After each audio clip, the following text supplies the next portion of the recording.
The emergence of Rome within the broader context of early Italic civilization represents one of the most complex developments in ancient history. The origins of the Roman people cannot be understood through a single act of foundation or mythic episode, but rather through a gradual process of cultural amalgamation, settlement evolution, and political experimentation that took place across the Tiber Valley during the early 1st millennium BCE. Archaeological evidence recovered from the Palatine, Capitoline, and Esquiline hills demonstrates that by the 10th century BCE, the region already sustained small pastoral communities whose material culture reflected a synthesis of Latin, Sabine, and Etruscan influences. These early groups practiced forms of social organisation characteristic of Iron Age Italy, kin-based hierarchies bound by shared ritual obligations and subsistence economies dependent on mixed agriculture and transhumant herding. The geographic conditions surrounding the future site of Rome played a decisive role in determining its destiny. The Tiber River, navigable by shallow draft vessels far inland from the Tyrrhenian coast, provided both protection and access to trade routes linking Etruria in the north with Campania in the south. The hills offered defensible elevations amid marshy lowlands that frequently flooded, forcing early settlers to construct simple terraces and drainage ditches whose remains have been identified beneath later urban strata. The region's soil, composed largely of volcanic tufa, proved easily workable for construction, while retaining sufficient fertility for sustained cultivation. These environmental advantages made the area a natural convergence point for populations seeking both security and opportunity, setting the stage for the slow coalescence of a permanent urban community. The mythological traditions that later Roman authors preserved regarding the city's beginnings reveal the society's deep concern with legitimizing its authority through divine ancestry and heroic precedent. The legend of Aeneas, originating in Greek epic and adapted by Italic storytellers, offered a narrative that connected the Roman people to the Trojan diaspora. According to this tradition, Aeneas, the son of the goddess Venus and the mortal Anchises, fled the destruction of Troy and journeyed across the Mediterranean until arriving on the shores of Latium. His union with Lavinia, daughter of the local king Latinus, produced a new lineage that would ultimately give rise to the founders of Rome. Though mythological in content, this story served practical ideological purposes, providing Rome with a prestigious genealogical link to the heroic age of the Greek world, while simultaneously asserting its unique role as heir to a divinely guided destiny of empire. The figure of Romulus, credited as the founder and first ruler, represents the crystallization of multiple local traditions concerning early kingship and city foundation. The narrative preserved by Livy and others recounts how the twins Romulus and Remus, grandsons of the deposed king Numitor of Alba Longa, were exposed at birth by their usurping uncle Amulius, and subsequently rescued by a she-wolf who nursed them until discovery by a shepherd. The symbolic union of divine intervention and rustic upbringing in this tale mirrors Rome's self-conception as both chosen by fate and grounded in practical virtue.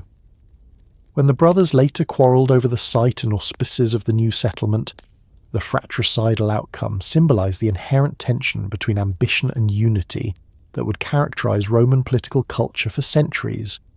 Archaeological strata on the Palatine confirm that by the mid-8th century BCE, ritual boundary markings and post holes corresponding to early hut constructions indicate the presence of a communal foundation ceremony consistent with the traditional date of 753 BCE, assigned by later Roman chronographers.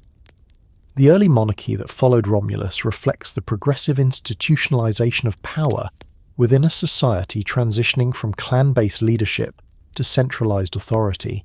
The regal period, extending roughly from the mid-8th to late 6th century BCE, is represented in Roman memory through the figures of 7 kings, each embodying particular aspects of cultural and political development.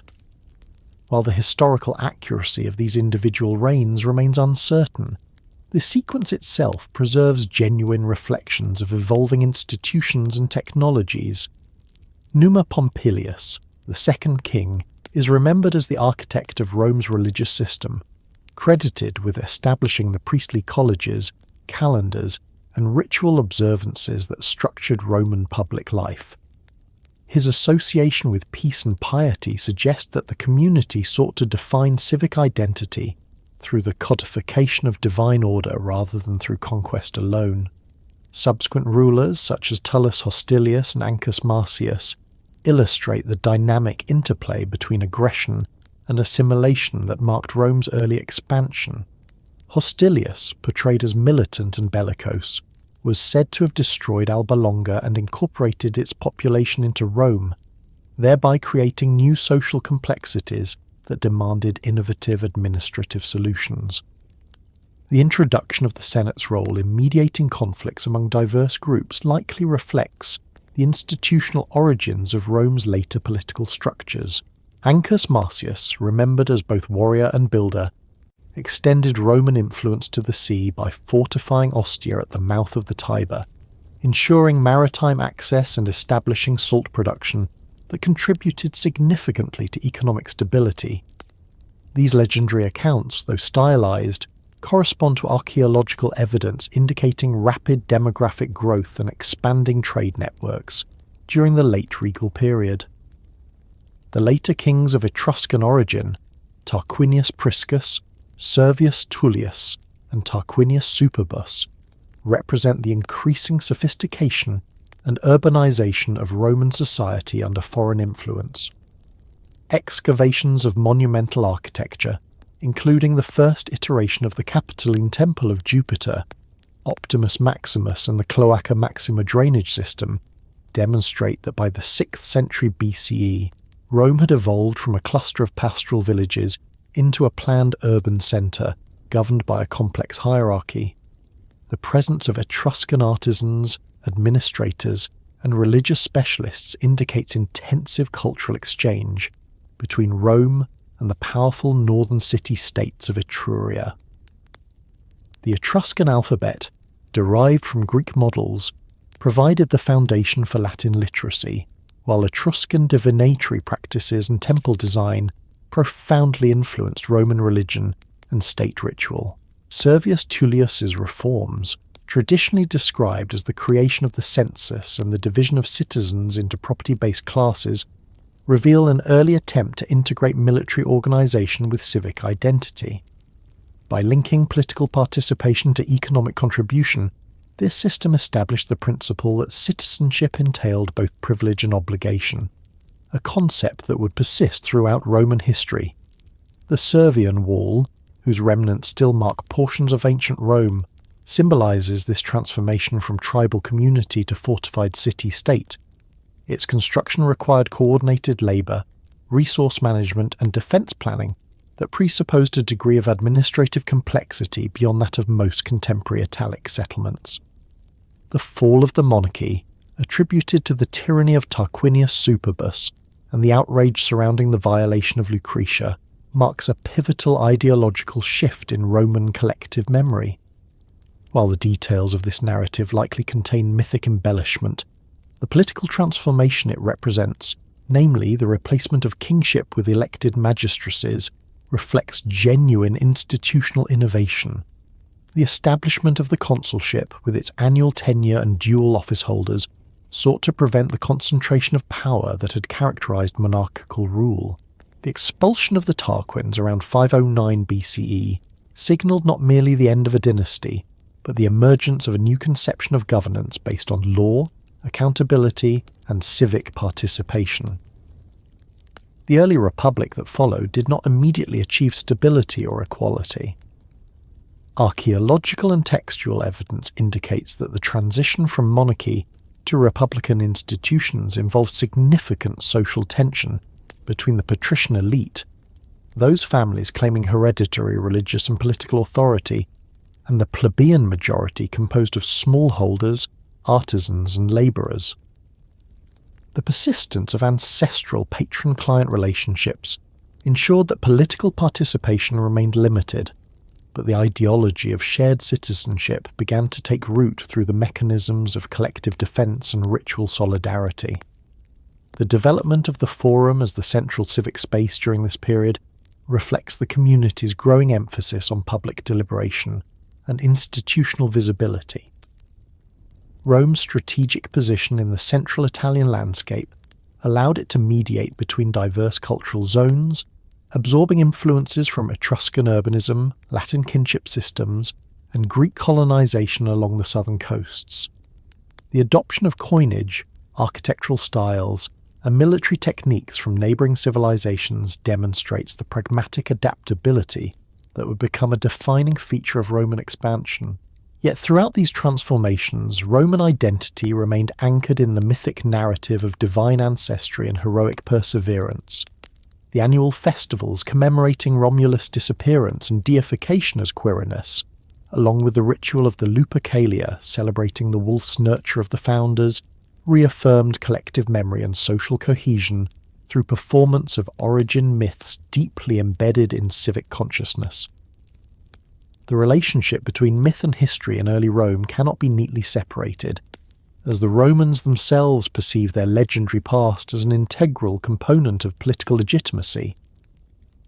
The genealogical continuity from Aeneas to Romulus, from divine ancestry to civic virtue, provided a framework through which later generations interpreted both success and crisis. In times of external threat or internal division, appeals to these foundational narratives reinforced the idea that Rome's destiny was ordained by a cosmic order, linking human endeavour to divine will. This belief underpinned the city's extraordinary resilience in the face of adversity and shaped the moral vocabulary through which Roman statesmen and historians later articulated the meaning of empire. Material culture from the early period further illustrates how Roman society expressed its emerging identity through tangible forms. The development of domestic architecture from simple huts to rectangular houses with tiled roofs signifies increasing permanence and prosperity. Burial practices evolved from cremation in urn fields to inhumation in stone sarcophagi, suggesting a growing concern with lineage and remembrance. The proliferation of imported pottery and bronze goods in graves indicates participation in regional trade networks that extended across the Italian peninsula and beyond. Such evidence complements the literary tradition, revealing a population simultaneously rooted in local customs and open to external influences. The consolidation of religious institutions during the late regal and early republican periods reveals the central role that ritual played in structuring Roman political life. The office of Pontifex Maximus, the establishment of the Vestal Virgins, and the codification of augural procedures all reflect the integration of sacred authority into civic governance. The Romans conceived of their relationship with the gods as a contractual arrangement, the Pax Deorum, whereby proper ritual observance ensured divine favour in return for human piety. This legalistic approach to religion distinguished Roman theology from the more speculative cosmologies of neighbouring cultures, emphasising practice over belief and order over revelation. The meticulous preservation of ritual formulae in the Libri Pontificales underscores the Roman conviction that continuity in ceremony guaranteed stability in statecraft. Language development during this formative era also reveals processes of cultural synthesis. The Latin dialect, initially one among many Italic tongues, absorbed vocabulary and phonetic elements from Etruscan and Greek sources, producing a flexible linguistic medium suited to administration and law.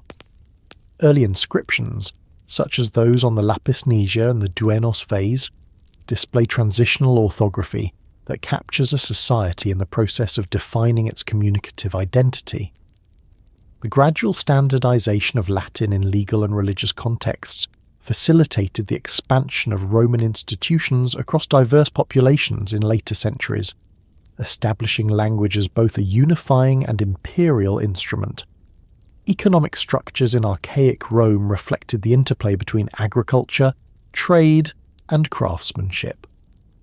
The Roman economy operated primarily on a subsistence basis, but surplus production enabled exchange through barter and emerging monetary systems introduced via contact with Greek colonies. The control of salt from the Tiber estuary provided an essential commodity and may have given rise to early taxation systems through state oversight of trade routes. The expansion of agricultural estates by aristocratic families foreshadowed later patterns of land concentration that would become a central issue in Republican politics. The presence of slaves, acquired through warfare and trade, demonstrates that hierarchical labour systems already formed part of Rome's social fabric even before large-scale conquest. By the end of the 6th century BCE, Rome stood at the threshold of a new political and cultural era. Its institutions, though still embryonic, embodied principles that would shape the course of Western civilization: collective governance, legal codification, and civic religion rooted in shared mythic memory. The transformation from monarchy to republic did not sever the connection to divine sanction, but reinterpreted it through the authority of the people and the Senate. Each ritual, festival, and law carried echoes of the city's legendary founders and their divine protectors, creating an enduring synthesis of tradition and innovation. The structures established during this period provided the foundation upon which all subsequent Roman achievements would rest, as the city began its long ascent from regional settlement to imperial capital through continuous adaptation, disciplined governance, and an unshakable belief in its ordained destiny. The transformation of Rome from a loose aggregation of Latin tribes into a structured city-state owes much to the profound influence exerted by the Etruscans, whose civilization dominated northern and central Italy between the 9th and 5th centuries BCE. The Etruscan contribution to Rome's urban, political, and religious institutions cannot be overstated, for it was through contact with these more advanced neighbours that the early Romans learned the arts of engineering, divination, architecture, and the organisation of civic authority. The material and intellectual legacy of Etruria pervaded every aspect of Roman development, shaping the patterns of governance, ritual, and social hierarchy that would later define the Republic and Empire alike. The process was not one of mere imitation, but of selective adaptation, as the Romans absorbed and reshaped Etruscan practices to suit their own evolving sense of identity and destiny. Archaeological evidence from sites such as Veii, Tarquinia, and Cerveteri demonstrates that the Etruscans had already achieved a high level of urban sophistication by the time Rome was still in its formative phase. Their cities were laid out on regular plans with fortified walls, drainage systems, and monumental temples built of durable stone rather than perishable mud brick. The Etruscan mastery of hydraulic engineering, particularly the construction of sewers and underground channels, directly influenced the design of Rome's Cloaca Maxima, which remains one of the most enduring legacies of this early period. The Romans' decision to transform the marshy valley between the Palatine and Capitoline hills into the Forum Romanum through extensive drainage was an unmistakable reflection of Etruscan technical expertise and urban vision. What had once been a swampy basin became the political and social heart of Rome, a physical manifestation of collective civic identity and public life. Etruscan urban planning also shaped the symbolic relationship between sacred and civic space in Rome. The division of the city into regions, the orientation of streets according to cardinal directions, and the establishment of ritual boundaries known as pomerium all derive from Etruscan ritual models. Etruscan priests, known as haruspices and augurs, interpreted the will of the gods through observation of natural phenomena and animal entrails, providing a framework for understanding divine approval in civic undertakings. The Romans inherited these practices and institutionalized them within the state religion, ensuring that every major political decision, from the founding of colonies to the declaration of war, was preceded by ritual consultation. This fusion of religious observance with civic procedure created a system in which the will of the gods was inseparable from the authority of the state, a hallmark of Roman governance that persisted for centuries. The Etruscan influence extended beyond material and ritual dimensions into the realm of political organization. The concept of imperium, or supreme authority vested in an individual for the execution of command, appears to have originated in Etruscan kingship and was transmitted to Rome through the institution of the early monarchy. Etruscan rulers, or lucumones, governed their cities as both political and religious leaders, embodying the unity of temporal and divine authority. The Roman kings adopted similar roles, presiding over judicial proceedings, leading armies, and conducting state rituals as representatives of divine order. Even after the abolition of monarchy, the idea of imperium survived within the republican magistracies, where consuls and praetors exercised powers derived from the ancient royal prerogative. Thus, the Etruscan model of centralized leadership persisted in Roman political culture long after the kings themselves had vanished from history. The Etruscans also contributed to the formation of Rome's social and military organisation through their hierarchical systems of class and clientage. Etruscan society was divided between an aristocratic elite, whose wealth derived from land ownership and trade, and a dependent population of artisans, labourers and slaves. The Romans adopted this structure, developing their own patrician and plebeian orders and integrating clientage into the fabric of political life. The relationship between patronus and cliens, characterized by mutual obligation and protection, provided a mechanism through which loyalty and influence were distributed across social boundaries. In this way, Etruscan social models furnished Rome with the tools to maintain cohesion within a rapidly expanding and diverse population. Trade connections between Etruria and the wide Mediterranean world also facilitated Rome's economic growth and cultural diversification. The Etruscans maintained extensive commercial networks with the Greeks of southern Italy, the Phoenicians of Carthage, and the peoples of the Alpine and Adriatic regions. Through these interactions, luxury goods, artistic techniques, and new technologies flowed into the Tiber Valley. Greek pottery, metalwork, and inscriptions appeared in Roman context during the 6th century BCE, indicating that the Romans were active participants in trans-Mediterranean exchange long before their own expansion overseas. The adaptation of Greek myths, deities, and artistic motifs through Etruscan intermediaries enriched Rome's emerging cultural vocabulary and laid the groundwork for the syncretic religious traditions that would later flourish under imperial rule. The monumental architecture of early Rome bears unmistakable traces of Etruscan craftsmanship and design principles. The great temple of Jupiter Optimus Maximus on the Capitoline Hill, constructed under the Etruscan kings Tarquinius Priscus and Tarquinius Superbus, epitomized the union of religious and political symbolism that defined the era. Its massive podium, deep porch, and triple cella reflected Etruscan temple architecture, while its dedication to the supreme triad of Jupiter, Juno, and Minerva signalled the integration of Etruscan and Italic deities into a new Roman pantheon.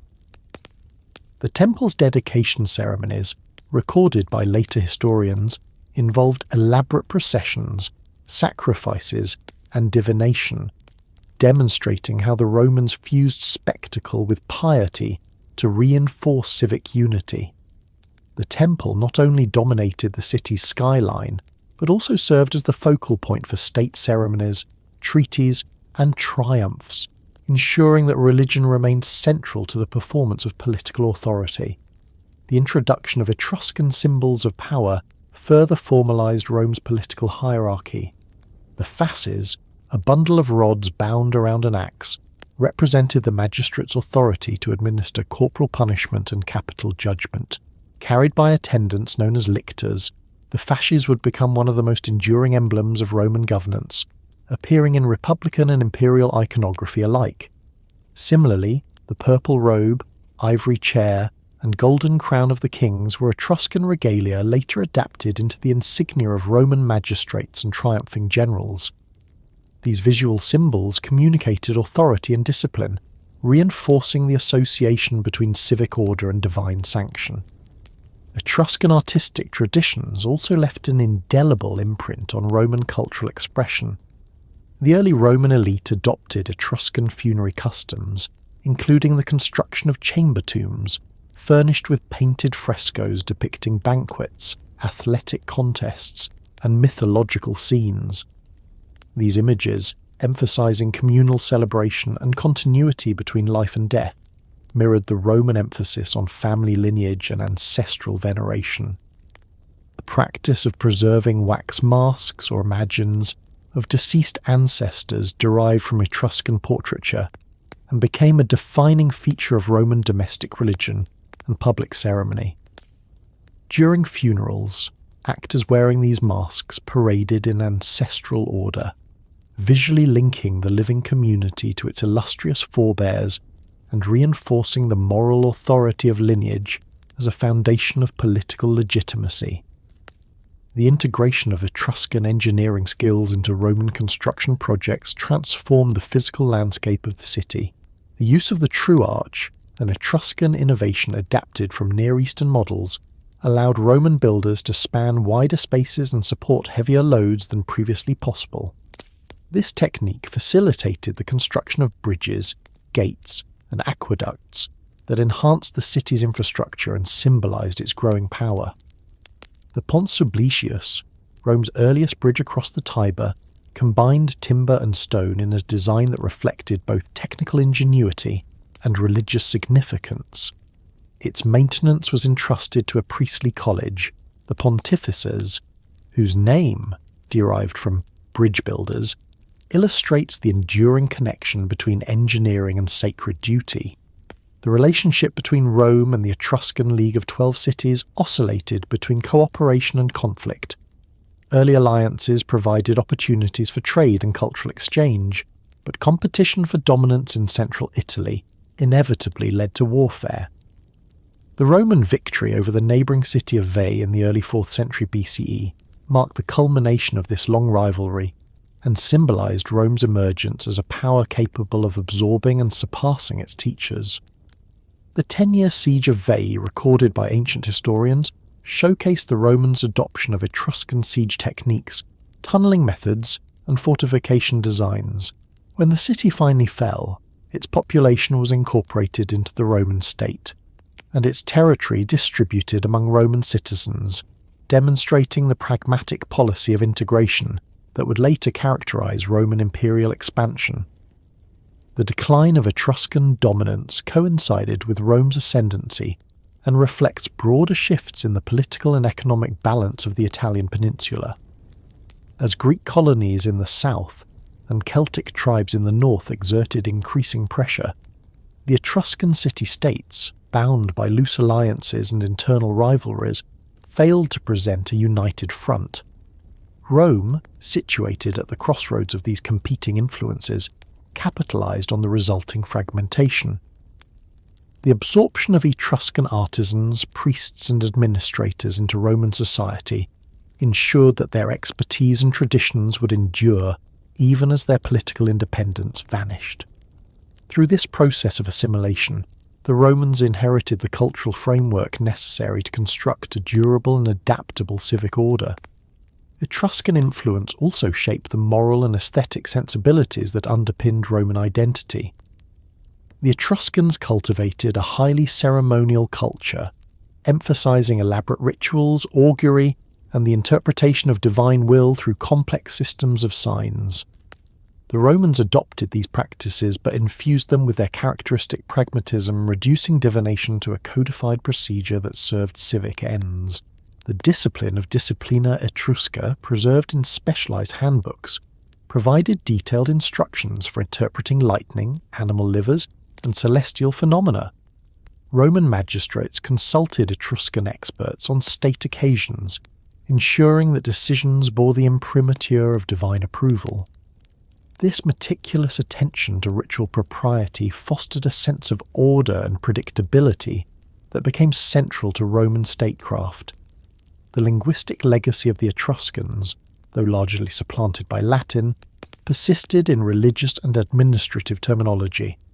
Words such as persona, templum, and populus reveal Etruscan roots, reflecting early borrowings that became integral to Roman discourse. The transmission of writing itself from Etruscan adaptations of the Greek alphabet provided Rome with the means to record laws, treaties, and religious formulae. The earliest Latin inscriptions exhibit letter forms directly descended from Etruscan models, illustrating how the act of writing became intertwined with the assertion of civic authority. Through literacy, Rome began to preserve collective memory, establishing the foundations of a historical consciousness that would later produce its vast literary and legal heritage. Economically, the integration of Etruscan agricultural and artisanal techniques enhanced Rome's capacity for sustained growth. The introduction of advanced plough designs, viticulture methods, and metallurgical processes increased productivity and supported population expansion. The Etruscan mastery of bronze casting found new expression in Roman weaponry, statuary, and domestic utensils, bridging practical utility and artistic refinement. Trade in metals, ceramics, and textiles linked Rome to broader Mediterranean markets, facilitating the accumulation of wealth necessary for public works and military campaigns. This economic dynamism contributed to the development of a class of landowners and merchants who would later form the backbone of the Republican elite. Etruscan influence reached even into the domain of leisure and spectacle. The tradition of gladiatorial combat, though transformed in later centuries into grand public entertainment, originated as an Etruscan funerary rite meant to honour the dead through displays of martial valour. Early Roman games, or ludi, reflected this heritage, combining athletic competition, theatrical performance, and religious sacrifice. These events served not merely as diversions, but as reaffirmations of social hierarchy and divine favour. The integration of such rituals into the civic calendar illustrates how Rome inherited the Etruscan capacity to merge religious observance with communal celebration, creating shared experiences that reinforced collective identity. As Rome matured into a self-sufficient political entity, the imprint of Etruscan civilization remained visible in its institutions, architecture, and cultural psychology. The Romans' respect for tradition, their meticulous attention to ritual, and their belief in divinely sanctioned authority all trace their lineage to Etruscan precedents. Yet the Romans distinguished themselves by their ability to systematize and rationalize these inherited forms, transforming them into instruments of statecraft. Where the Etruscans had celebrated local particularism and ritual complexity, the Romans pursued unity and codification. In this synthesis lay the key to Rome's enduring strength, a capacity to absorb external influences while moulding them to serve a coherent and expanding civic order. By the close of the 6th century BCE, the foundations of Roman urban and institutional life had been firmly established. The drainage of the forum, the construction of temples and walls, the organization of magistracies, and the codification of religious practices all bore witness to a society emerging from its formative stage into the maturity of a true city-state. The experience of Etruscan tutelage had provided Rome with the tools to govern itself, defend its territory, and articulate a vision of collective destiny. The expulsion of the kings and the birth of the Republic did not signify a rejection of the past, but rather its culmination, a transition from dependency to autonomy grounded in the lessons of its neighbours. The Roman people, now equipped with a structural and ideological apparatus of statehood, stood poised to extend their influence beyond the Tiber Valley, transforming inherited traditions into instruments of dominion and identity as they entered a new era of political experimentation and territorial expansion. The establishment of the Roman Republic at the beginning of the 5th century BCE marked a decisive transformation in the political and social fabric of the Italian peninsula. Yet the abolition of monarchy did not bring immediate stability or equality. Rather, it inaugurated centuries of contest between inherited privilege and emergent popular power, a prolonged negotiation known as the Struggle of the Orders. During this formative epoch, Rome confronted the challenges of internal division, external threat, and institutional experimentation, gradually constructing a system of governance that balanced authority with accountability and established precedents that would shape Western political thought for millennia. The Republic's early history is thus a story of adaptation, of how a community once ruled by kings redefined sovereignty, restructured its social hierarchy, and forged enduring mechanisms of law, representation, and military discipline. The founding principles of the Republic reflected both reaction and continuity. The Romans rejected the tyranny associated with the final Etruscan kings, yet they retained much of the monarchical framework, redistributing royal powers among annually elected magistrates and collective assemblies. The office of consul replaced the king, but the symbolism of imperium, the right to command armies, convene the Senate and enforce law remained. 2 consuls, elected by the Comitia Centuriata, shared this supreme authority, each capable of vetoing the other, ensuring that no individual could again dominate the state. This duality of office embodied the Roman commitment to balance and restraint, principles that would become hallmarks of its political culture. The Senate, composed primarily of patrician elders drawn from the leading families, preserved its advisory role, but gradually evolved into the Republic's central deliberative institution, directing policy, managing finances, and guiding magistrates in matters of war and diplomacy. The transition to republican government coincided with severe social stratification inherited from the regal period. The patricians, descendants of the original senatorial clans, monopolized religious offices, political authority, and access to public land. The plebeians, a broad category encompassing small farmers, artisans, and labourers, possessed limited rights and no formal representation. Bound to their patrons through systems of dependency and indebtedness, they bore the burdens of taxation and military service without proportional influence in decision-making. The inequities of this arrangement produced recurring tensions that threatened the unity of the nascent republic. The struggle between these orders did not arise from abstract ideology, but from practical grievances concerning debt, land, and legal protection. Yet out of this social conflict emerged a political culture that prized negotiation, compromise, and codification, a pattern that would sustain Rome's expansion and governance over vast populations in later centuries. Economic conditions exacerbated these divisions. Frequent wars with neighbouring peoples, the Etruscans, Volscians, and Sabines, required long military campaigns that disrupted agricultural cycles and plunged smallholders into debt. Creditors, drawn from the patrician elite, often demanded harsh repayment terms, leading to the enslavement or imprisonment of indebted citizens.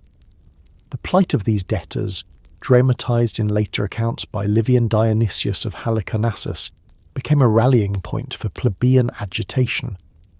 Around 494 BCE, widespread unrest culminated in a remarkable act of collective defiance known as the First Secession. Facing the prospect of conscription without reform, the plebeian soldiers withdrew en masse to the Sacred Mount outside the city, effectively paralysing the state's military capacity. Confronted with the collapse of civic order, the patrician leaders negotiated a settlement that established the office of the tribune of the plebs, an innovation that would permanently alter the structure of Roman politics. The tribunes, elected solely by plebeians, possessed the sacrosanct right to protect citizens from arbitrary actions by magistrates through the exercise of intercessio or veto. Their persons were legally inviolable, and any attempt to harm them was deemed a capital offence. This unprecedented institution introduced a formal mechanism by which the lower orders could challenge patrician authority within the constitutional framework, creating a dynamic tension that would define Roman governance. Alongside the tribunes, the office of aedile was established to oversee markets, public records, and the distribution of grain, functions essential to urban administration and the daily life of the citizenry. These reforms, while limited, signalled the emergence of a dual power system that balanced elite prerogatives with popular safeguards. The plebeian movement sought not revolution but recognition. Its leaders framed demands in the language of ancestral tradition rather than radical innovation. This conservative character facilitated compromise and integration rather than violent upheaval. The next major stage in the struggle arose from the need for legal transparency. Under the old order, the interpretation of law had been the exclusive domain of patrician pontiffs, whose decisions often favoured their own class. Plebeians, lacking written statutes, were vulnerable to manipulation and uncertainty. In response to growing pressure, the Senate appointed a special commission in 451 BCE to codify existing customs and regulations into a public record, the result being the Law of the 12 Tables. Engraved on bronze tablets and displayed in the Forum, these laws represented the first written constitution of Rome, affirming principles of property, procedure, and equality before the law, at least in theory. The 12 Tables provided a foundation for Roman jurisprudence that endured throughout the Republic and Empire. They defined categories of crime, established procedures for trial and appeal, and regulated family relations, inheritance, and contract. The laws also reflected the harshness of early Roman discipline. Debtors could be enslaved, thieves executed, and paternal authority over children remained absolute. Yet their publication marked a decisive step toward accountability and predictability, ensuring that legal knowledge could no longer be monopolized by the elite. The plebeians, though still excluded from high office, had secured recognition as a legitimate component of the political community. Following the enactment of the 12 Tables, the Republic entered a period of renewed external conflict that tested its institutional resilience. Continuous wars against the Etruscan cities, the Latin League, and various Italic tribes compelled Rome to refine its military organization and expand its alliances. The creation of the legion, a flexible formation divided into maniples of citizen soldiers, enabled the Republic to combine discipline with adaptability, distinguishing its forces from the rigid phalanxes of its neighbours. Military service, though burdensome, fostered solidarity among citizens of diverse backgrounds, reinforcing the concept of a shared civic destiny. Victories brought spoils and new lands, but they also intensified debates over distribution, as patricians sought to monopolise conquered territory, while plebeians demanded equitable allotment. The mid-5th century BCE witnessed a series of crises arising from the alternating ambitions of patrician conservatism and plebeian assertion. Attempts by tribunes to expand their powers often provoked patrician resistance, leading to cycles of reform and reaction. The decemviral period, during which a board of 10 men temporarily replaced the regular magistrates to complete the legal code, exemplifies this instability. The first board produced the 12 Tables, but the second, dominated by patricians, became tyrannical, provoking another secession and the restoration of normal government in 449 BCE. This episode reinforced Roman suspicion of concentrated power and underscored the necessity of term limits, collegiality, and the right of appeal, principles embedded ever more deeply in the Republican constitution. The later 5th and early 4th centuries BCE brought gradual but cumulative advances for the plebeian cause. The Lex Canulea of 445 BCE abolished the prohibition of intermarriage between patricians and plebeians, dissolving the last legal barrier separating the orders. The struggle for access to high office, however, continued. Patricians maintained exclusive control over the consulship, arguing that religious obligations required noble lineage. Repeated plebeian protests eventually produced compromise, the creation of military tribunes with consular power, offices that could be held by either order. Though not yet full equality, this innovation provided new avenues for political advancement and allowed talented plebeians to demonstrate their competence in leadership. Over time, their success eroded patrician claims to superiority and prepared the ground for further reform. Rome's external challenges during this period reinforced the necessity of internal cooperation. The city's conflicts with neighbouring peoples demanded sustained mobilization and coordination. In 390 BCE, the Gallic sack of Rome dealt a severe psychological blow, exposing the vulnerability of the city and prompting extensive reconstruction. The disaster also catalyzed reforms in military and civic organization.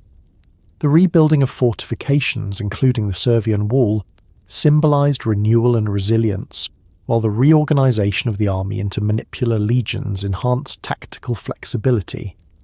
These developments required cooperation between classes, as defense of the homeland transcended social divisions.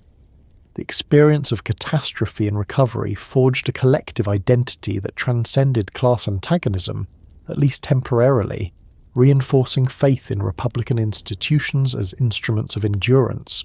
The subsequent century witnessed the maturation of the plebeian movement into a coherent political force. Tribunes like Gaius Licinius Stolo and Lucius Sextius Lateranus spearheaded legislative reforms aimed at addressing economic inequality and securing access to high office. Their Licinio-Sextian laws of 367 BCE represented a milestone in the struggle. They reopened the consulship to plebeians, limited the amount of public land an individual could occupy, and provided debt relief for smallholders. These measures not only redressed immediate grievances, but also established the precedent that social reform could be achieved through lawful process rather than revolt. In the same year, the appointment of the first plebeian consul symbolized the effective integration of the lower order into the state's governing structure. The political equilibrium achieved through these reforms created a new aristocracy of office holders, known as the nobiles, drawn from both patrician and plebeian families who had attained the consulship. This synthesis preserved the hierarchical ethos of Roman society, while opening pathways of advancement based on merit and service rather than birth alone. The Senate, now comprising members from both orders, emerged as the central organ of continuity, its authority deriving not from law but from prestige and experience. The mos maiorum, or custom of the ancestors, became the guiding principle of political conduct, emphasizing moderation, respect for precedent, and devotion to the commonwealth. These values tempered class rivalry and provided ideological cohesion as Rome embarked upon its next phase of expansion across Italy. Economic and demographic changes accompanied this political evolution. The redistribution of land following successive wars created new patterns of settlement, with colonies established in conquered territories to secure control and relieve population pressures. The Ager Publicus, or public land, became a recurring source of contention, as wealthy citizens leased vast tracts, while poorer farmers struggled to maintain subsistence.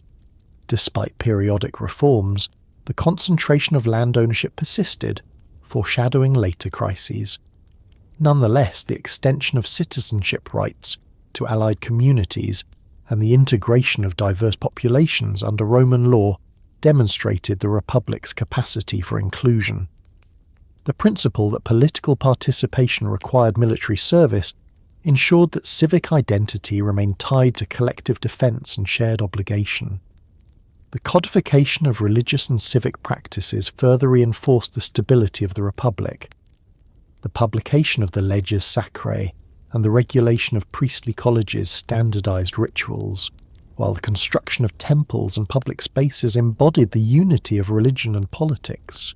The annual calendar, divided into fasti, legal days, and nefasti, days reserved for religious observance, structured civic life around predictable rhythms, linking divine favour to human endeavour. Festivals such as the Lupercalia, Saturnalia, and Consualia provided outlets for social cohesion, balancing austerity with celebration. The plebeians, through their tribunes and assemblies, participated in these rituals, reinforcing the sense of shared destiny that transcended social hierarchy. By the end of the 4th century BCE, the outlines of Rome's republican constitution had taken definitive shape. The dual consulship, the Senate's advisory supremacy, the tribunate's protective power, and the assembly's legislative authority created a complex but functional balance of institutions. Each element checked and complemented the others, preventing the re-emergence of monarchy while enabling decisive action in times of crisis. The Roman genius for institutional compromise neither wholly democratic nor strictly oligarchic, produced a system resilient enough to govern an expanding territory, yet flexible enough to adapt to new challenges.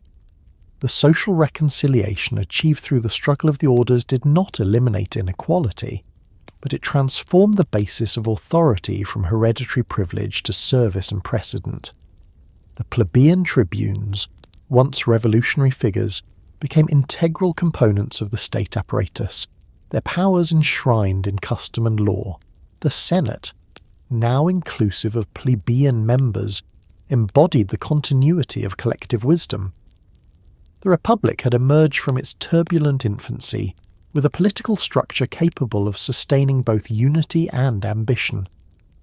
The lessons learned through centuries of negotiation between classes equipped Rome with the institutional discipline that would enable it to dominate the Mediterranean world. As Rome turned its gaze beyond the frontiers of Latium, the internal balance it had achieved through patient compromise became the foundation of its external success. The civic army, composed of citizens who saw their fortunes bound to the fate of the Republic, carried with them not only weapons but the principles of law and shared obligation forged in the crucible of domestic struggle. The unity of patrician and plebeian under the banner of the res publica created a sense of collective purpose unmatched in the ancient world.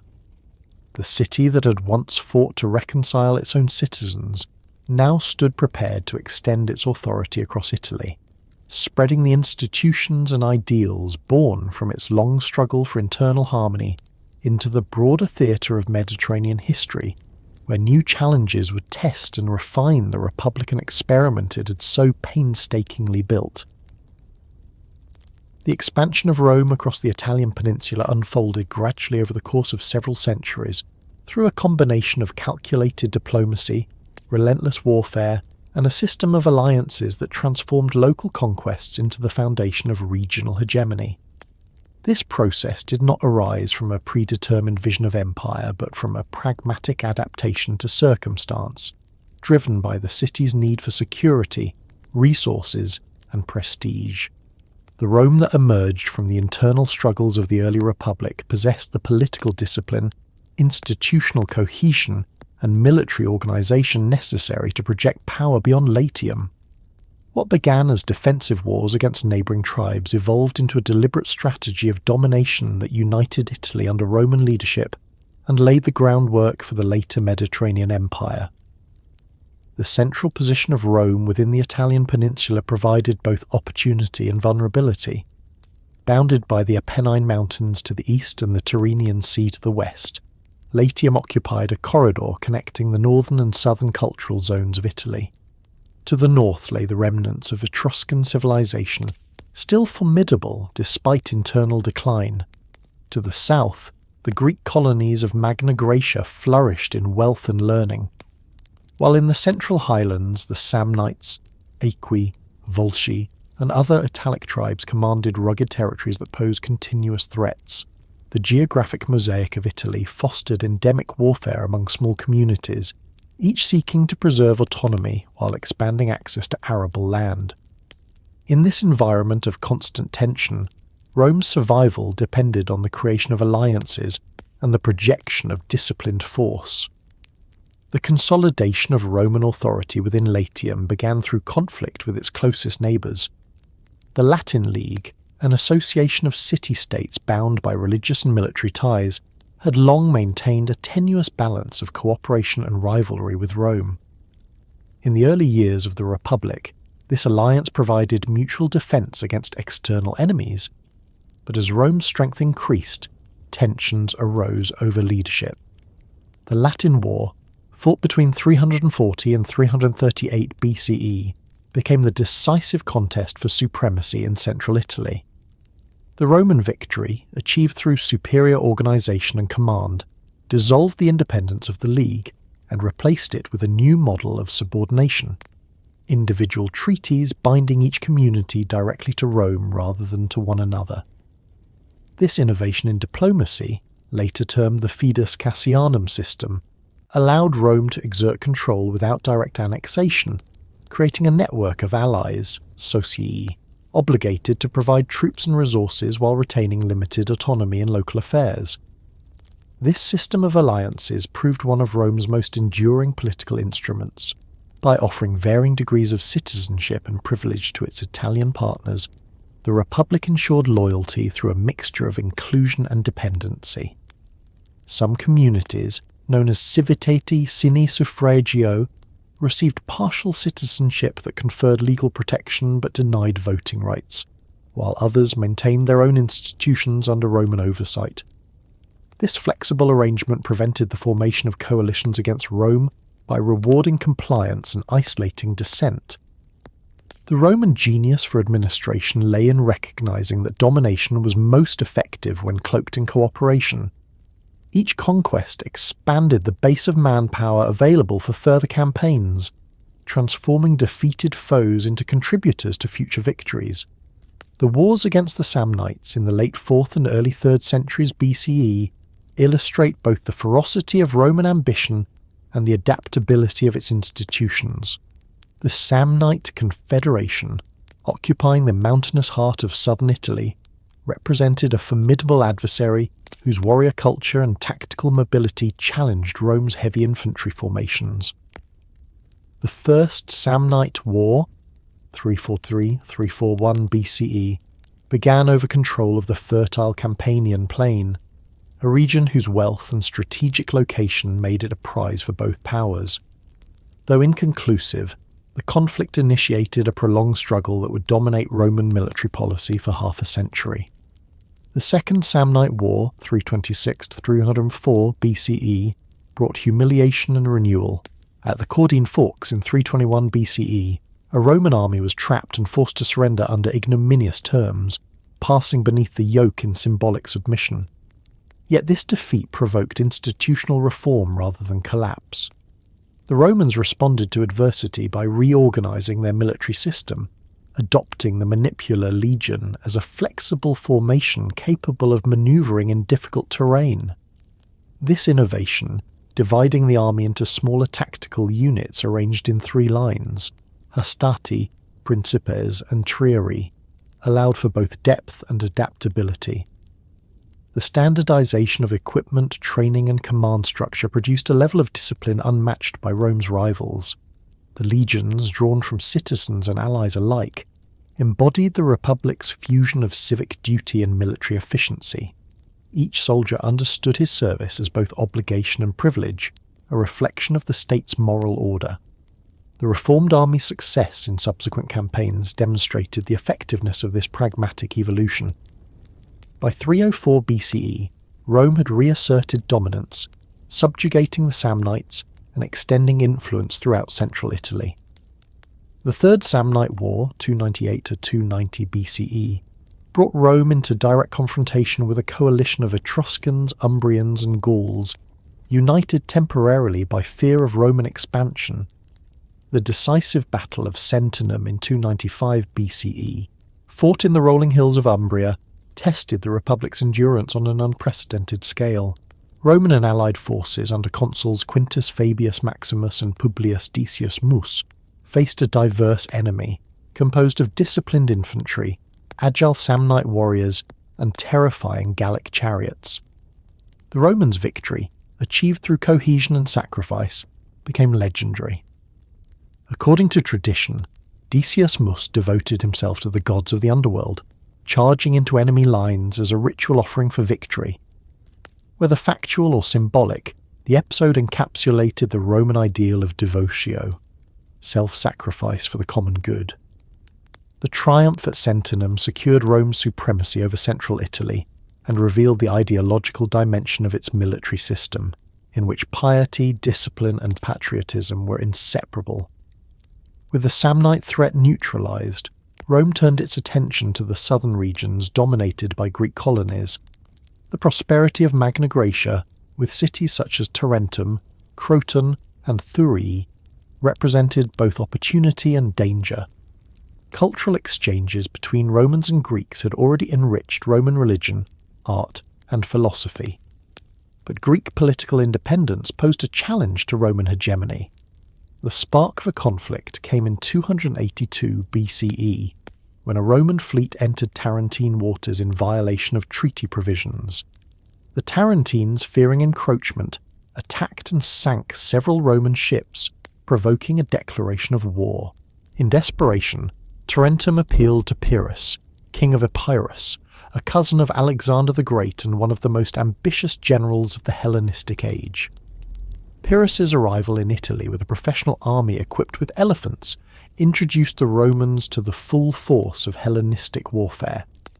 At Heraclea in 280 BCE and Asculum in 279 BCE, his phalanx inflicted heavy losses on the Roman legions, but victory came at such cost that it coined the phrase Pyrrhic victory. The Romans, though defeated in battle, displayed a resilience that astonished their adversary. Their capacity to replenish armies year after year through citizen levies demonstrated the organisational depth of the Republic.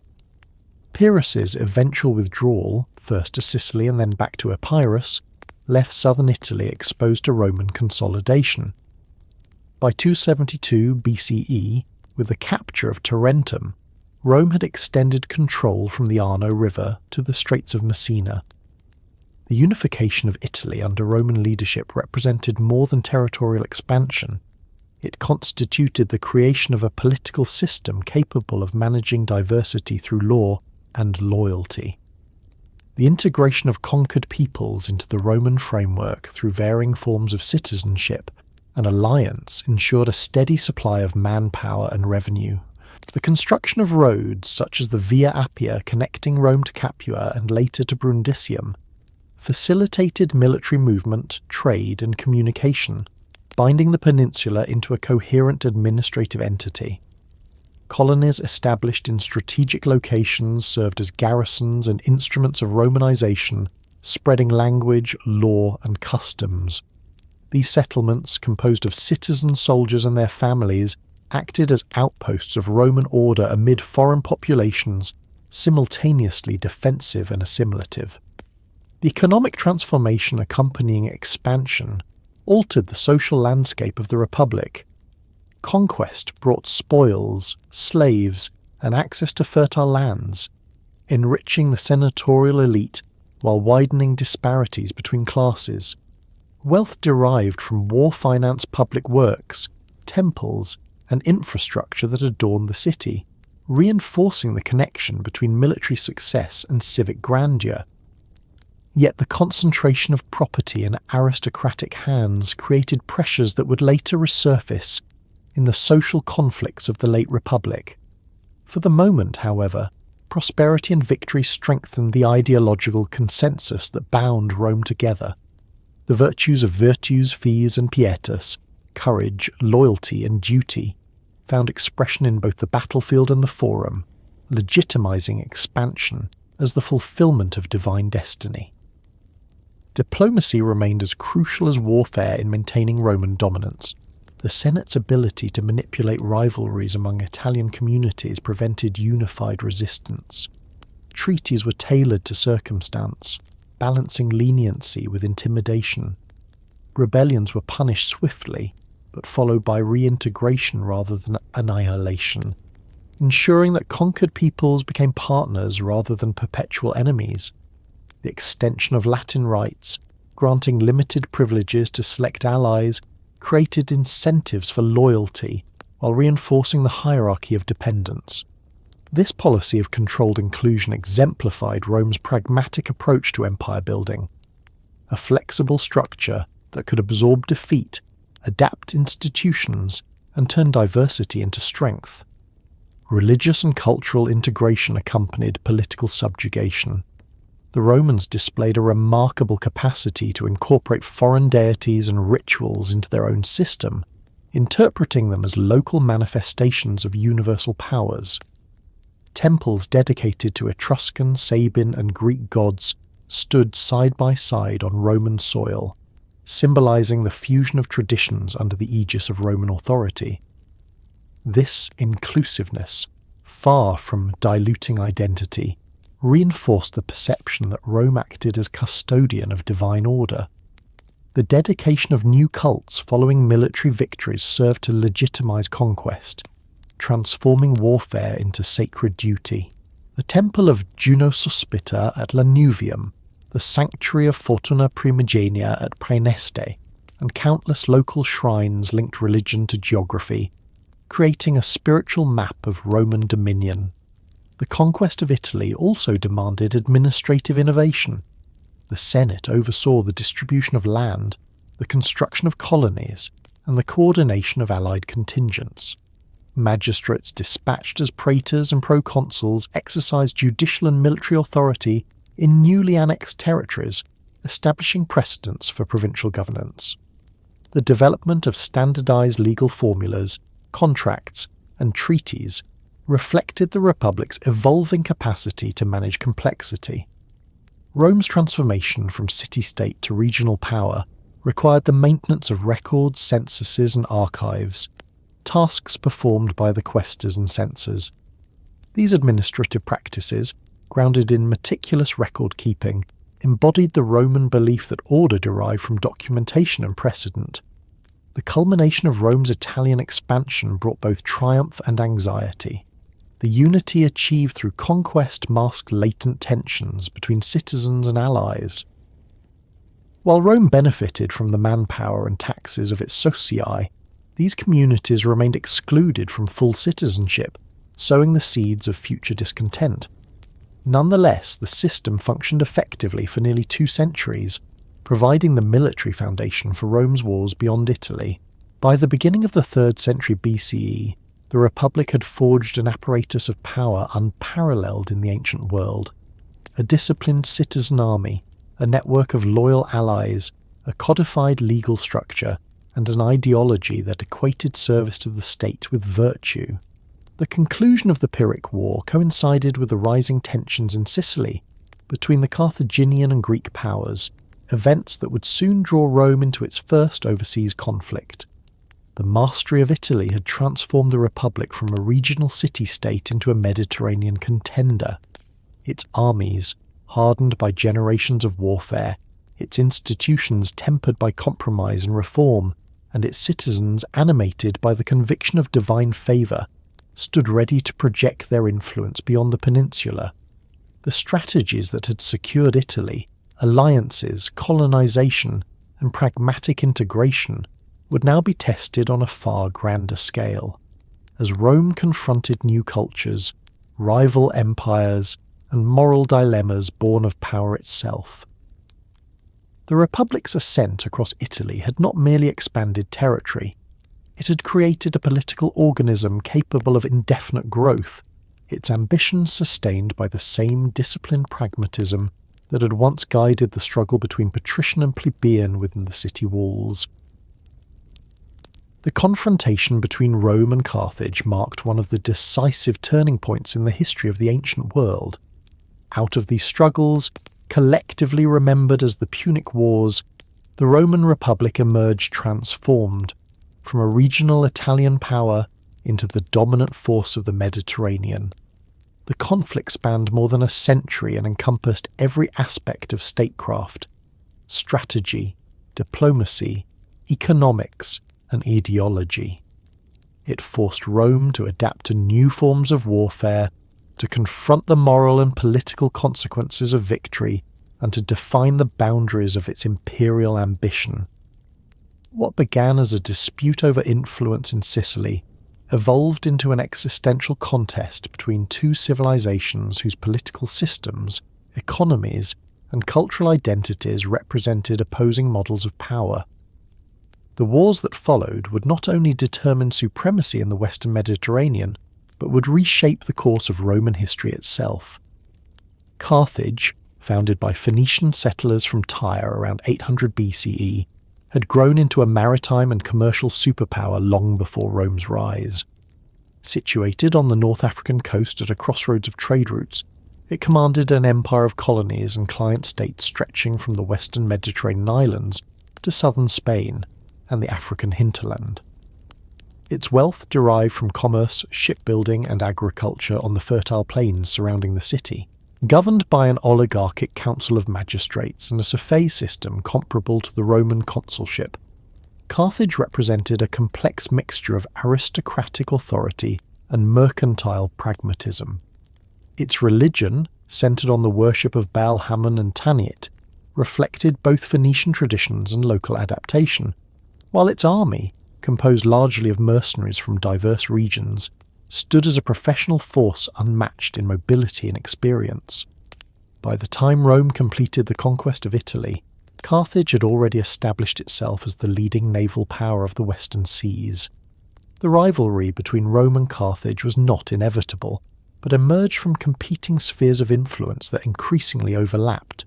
Sicily, located midway between Italy and North Africa, became the flashpoint. Its fertile lands, strategic harbours, and mixed population of Greek colonists and native Sicels attracted the ambitions of both powers. Carthage had maintained influence there for centuries, controlling key coastal cities such as Panormus and Lilybaeum, while the Greek cities sought Roman support against Carthaginian encroachment. In 264 BCE, the city of Messana, held by the mercenary band known as the Mamertines, appealed first to Carthage and then to Rome for assistance against the Syracusans. Rome's intervention on the island, motivated as much by opportunity as by defence, violated earlier understandings with Carthage and set in motion a chain of events that neither side could easily reverse.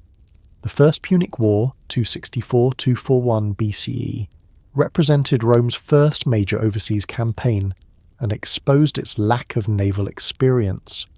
Carthage's fleets dominated the seas, while Rome's strength lay in its disciplined legions. To bridge this gap, the Romans embarked on an unprecedented shipbuilding program, reportedly constructing hundreds of warships modelled on captured Carthaginian vessels. The invention of the corvus, a boarding device that transformed sea battles into infantry engagements, allowed Roman tactics to prevail at sea.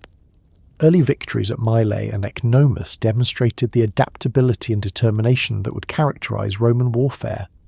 The war, however, became one of attrition, marked by massive losses on both sides through storms, shipwrecks and disease as much as through battle. The Roman capture of Agrigentum in 262 BCE and subsequent operations in western Sicily gradually eroded Carthaginian positions. In 256 BCE, the Romans attempted a bold invasion of North Africa under the consul Marcus Atilius Regulus, who initially achieved success but was ultimately defeated and captured. The conflict dragged on for 2 more decades, with shifting fortunes and enormous cost. Finally, the naval victory of Gaius Lutatius Catulus at the Aegates Islands in 241 BCE forced Carthage to sue for peace. The terms imposed by Rome were severe. Carthage relinquished Sicily, paid a heavy indemnity, and withdrew from Italian waters. The acquisition of Sicily marked Rome's first overseas province, administered by a praetor and garrisoned by Roman troops. The Republic had crossed a threshold, from defending its allies to managing conquered territories. The interwar period saw both powers recovering from exhaustion while preparing, consciously or not, for renewed conflict. Carthage, deprived of Sicilian revenues, turned to expansion in Spain under the leadership of the Barcid family, whose patriarch Hamilcar Barca established a base of power around Gades and New Carthage. There he trained new armies, exploited rich mineral resources, and built a foundation for future campaigns. His son Hannibal, raised amid military discipline and imbued with a fierce hatred of Rome, would soon embody the Carthaginian response to defeat. Rome, meanwhile, consolidated control over Corsica and Sardinia, annexed opportunistically after a Carthaginian mercenary revolt weakened its hold on the islands. The Republic also extended its influence in Cisalpine Gaul, founding colonies such as Placentia and Cremona to secure the Po Valley. This period of expansion, justified as defensive, reflected the growing conviction that security required preemptive dominance. The Second Punic War, 218–201 BCE, stands as one of the most studied and dramatic conflicts in world history. Its origins lay in the Roman demand that Carthage refrain from interfering with Saguntum, a Spanish city under Roman protection. Hannibal's attack on Saguntum and Rome's subsequent declaration of war set in motion a campaign of audacity and endurance unparalleled in antiquity. Rejecting the conventional strategy of defending Spain or Africa, Hannibal resolved to carry the war into Italy itself. In 218 BCE, he led an army of approximately 50,000 men, including Iberians, Numidians, and war elephants, across the Pyrenees, through Gaul, and over the Alps, a feat that astonished contemporaries and remains legendary. The crossing cost him much of his force, but his arrival in northern Italy electrified the peninsula. The early battles of the war demonstrated Hannibal's tactical genius and the vulnerability of Roman rigidity. At the Tiber River and Lake Trasimene, he employed ambush and encirclement to devastating effect, annihilating Roman armies and undermining Allied loyalty. In 216 BCE, at Cannae, he achieved one of the most decisive victories in military history. Facing a numerically superior Roman force, he lured the enemy into a double envelopment that resulted in the slaughter of tens of thousands. The defeat shocked the Republic and tested the resilience of its institutions. Many allies defected, including Capua, while Macedon and Syracuse joined the Carthaginian cause. Yet Rome refused to negotiate. The Senate, guided by the cautious strategy of Quintus Fabius Maximus, the Cunctata or Delea, avoided direct confrontation, harassed Hannibal's supply lines, and relied on attrition to exhaust the invader. The ability of the Republic to endure such catastrophe rested on its political and social structure. Annual magistracies ensured continuity through collective leadership, while the Senate's authority maintained coherence amid crisis. The loyalty of most Italian allies, bound by treaties and shared interests, provided manpower and resources. The mobilization of new legions year after year, even after devastating losses, reflected both institutional discipline and civic faith. Rome's determination contrasted sharply with Carthage's fragmented command structure and reliance on mercenary contingents. While Hannibal campaigned brilliantly in Italy, Carthage failed to send adequate reinforcements, distracted by wars in Spain and North Africa. Roman recovery began in Spain under the leadership of the Scipio family. Publius Cornelius Scipio and his brother Gnaeus waged a protracted campaign to cut off Hannibal's base of supply. After their deaths, the young Publius Cornelius Scipio, later known as Scipio Africanus, assumed command and revitalized Roman fortunes. His capture of New Carthage in 209 BCE demonstrated strategic audacity and logistical mastery. By 206 BCE, Roman forces had expelled Carthage from Spain, securing control of the Iberian mines and ports that financed Hannibal's campaign. Meanwhile, in Italy, Roman persistence gradually eroded Carthaginian alliances. The recapture of Capua and Tarentum restored morale, and the tide of war began to turn. Scipio's proposal to carry the conflict into Africa met initial resistance from the Senate, wary of another Regulus-like disaster, but his success in Spain earned him command. In 204 BCE, he landed near Utica with a disciplined army and forged alliances with Numidian leaders, including Massinissa, whose cavalry proved decisive. The Battle of Zama in 202 BCE sealed Carthage's fate. Hannibal, recalled from Italy to defend his homeland, faced Scipio in a contest of two military geniuses. The Roman manipular formation, supported by superior cavalry, neutralized the Carthaginian elephants and executed a coordinated attack that shattered the opposing line. Carthage sued for peace under terms that stripped it of its empire, reduced its fleet to 10 ships, imposed heavy indemnities, and forbade war without Roman permission. The Second Punic War ended with Rome supreme in the western Mediterranean. The aftermath of victory transformed Rome's political and moral landscape. The destruction of Carthage's power eliminated its greatest rival, but introduced new challenges of governance, wealth, and identity. Spain was divided into two provinces, Nearer and Further Spain, administered by Roman praetors. The influx of silver, slaves and tribute altered the Republic's economy, enriching the elite while widening social disparities. The ideals of civic austerity that had sustained the Republic during crisis began to erode under the weight of affluence.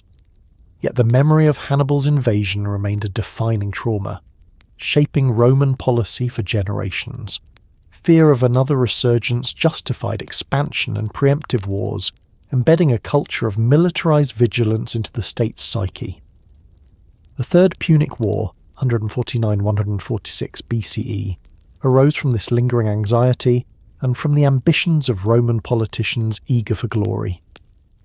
Despite decades of compliance, Carthage's economic recovery alarmed certain senators, notably Cato the Elder, who ended every speech with the admonition that Carthage must be destroyed. When Carthage defended itself against Numidian aggression without Roman consent, the Senate seized the pretext for annihilation.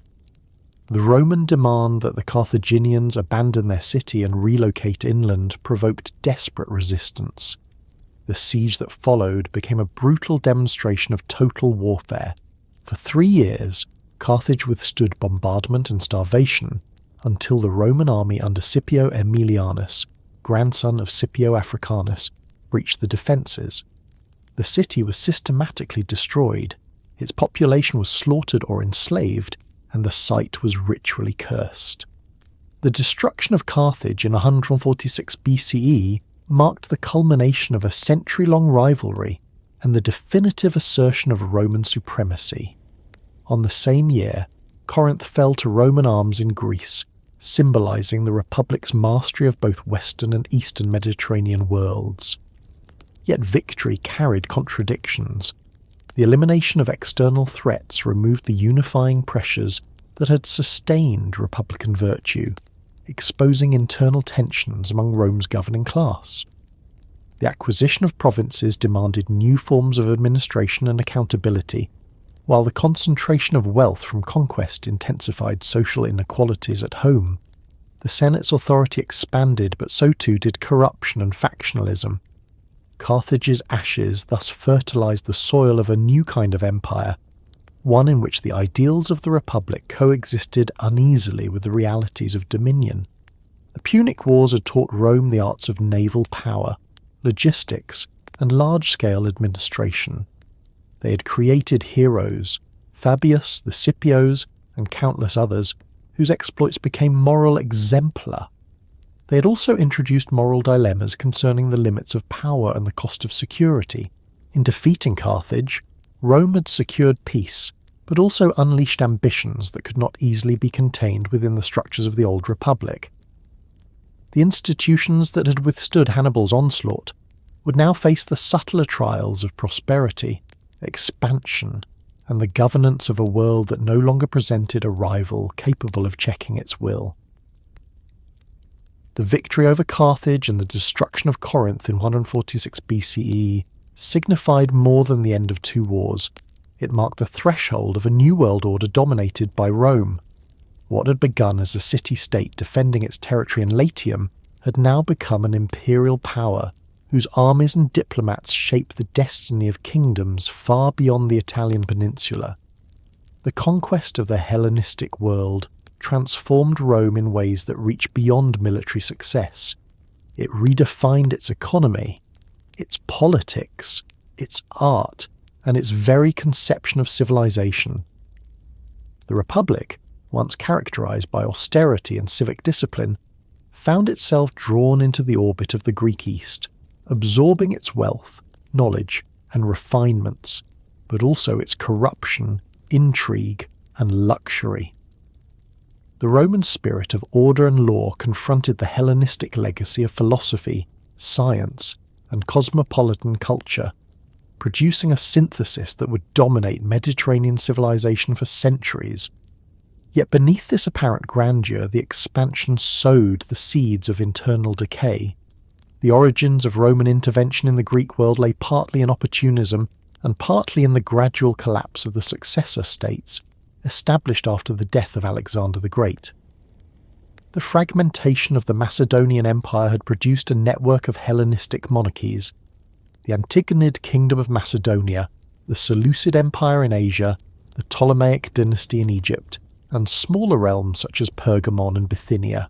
These states, ruled by Greek-speaking elites and connected through diplomacy, trade and warfare, preserved the brilliance of Hellenic culture while struggling to maintain balance amid shifting alliances. Rome's entry into this arena was initially cautious, justified as defence of allies or the restoration of order, but each intervention ended with greater entanglement. The first significant contact came during the wars with Pyrrhus, when Roman legions encountered Hellenistic military tactics and diplomacy. By the early 2nd century BCE, Rome had emerged as a decisive arbiter in Greek affairs. The Macedonian kings, once dominant in Greece, had sought to resist Roman influence, leading to a series of confrontations known as the Macedonian Wars. In 197 BCE, the Roman general Titus Quinctius Flamininus defeated King Philip V at the Battle of Cynocephalae in Thessaly. The victory demonstrated the superiority of the flexible Roman legion over the traditional Macedonian phalanx, a formation that, though formidable on level ground, proved vulnerable to manoeuvre. Following the battle, Flamininus proclaimed the freedom of the Greeks at the Isthmian Games, a calculated gesture that cloaked Roman dominance in the language of liberation.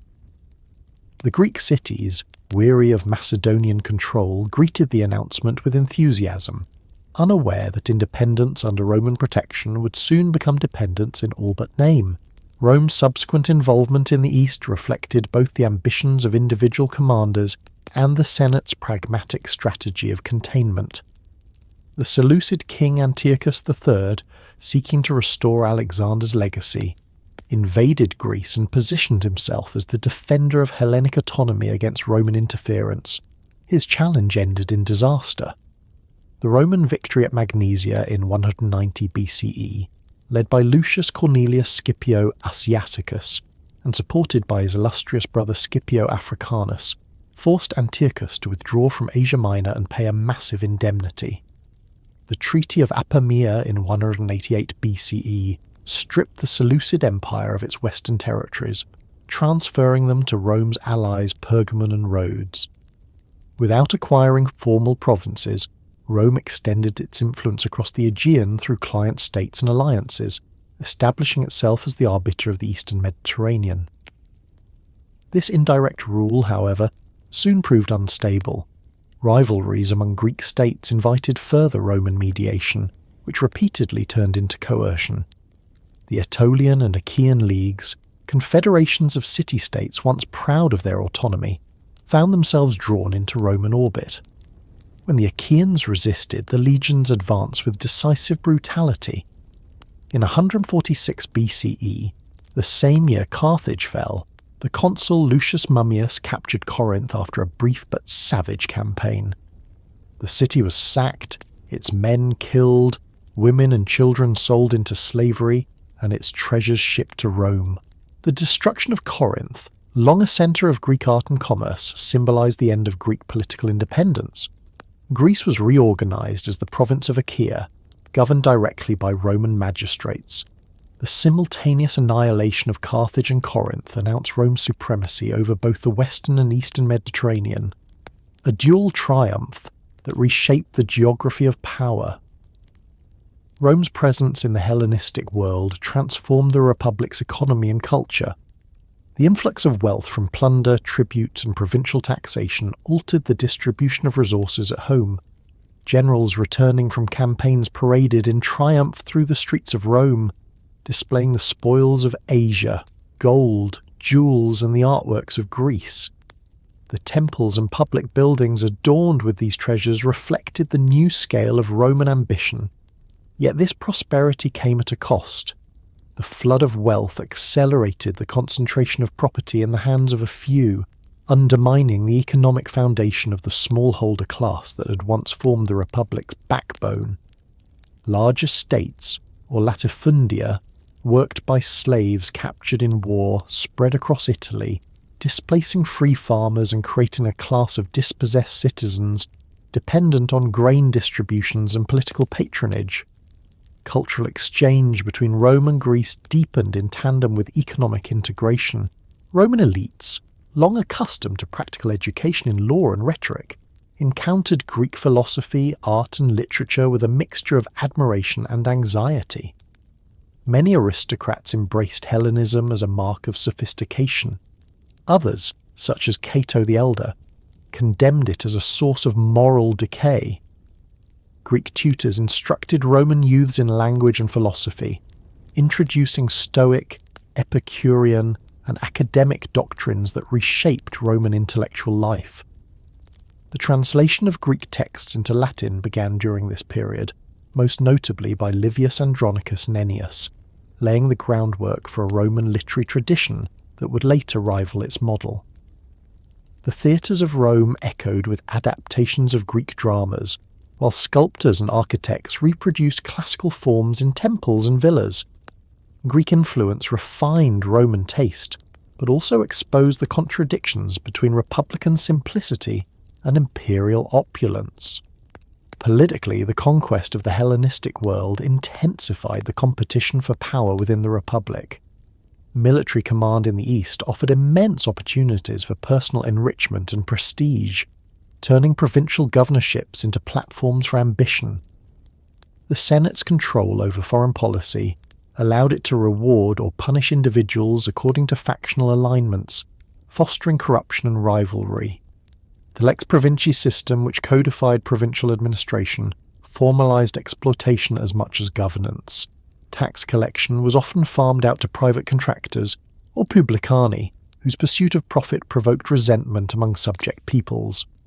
The moral and administrative strain of managing an empire through republican institutions began to reveal its limitations. The Senate, designed to advise a city-state, now found itself directing a complex multinational dominion without clear constitutional adaptation. The expansion eastward also challenged Rome's moral identity. Exposure to the grandeur of the Hellenistic courts introduced new standards of luxury and display. Banquets, villas, and imported goods became symbols of status, replacing the frugality once celebrated as a civic virtue. The influx of slaves from the East altered social relations, providing labour for both urban households and rural estates. Slave revolts, such as that led by Eunice in Sicily during the late 2nd century BCE, underscored the growing instability of an economy dependent on unfree labour. Meanwhile, the concentration of wealth translated into political power through patronage networks that extended from Rome to the provinces.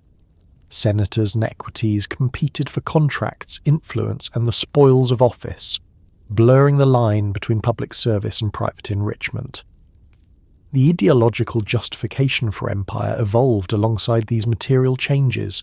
Roman historians and statesmen began to portray expansion as the fulfillment of a divinely sanctioned mission, the imposition of order upon a chaotic world. The concept of imperium sine fine, empire without end, emerged as a defining ideal. Yet even as Rome adopted the rhetoric of universal rule, its leaders remained bound by the structures of republican accountability. Annual elections and term limits encouraged short-term gain over long-term administration. The absence of a permanent bureaucracy forced reliance on personal networks and ad hoc commissions. Corruption inquiries, such as those conducted under the Lex Calpurnia of 149 BCE, attempted to curb abuses but rarely achieved lasting reform. The contradictions between Rome's imperial reach and its civic institutions grew more pronounced with each conquest. Philosophically and spiritually, contact with the Hellenistic world expanded the horizons of Roman thought. Stoicism, with its emphasis on duty, reason, and acceptance of fate, found resonance among Roman statesmen, who adapted its precepts to civic life. The idea of a universal law, lex naturae, governing all rational beings paralleled Rome's own legal universalism. Greek medicine, astronomy, and geometry enriched Roman education, while mystery cults from the East introduced new forms of religious experience centered on personal salvation and ritual initiation. These cultural imports softened the rigid formalism of traditional Roman religion, preparing the ground for later transformations under the Empire. The transformation of the Republic under the pressures of empire became most visible in the careers of its leading figures. The Scipionic circle, composed of statesmen, philosophers and poets around Scipio Aemilianus, embodied the fusion of Roman discipline and Greek intellect. Their admiration for Greek culture coexisted with a sense of moral responsibility to preserve republican virtue amid luxury. Yet the very success of such men highlighted the growing role of personal networks in politics. The Senate's authority, though outwardly intact, increasingly depended on the prestige of individual commanders rather than collective deliberation. The emergence of powerful generals with loyal armies foreshadowed the crises to come. The conquest of the Hellenistic world also reshaped the geography of Roman administration. Provinces such as Macedonia, Asia, and later Bithynia and Cyrene became laboratories for governance. The Roman presence often preserved local institutions while imposing oversight through governors, quaestors, and judicial commissions. In Asia Minor, wealthy cities like Ephesus and Pergamon flourished under Roman protection, serving as centres of trade and cultural exchange. In 133 BCE, the bequest of the kingdom of Pergamon by its last king, Attalus III, to Rome exemplified the new pattern of expansion by inheritance and diplomacy rather than outright conquest. The province of Asia, created from this legacy, became one of the richest in the Republic, its revenues funding public works and political campaigns alike. The psychological impact of these transformations on Roman identity was profound. The Republic that had once defined itself through civic equality and collective responsibility now confronted the realities of empire, inequality, distance, and moral ambiguity. The citizen soldier, once fighting for defence of the homeland, now served in distant provinces for years, often returning impoverished or alienated.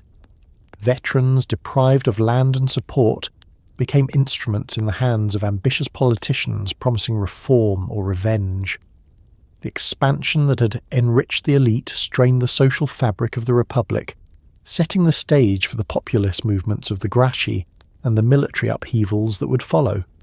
By the end of the 2nd century BCE, Rome stood as the unchallenged master of the Mediterranean. Its fleets controlled the seas, its legions garrisoned provinces from Spain to Syria. The cultural and intellectual treasures of Greece adorned its temples and homes. Yet the very success that had elevated Rome to supremacy carried within it the contradictions that would erode the Republic's foundations. Wealth bred inequality, power bred rivalry, cosmopolitanism bred moral uncertainty. The conquest of the Hellenistic world had expanded Rome's horizons beyond imagination, but it had also transformed its institutions and ideals beyond recognition. The Republic, triumphant abroad, had begun its slow internal descent, a process that would unfold through reform, resistance, and revolution, as Rome sought to reconcile the burdens of empire with the principles of a free state. The wealth and power that Rome acquired through its conquests in the Hellenistic world came at a heavy social and moral price.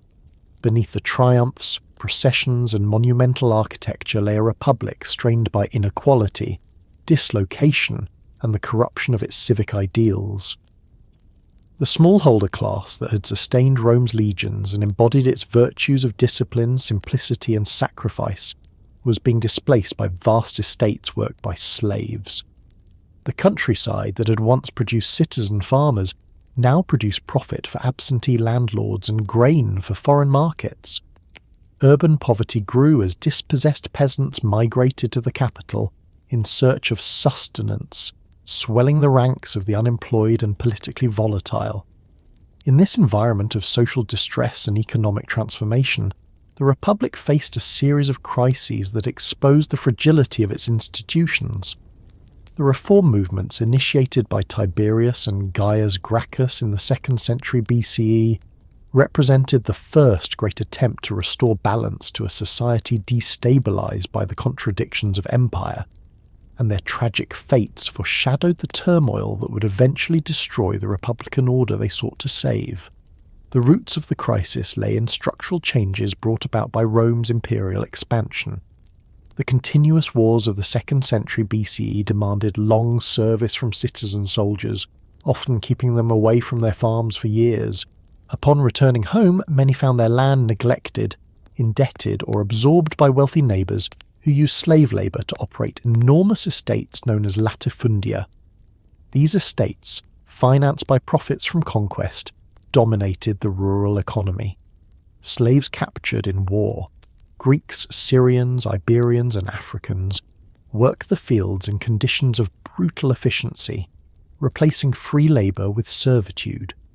The economic logic of empire favoured consolidation and export over subsistence and citizenship. The loss of the independent farmer, long considered the moral backbone of Rome, meant not only economic displacement, but the erosion of civic virtue itself.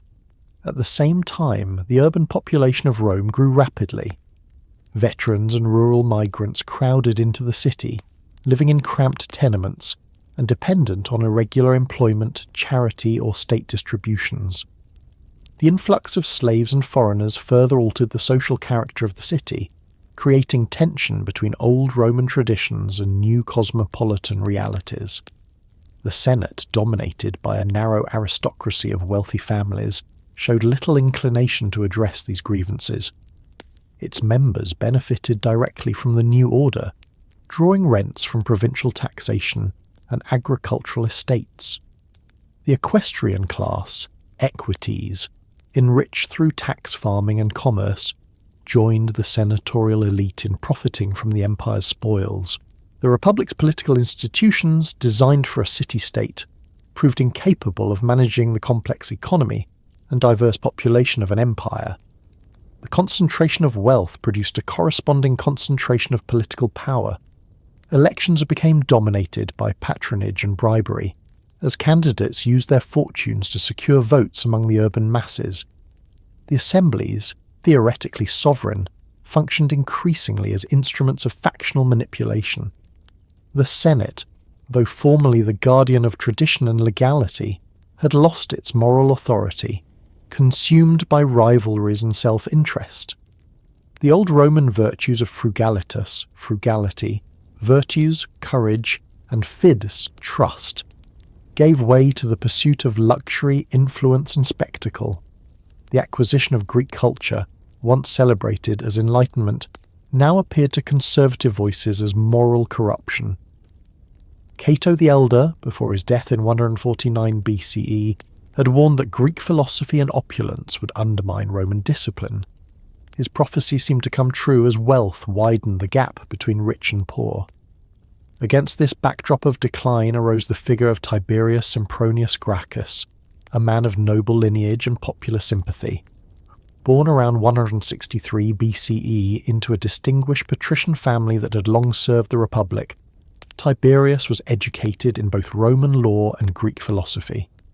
His father had been a respected general and consul, his mother Cornelia the daughter of Scipio Africanus. From his upbringing he inherited both a sense of duty to the state and a belief in moral reform. As a young officer, he witnessed firsthand the suffering of Italian soldiers and farmers during military campaigns in Spain. Returning to Rome, he was struck by the contrast between the luxury of the elite and the misery of the common citizen. Elected tribune of the plebs in 133 BCE, Tiberius Gracchus introduced a program of land reform aimed at reviving the class of small farmers. His proposal sought to enforce the existing limit on public land holdings, 500 jugera per individual, and redistribute excess land to the poor.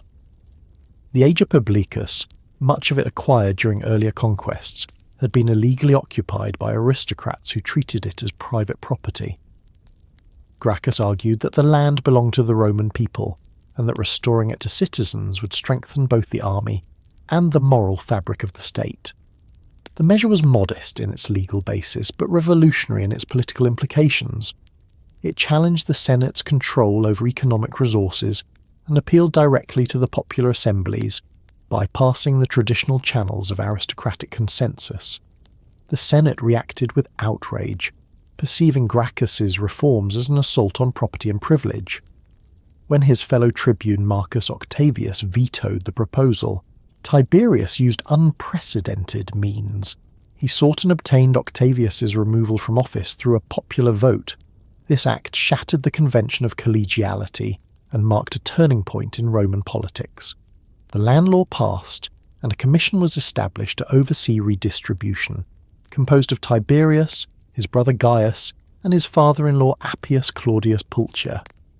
Yet the Senate retaliated by withholding funds and obstructing implementation.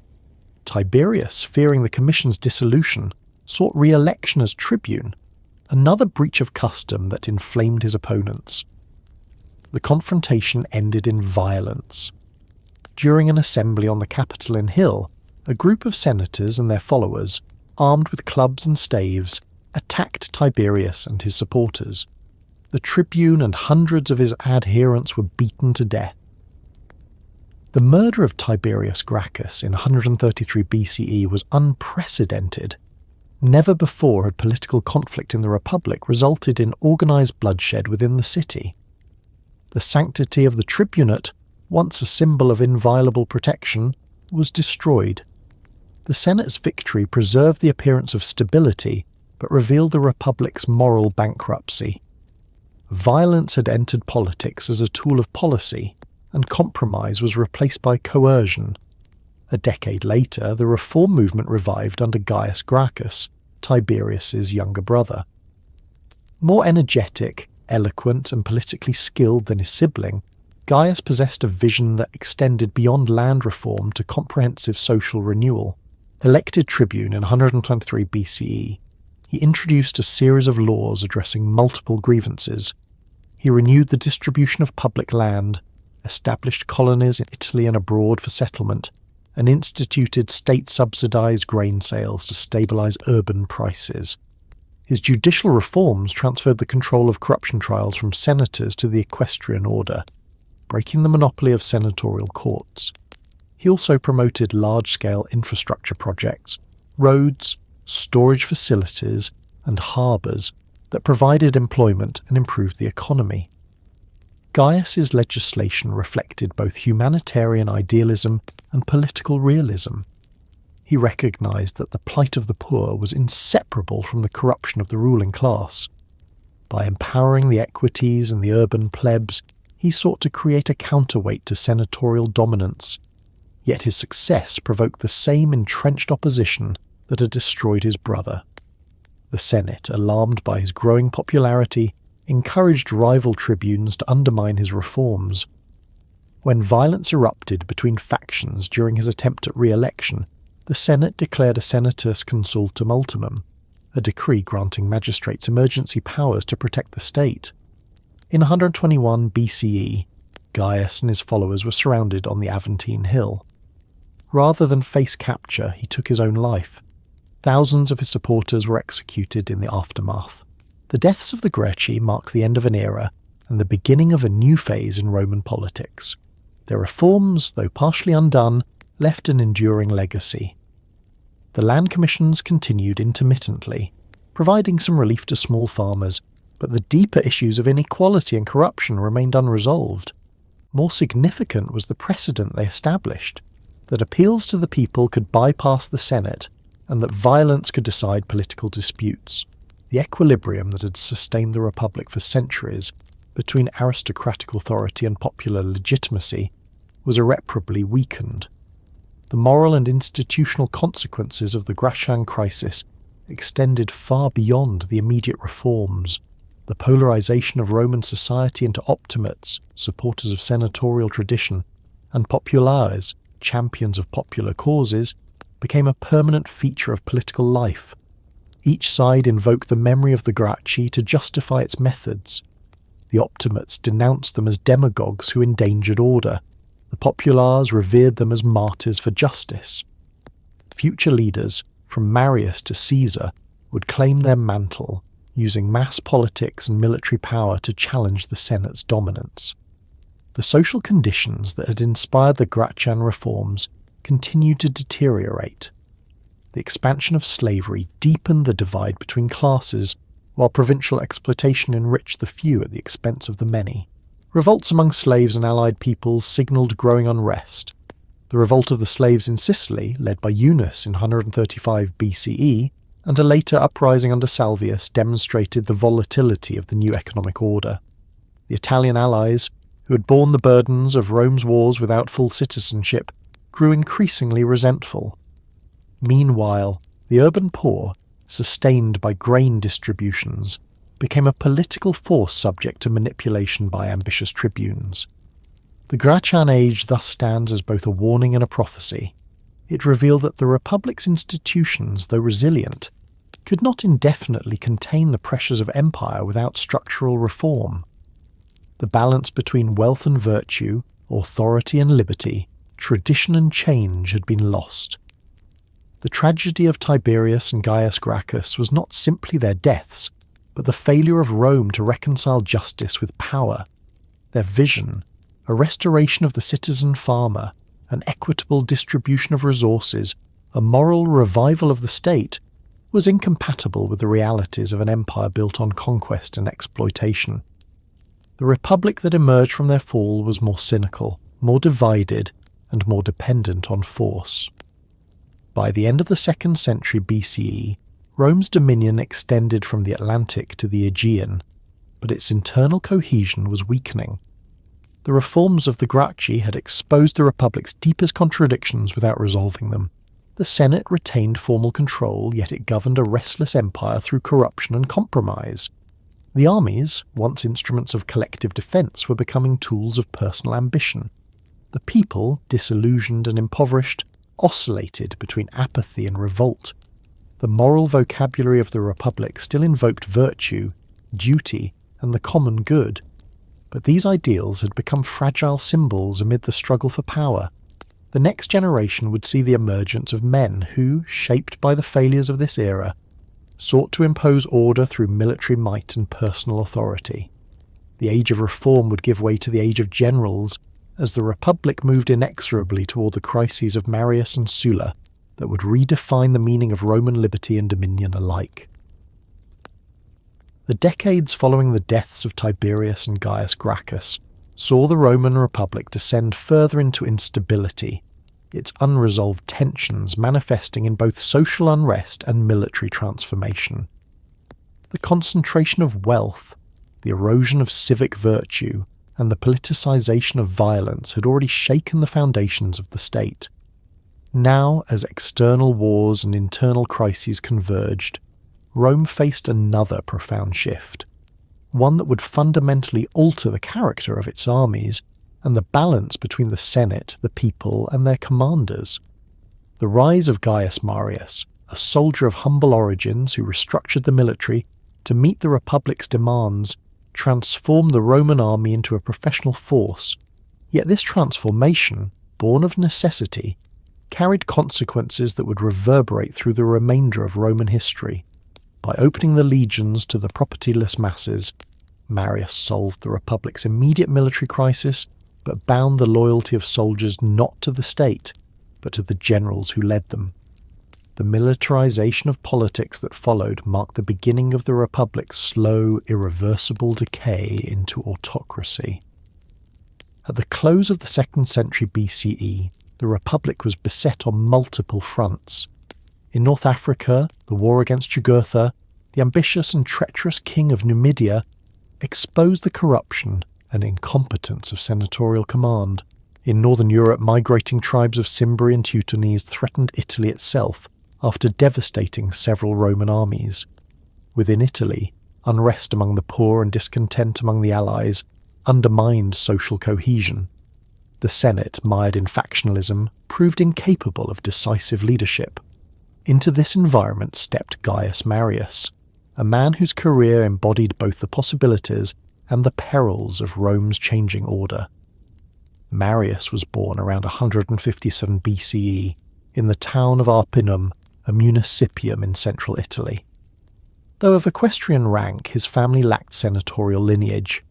His rise was therefore remarkable in a society still dominated by aristocratic privilege.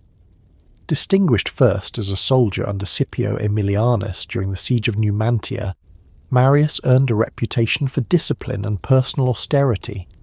His marriage to Julia, a member of the powerful Julii family, strengthened his political position and linked his name, indirectly, to the lineage that would later produce Julius Caesar.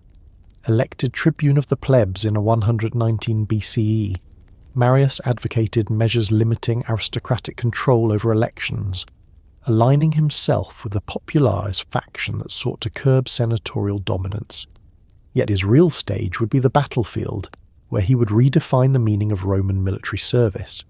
The Jugurthine War, which began in 112 BCE, exposed the moral decay of the Republic more starkly than any event since the Gracchian crisis. Jugurtha, having murdered his rivals for the Numidian throne, manipulated Roman politics through bribery and delay. The Senate's reluctance to act decisively reflected the extent of corruption. Senators accepted payments in exchange for favourable treaties and leniency. Public outrage grew as successive commanders failed to bring the war to an end. In 107 BCE, Marius, then serving under the patrician general Quintus Metellus, exploited popular dissatisfaction to secure election as consul. Promising swift victory, he broke tradition by recruiting soldiers from the poorest classes, men without property who had previously been excluded from military service under the old census-based system. This innovation, known as the Marian Reform, marked a watershed in Roman military history. No longer restricted to landowners, the army now drew its ranks from the capiti censi, the head count of the landless poor. The state provided weapons and equipment, transforming the legions into a standing force dependent on the state, and indirectly on their general, for pay and reward. Service became a career rather than a civic duty.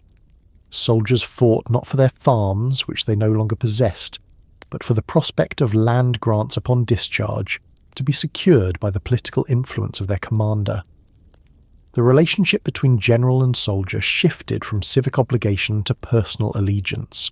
This structural change, though conceived as a temporary expedient, created the conditions for the later dominance of figures like Sulla, Pompey and Caesar, whose armies would become instruments of personal power. Marius proved an effective leader, combining organisational skill with charisma and relentless discipline. In Numidia, he re-energised the campaign through aggressive tactics and decisive engagement. Yet the final capture of Jugurtha in 105 BCE owed much to the efforts of Marius's subordinate Lucius Cornelius Sulla, a young aristocrat whose ambition and ruthlessness would later make him both rival and nemesis. Sulla's negotiation with King Bocchus of Mauritania led to Jugurtha's betrayal and capture, ending the war but sowing the seeds of future enmity between the two men. Marius, celebrating his triumph in Rome, claimed sole credit, while Sulla's resentment festered, a rivalry that would later tear the Republic apart. No sooner had Marius returned to Rome than a new and greater threat emerged from the north. The Cimbri and Teutones, Germanic tribes displaced from their homelands, had been migrating across Gaul, defeating Roman armies in a series of disastrous encounters. In 105 BCE at Arusio in southern Gaul, two Roman consuls, divided by personal rivalry, suffered a catastrophic defeat, losing over 80,000 men. Panic gripped the Republic as the path to Italy lay open. In response, Marius was elected consul again, an extraordinary breach of custom, as consecutive terms violated republican norms designed to prevent concentration of power.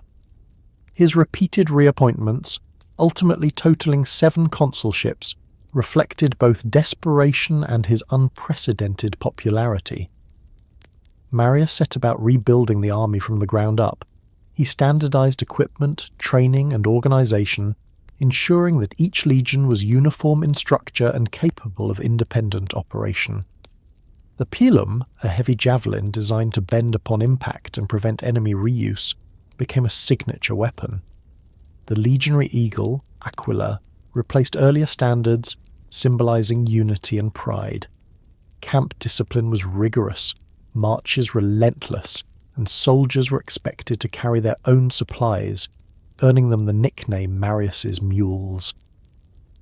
These reforms produced a force of unmatched efficiency and cohesion, capable of sustained campaigns far from home. The subsequent victories against the Teutones at Aquisextiae in 102 BCE and against the Cimbri at Vercelli in 101 BCE restored Rome's security and Marius's reputation. The invaders were annihilated, their leaders slain or captured, and Italy was saved from devastation.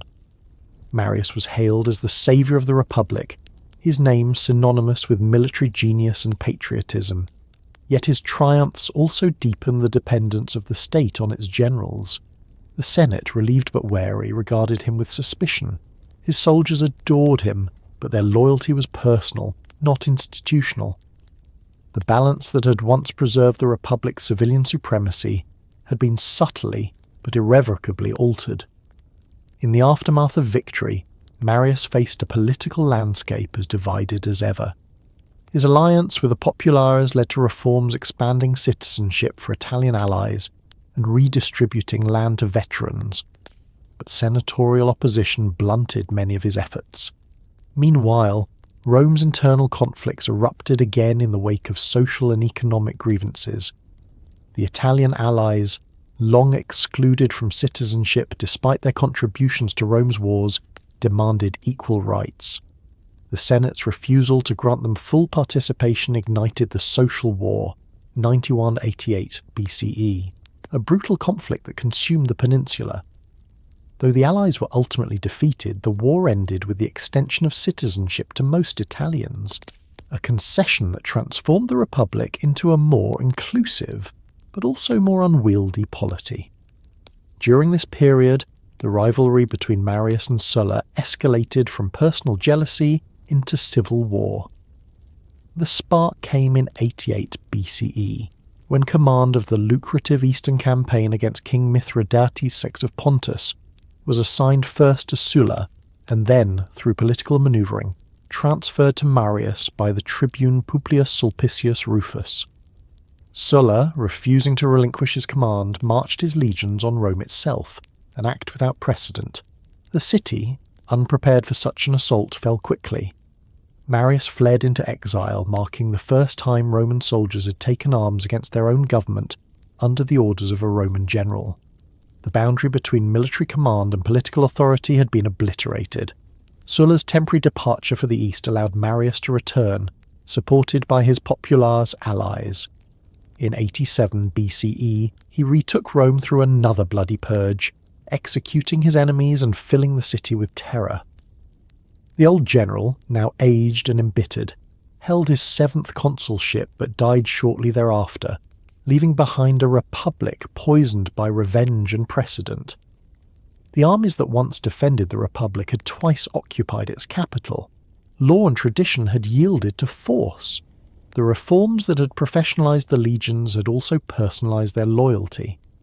The Roman army, once the instrument of the Senate and people, had become a tool of whoever could command its devotion. The legacy of Marius was therefore double-edged. On one hand, his organizational reforms created the backbone of the Roman military machine that would sustain conquest for centuries. On the other, his politicization of the army undermined the foundations of republican government. His career demonstrated the effectiveness of merit and the danger of charisma. The principle that command derived from the state gave way to the reality that authority rested on the ability to command soldiers' loyalty. The Republic could no longer rely on civic duty alone to maintain its legions. It required the patronage of ambitious generals. The social conditions that had enabled Marius's rise persisted and worsened. The influx of slaves and the decline of small farmers continued. The Senate, discredited by corruption and paralysis, could not reassert control. The populares exploited popular grievances, while the optimates defended privilege with increasing rigidity. The Roman constitution, flexible in its origins, had become brittle under the strain of empire. Violence, once exceptional, was now an accepted instrument of politics. The precedent of armies marching on Rome would be repeated by Sulla, Pompey, and finally Caesar, each claiming to restore order while dismantling the Republic in the process. By the early 1st century BCE, the Republic stood transformed. The Marian reforms had created a professional military that ensured Rome's dominance abroad but eroded its cohesion at home. The social and economic rifts exposed by the Gracchi had merged with the militarization of politics to produce a volatile mix of populism and autocracy. Rome had become a state at war with itself, its citizens divided by allegiance not to the laws of the Republic, but to the fortunes of men who commanded its armies. The ideals of the ancestral constitution still adorned the Senate's deliberations, but beneath the surface the Republic had begun to evolve into something new, a system in which military power would increasingly define political legitimacy, and where the fate of Rome would rest not in the assemblies or the forum, but in the camps of its generals and the loyalty of their legions.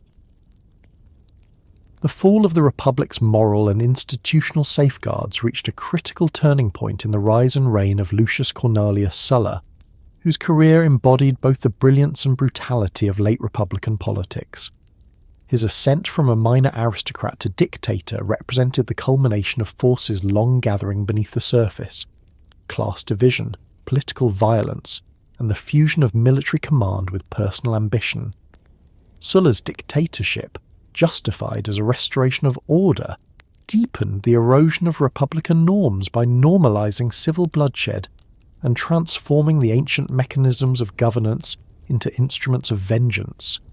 His reforms, designed to preserve the authority of the Senate and the old aristocracy, temporarily restored stability but at the cost of legitimizing the use of terror and autocratic power. What began as an effort to rescue the Republic ultimately hastened its collapse, as future leaders absorbed Sulla's lesson that the state could be seized and remade by force, and that legitimacy could follow the sword. Lucius Cornelius Sulla was born in 138 BCE into a patrician family that had fallen into relative obscurity. Though his lineage connected him to the ancient aristocracy, his early life was marked by modest means. Educated in both Greek and Latin letters, he possessed refinement uncommon among soldiers and an ambition sharpened by exclusion. His early career reflected the volatility of Roman society in the aftermath of the Marian reforms, a world in which personal charisma and military success could elevate an individual beyond the constraints of birth. His service under Marius during the Jugurthine War brought him his first taste of prominence. Sulla's negotiation for the capture of Jugurtha, which Marius regarded as an encroachment on his glory, ignited the rivalry that would later engulf Rome in civil war. After his return from Africa, Sulla continued to rise through the ranks, serving as praetor and later as propraetor in Cilicia, where he gained valuable experience in both administration and diplomacy. His reputation for decisiveness and ruthlessness grew alongside his self-confidence. During the Social War, 91-88 BCE, he distinguished himself as one of Rome's most capable commanders. This conflict, fought between Rome and its Italian allies, stemmed from long-standing grievances over citizenship. The allies, having fought and bled for Rome's empire, demanded equal rights. The Senate's refusal precipitated revolt. Sulla's victories against the Samnites and Marsi earned him a triumph and established him as a formidable general. Yet the war also revealed the fragility of Roman unity. Italians had become indispensable to the Republic's defence, but the extension of citizenship to them, granted as a concession during the conflict, transformed the composition of the citizen body, introducing new political complexities and loyalties. Even as the social war concluded, a new crisis emerged in the east. Mithridates VI of Pontus, an ambitious and charismatic king, had launched a campaign of expansion across Asia Minor and Greece, presenting himself as liberator from Roman oppression. His massacre of Roman citizens in Asia allegedly killing 80,000 in a single coordinated uprising, provoked outrage in Rome and demanded retribution. The Senate initially assigned the command of the Eastern War to Sulla, then consul for 88 BCE, recognizing his military competence. However, the populares, led by the tribune Publius Sulpicius Rufus and supported by Marius, sought to transfer the command to Marius, who desired one final campaign to crown his career. Sulpicius's legislation granting this transfer triggered riots in the streets of Rome, and Sulla, faced with losing the prize of his lifetime, resolved upon an unprecedented course of action. Marching on Rome was an unthinkable act, a violation of the most sacred taboo in Republican tradition. Yet in the turbulence of late Republican politics, precedent had already been weakened by decades of violence and manipulation. Sulla's legions, hardened by years of war and bound to him by loyalty and promise, obeyed without hesitation. In a display of chilling discipline, the soldiers advanced into the city, cutting down resistance.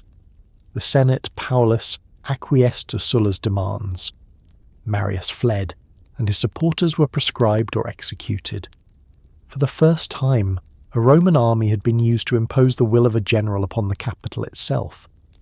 The Republic's constitution, dependent on mutual restraint, was revealed as defenceless against organised force. Sulla, having secured his objective, reasserted legality by restoring senatorial authority and departing for the east to prosecute the war against Mithridates. In the meantime, chaos returned to Rome. The remnants of the populares, led by the consul Lucius Cinna and the exiled Marius, seized power in Sulla's absence. In 87 BCE, Marius, now old and embittered, returned from Africa with a force of slaves and exiles. The ensuing violence exceeded even the brutality of Sulla's coup. Senators and equestrians associated with the Optimates were hunted down, their property confiscated, and their bodies desecrated. The streets of Rome ran with blood. Marius, elected consul for the 7th time, died shortly thereafter, leaving Cinna in control. For 3 years the Marian faction governed Rome through purges and confiscations, while Sulla fought in Greece. Sulla's campaign against Mithridates combined tactical brilliance with strategic ruthlessness.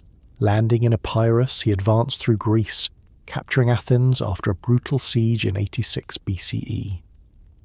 The city, once the intellectual heart of the Hellenic world, suffered plunder and devastation. Sulla justified his severity as punishment for rebellion, yet the act symbolized the subordination of Greek liberty to Roman might. Victories at Chaeronea and Orchomenus annihilated Mithridates' forces in Greece, compelling the king to seek peace. The Treaty of Dardanus, concluded in 85 BCE, restored Roman authority in Asia and secured immense indemnities. Having achieved his military aims, Sulla turned back toward Italy, determined to reclaim power from his enemies and exact retribution. The civil war that followed was fought with the fury of personal vengeance and ideological hatred. Sulla landed in southern Italy in 83 BCE with a veteran army and support from prominent aristocrats, including the young Gnaeus Pompeius, later known as Pompey the Great, who raised additional forces in his name. The Marian faction, led by Cinna's successors and the consul Carbo, mobilized resistance but lacked unity. Battles raged across the peninsula, culminating in the decisive confrontation at the Colline Gate in 82 BCE, where Sulla's forces crushed the last Marian army outside Rome. The slaughter that followed was relentless. The Samnite prisoners, many of whom had once been Rome's allies, were executed en masse within sight of the city walls. The victory restored Sulla's control but inaugurated a reign of terror unprecedented in Roman history. To consolidate his power, Sulla introduced the proscriptions, lists of declared enemies of the state whose lives and property were forfeit. These public decrees authorized anyone to kill the proscribed and claim a portion of their confiscated wealth. The official justification was the purification of the Republic. The reality was mass murder and plunder. Senators, equities, and citizens of all ranks fell victim, their estates absorbed into the fortunes of Sulla's supporters. Thousands perished, and the climate of fear and opportunism transformed Rome into a city of informers and assassins. The proscriptions not only enriched Sulla's followers, but destroyed the independence of the aristocracy, replacing the old senatorial order with a clientele dependent on his favour. In 82 BCE, Sulla assumed the revived office of dictator, a title not held since the early Republic. Traditionally appointed for limited emergencies, the dictatorship had been a temporary grant of absolute authority to meet specific crises. Sulla, however, redefined it into an instrument of constitutional reorganization. His mandate, ratified by the Senate and people, empowered him to reconstitute the state. He used this authority to implement a sweeping program of reforms designed to strengthen the Senate and curb the influence of the populares. The number of senators was increased from around 300 to 600, filled with loyalists drawn from the equestrian class. The cursus honorum, the sequence of public offices, was formalized with strict age and interval requirements, limiting rapid advancement.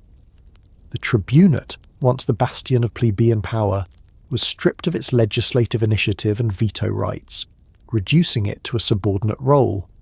The courts were reorganized under senatorial control, restoring judicial authority to the aristocracy. These reforms reflected Sulla's belief that Rome's troubles stemmed from the erosion of senatorial authority and the excesses of popular politics. He sought to restore the traditional balance by reinforcing oligarchic control and eliminating the mechanisms of mass agitation. Yet his measures, imposed by force and bloodshed, achieved obedience but not legitimacy. The institutions he restructured were hollow, their vitality drained by terror. The Senate, enlarged but subservient, lost its capacity for independent judgment. The tribunate, emasculated, ceased to function as the voice of the people. The Republic's constitution, though restored in form, had been gutted in spirit. Sulla's dictatorship also extended into the provinces, where his policies of confiscation and colonization reshaped the Italian landscape. Lands seized from his enemies were distributed to veterans, establishing colonies that secured loyalty but sowed enduring resentment. Families displaced by these settlements became the nucleus of future resistance. In the east, heavy indemnities extracted from the Greek cities financed his regime but deepened hostility toward Roman rule. The Republic's administration, already corrupt, became an engine of exploitation. Having remade the Republic according to his vision, Sulla astonished Rome by resigning his dictatorship in 79 BCE and retiring to private life. His abdication, ostensibly an act of republican virtue, was in fact a demonstration of supreme confidence. He believed his reforms would endure without him, his authority immortalized in precedent. Yet his withdrawal did not bring peace. Within a year of his death in 78 BCE, uprisings broke out among his former allies and victims alike. His system of coercion collapsed the moment fear subsided. The legacy of Sulla's rule was profound and paradoxical. His reforms temporarily restored the Senate's supremacy, but his methods destroyed the moral foundations of republican government. By demonstrating that armies could make and unmake governments, he institutionalized civil war. The proscriptions annihilated faith in law. The dictatorship redefined power as an extension of military success. His career taught ambitious men that the Republic could be seized by force, reshaped through terror, and justified afterward through legality. The young generation that witnessed his rise, Pompey, Crassus, and Caesar, absorbed this lesson deeply. Each would invoke Sulla's example, consciously or not, as they pursued their own ambitions. In the aftermath of Sulla's death, Rome entered a period of uneasy restoration. The Senate retained formal control, but its authority rested on fragile ground. The tribunate's powers, though curtailed, would soon be restored by popular demand, revealing the futility of Sulla's reactionary program. The social divisions that had fueled civil war remained unresolved, while the professional armies he and Marius had created continued to grow in influence. Italy, scarred by colonization and displacement, simmered with unrest. The Republic had survived Sulla, but it was no longer the Republic of its ancestors. The dictatorship of Sulla marked the end of innocence for Roman politics. Violence, once unthinkable within the sacred boundaries of the city, had become an accepted tool of governance. The Senate, once the guardian of custom, had sanctioned tyranny to preserve its privileges. The people, once sovereign, had become spectators in their own subjugation. The Republic emerged from his rule outwardly intact, but inwardly transformed, a state governed by fear, cynicism, and opportunism. The balance between liberty and order, tradition and innovation, had been broken beyond repair. As new leaders rose in the generation after Sulla, the pattern he had set became the template for power. Pompey would inherit his mantle as military saviour.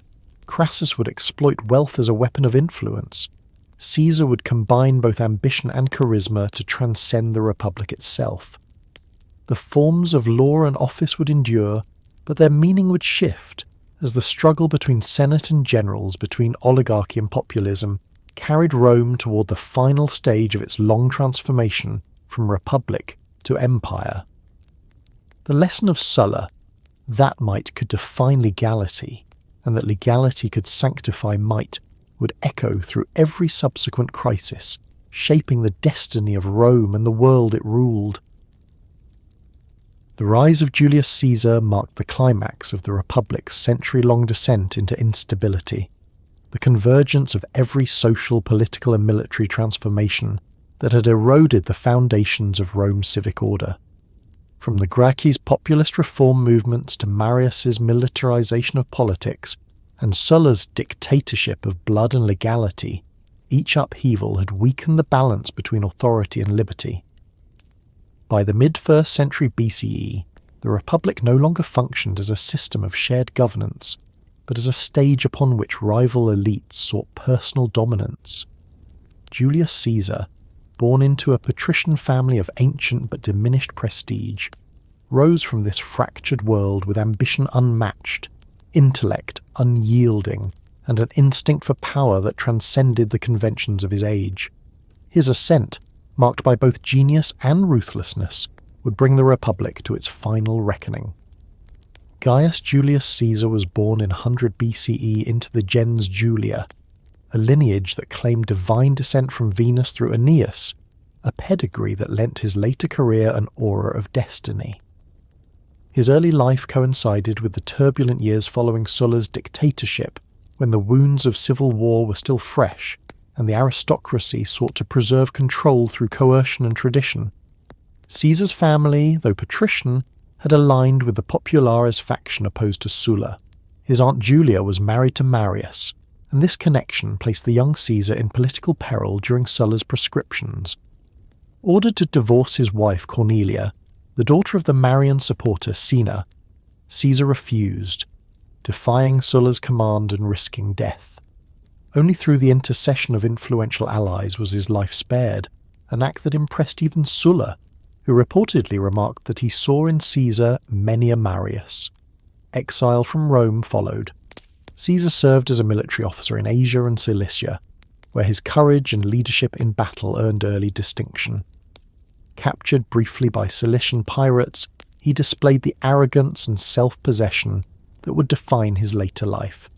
He treated his captors as inferiors, promised to crucify them after his release, and then fulfilled that promise. Returning to Rome after Sulla's death, he embarked on a career that blended oratory, charm, and strategic calculation. As a young advocate, he prosecuted corrupt governors, aligning himself with popular causes and earning a reputation for eloquence and audacity. His debts multiplied as he financed games, public works, and lavish displays designed to captivate the urban masses. This calculated extravagance, while reckless in private terms, was an investment in public influence. In an age when charisma outweighed austerity, Caesar understood that spectacle could command loyalty more effectively than lineage. His rise through the cursus honorum was steady and deliberate.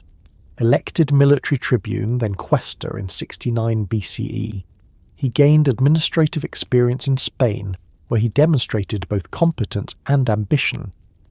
The death of his Aunt Julia and his wife Cornelia brought opportunities for public display. In their funerals, he eulogized Marius and invoked the legacy of the populares, daring to revive symbols that the Senate sought to erase. The crowds responded with enthusiasm, and the Senate took note. His election as aedile in 65 BCE allowed him to stage unprecedented public games, filling the city with gladiators and monuments to Marius's victories. Though deeply indebted to creditors such as Marcus Crassus, the wealthiest man in Rome, Caesar's popularity soared. In 63 BCE, his election as Pontifex Maximus, chief priest of Rome, confirmed his ascendancy. The office, once sacred, had become a political instrument, and Caesar wielded it with theatrical mastery, combining religious authority with populist appeal. The political landscape of the 60s BCE was dominated by the rivalry of three men, Pompey, Crassus and Caesar, whose alliance and later antagonism would define the Republic's last decades. Gnaeus Pompeius Magnus, or Pompey the Great, had inherited Sulla's mantle as Rome's preeminent general, winning triumphs in Spain, Africa and the East. Marcus Licinius Crassus, fabulously wealthy from real estate and speculation, commanded influence through financial power rather than arms. Both men distrusted the Senate, which sought to limit their authority, and both needed political support to secure their aims. Caesar, ambitious but lacking military command, provided the link. In 60 BCE, he orchestrated the First Triumvirate, a private arrangement by which the three men agreed to advance one another's interests against senatorial opposition. Pompey's veterans would receive land, Crassus's financial laws would pass, and Caesar would secure the consulship. The consulship of 59 BCE revealed Caesar's political genius and audacity. Facing obstruction from the Senate, he relied on the popular assemblies and the tribunate to pass his measures, including agrarian reforms and ratification of Pompey's eastern settlements. His marriage of his daughter Julia to Pompey sealed their alliance, while his charm and calculated leniency toward opponents disarmed many adversaries. Yet his methods, disregarding custom, intimidating opponents, and appealing directly to the masses, confirm the Senate's fears that Republican forms had become instruments of personal ambition. When his term ended, he secured through the Lex Vatinia an extraordinary proconsular command over Cisalpine Gaul, Transalpine Gaul, and Illyricum for 5 years, later extended to 10. This command would provide the stage on which he would surpass every rival and transform himself from politician into conqueror. The Gallic campaigns, waged between 58 and 50 BCE, reshaped both Caesar and the Republic. Confronted by a mosaic of tribes, Helvetii, Belgae, Nervi, and others, he pursued a strategy of relentless expansion and calculated brutality. The Commentari de Bello Gallico, his own account of the wars, framed conquest as defence and necessity, casting himself as guardian of Rome's security and civilization. Yet the scope of his victories far exceeded mere protection. By the end of his campaigns, Gaul had been subdued from the Pyrenees to the Rhine, its peoples reduced or assimilated, and its resources open to Rome. The defeat of Vercingetorix at Alesia in 52 BCE, achieved through masterful engineering and psychological warfare, marked the culmination of Caesar's military career. His legions, seasoned by years of hardship and success, adored him with a devotion surpassing loyalty to the state. Their oaths, sworn nominally to the Republic, were in practice to Caesar alone. Meanwhile, events in Rome mirrored the tensions of his conquests. The triumvirate strained under competing ambitions. Julia's death in 54 BCE dissolved the family bond between Caesar and Pompey, while Crassus's disastrous death at Carrhae in 53 BCE, during a failed invasion of Parthia, removed the alliance's economic balance.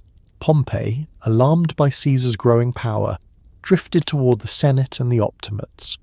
Riots and political violence engulfed Rome, culminating in the murder of the populist leader Clodius Pulcher. In this climate of chaos, the Senate ordered Caesar to relinquish his command and return to Rome as a private citizen to face prosecution for alleged abuses. For Caesar, this demand was not a call to law, but a sentence of destruction. His enemies sought not justice but his ruin, and retreat would mean exile or death. In January 49 BCE, Caesar made his choice. Crossing the Rubicon River with a single legion, he committed the irrevocable act of rebellion, declaring, as legend records, "Alia iacta est," the die is cast. The march on Rome echoed Sulla's precedent, but with a new purpose. Caesar justified his action as defence of the tribunes and the rights of the people, yet it was also a personal gamble for supremacy. Pompey and the Senate fled south to Greece, unwilling to risk battle in Italy. Within weeks, Caesar controlled the city, securing its grain supply, treasury, and institutions with minimal bloodshed. He proclaimed clemency toward his opponents, presenting himself not as a tyrant, but as restorer of peace. The civil war that followed, however, would span the Mediterranean and decide the fate of the Republic. Caesar's pursuit of Pompey led him across Spain and into Greece, where at Pharsalus in 48 BCE, the two greatest generals of the age met in decisive battle. Pompey's army, larger but divided, faltered under the discipline and cohesion of Caesar's veterans. The victory was total. Pompey fled to Egypt, where he was treacherously murdered by agents of the young king Ptolemy the, an act that disgusted even Caesar. Arriving soon after, Caesar intervened in the dynastic struggle between Ptolemy and his sister Cleopatra VII, aligning himself with Cleopatra and restoring her to the throne. Their alliance, both political and personal, produced a son, Caesarion, and cemented Caesar's influence in Egypt. Yet while Caesar lingered on the Nile, resistance flared elsewhere, in Asia, Africa, and Spain. Each campaign that followed, against Pharnaces at Zela, against the forces of Cato and Scipio at Thapsus, and against Pompey's sons at Munda, ended with the same result: victory, followed by mercy for those who surrendered and ruthless elimination of those who did not. By 45 BCE, Caesar stood unchallenged as master of the Roman world. The Senate, cowed and compliant, appointed him dictator for 10 years, then for life. The ancient offices of the Republic remained in name, but their substance had vanished. Consuls, praetors, and tribunes existed as instruments of his will. Yet Caesar's rule differed from Sulla's tyranny in both method and intent. He rejected the language of prescription and revenge, presenting himself as a reformer rather than avenger.